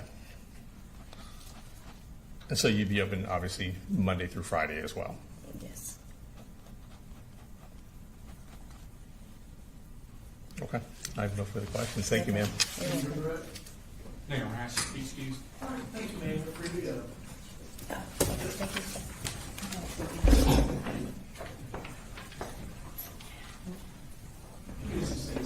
It's pretty long, Your Honor. I think I see a hand anyway, is that right? All right, ladies and gentlemen, we'll go ahead and take a 10, 15-minute break.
I'm sorry. We need more time to do that.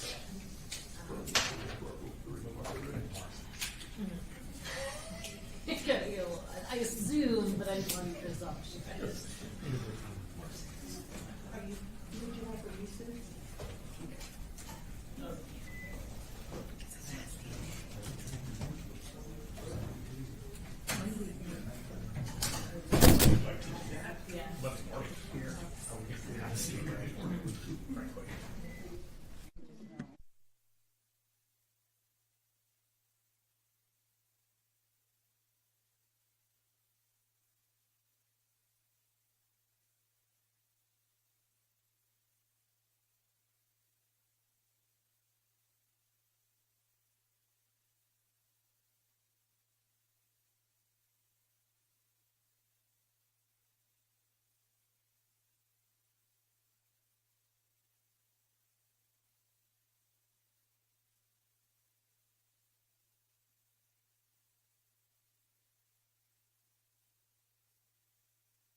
And she has not yet arrived.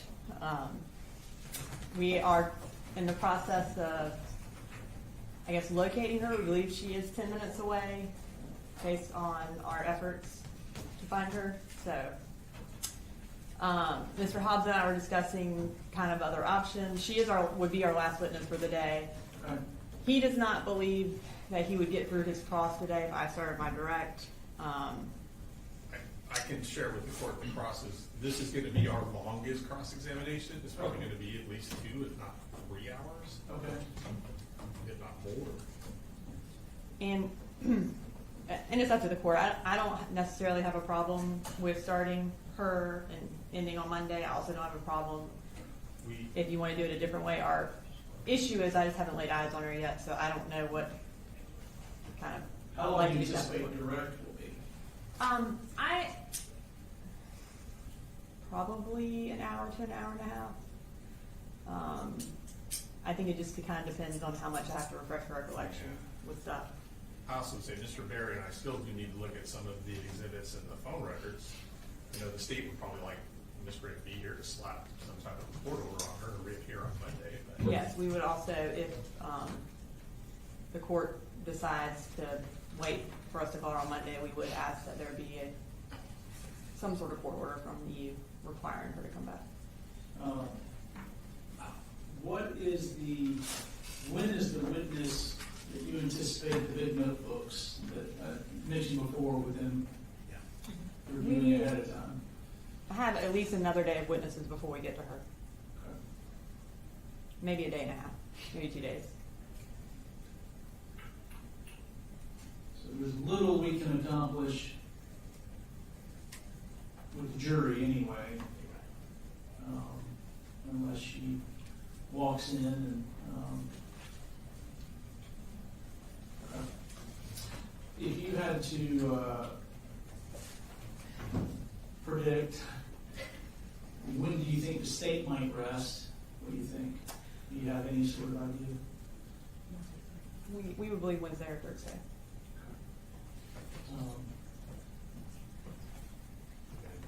We have probably, I believe, 9 witnesses left, but they are all fairly lengthy except for one, I believe. And I know that we had talked about jury charges, but obviously things have accelerated. We'll have those to you first thing Monday morning. Okay. We have the dates, but we anticipate having ours ready Monday morning. Thank So you. you can start. Yes. Thank you. Yes, first. All right. Is there any reason I shouldn't release the jury today? Um, If you want to be done by 4:30. But we would ask that we remain in the courtroom We will remain. so that we can address Ms. Gray. Yeah, I think we'll have enough time to go through the book and everything and make whatever objections. we need to. It's covered on that. Especially. That's fine. All right. Is there anything you want me to tell the jury other than just? Just tell me I have some lawyer stuff to do. They're gonna get an early release on Friday. Just tell them the state can't get their witness here. Oh, well, we're getting her here. This may take a little longer than we thought. We just don't know what car you Judge, when she does get here, I think you're gonna have to charge her with the fact that she is still married to Colin, so there is a marital privilege. She's gonna have to waive that on the record. So I think we need to, I don't know whether she needs a lawyer with her to do that, but I think we need to do that when she gets here. I don't believe that is the case, Your Honor. I don't think legally she has to waive the marital privilege on the record. I think that would be something, an antiquated view of that statute. I think it has changed since then. Well, it's been a minute since I looked at it, so I'm gonna look at it anyway. We just did that on another case that I had. Wife testifying.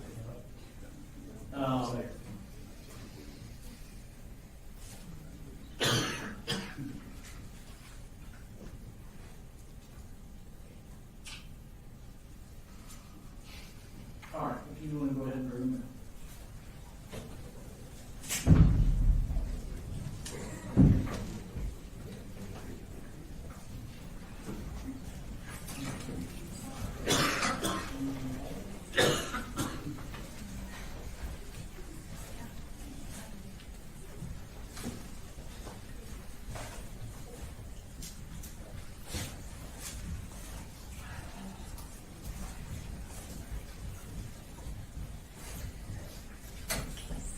Y'all can see.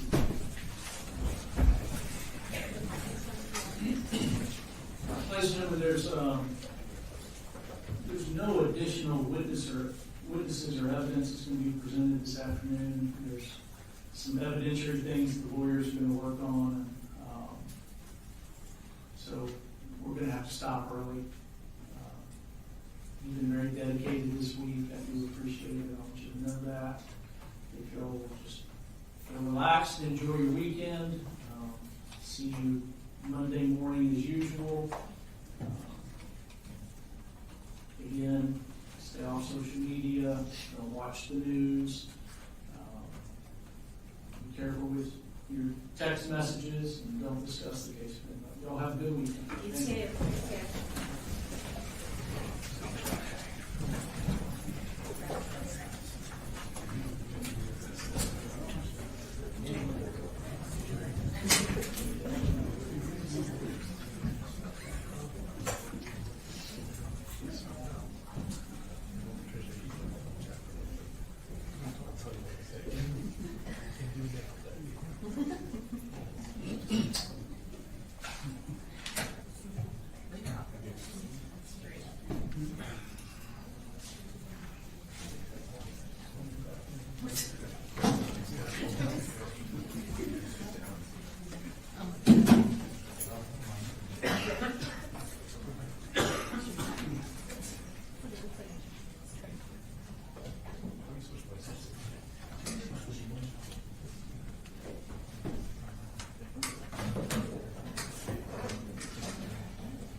Coroner may we approach? Yes. Bring on.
So, listen, there's some concern. You were the next witness, and you weren't here when they were ready to call you. Yes, sir. So there's so we sent the jury home and bring them back Monday morning. You would be the first witness Monday morning. Yes, sir. There's some concern about you appearing. I just want you to understand you're under a subpoena. Is that right? Yes, sir. So I will be driving myself on Monday, so other family members won't be involved. just be aware, you're under subpoena, it still applies for Monday, I don't know specifically what day it told you to be here, but, Sure. you don't want to be held in contempt for not coming, you don't want deputies to be sent out to find you. Oh, no. You don't want to be put in jail for contempt. I'll be here on Sunday. All right, so you should be here by 8:15 Monday morning. Sure. Okay, Absolutely. and then check in with the DA's office when you get here. Yes, sir. Anything else we need to address with Ms. Gray? Nothing to say, Your Honor. All right, thank you, ma'am. Thank you.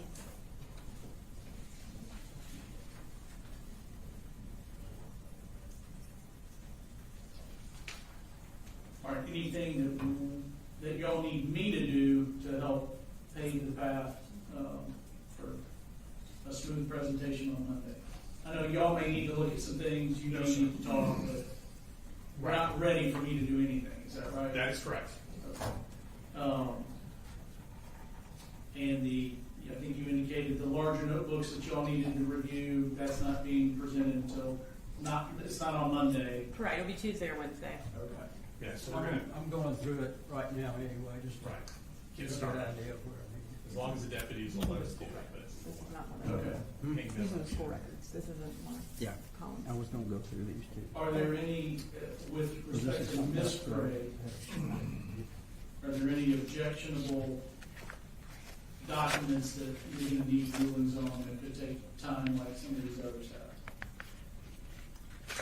probably not. I think we've kind of gone, For Ms. Gray? yeah, for Miss Gray. I don't believe We've so gone through for- most of it. I don't believe so for Ms. Gray. Right. And I think for the remainder of the witnesses, other than Investigator Gilliland, we won't be introducing much evidence beyond interviews. Right about that. Right. All right. So anything else y'all need to do for? One quick thing, with one of the deputies in the state. Okay.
No, sir. All right, well, I hope y'all have a good weekend. You too. We're adjourned for the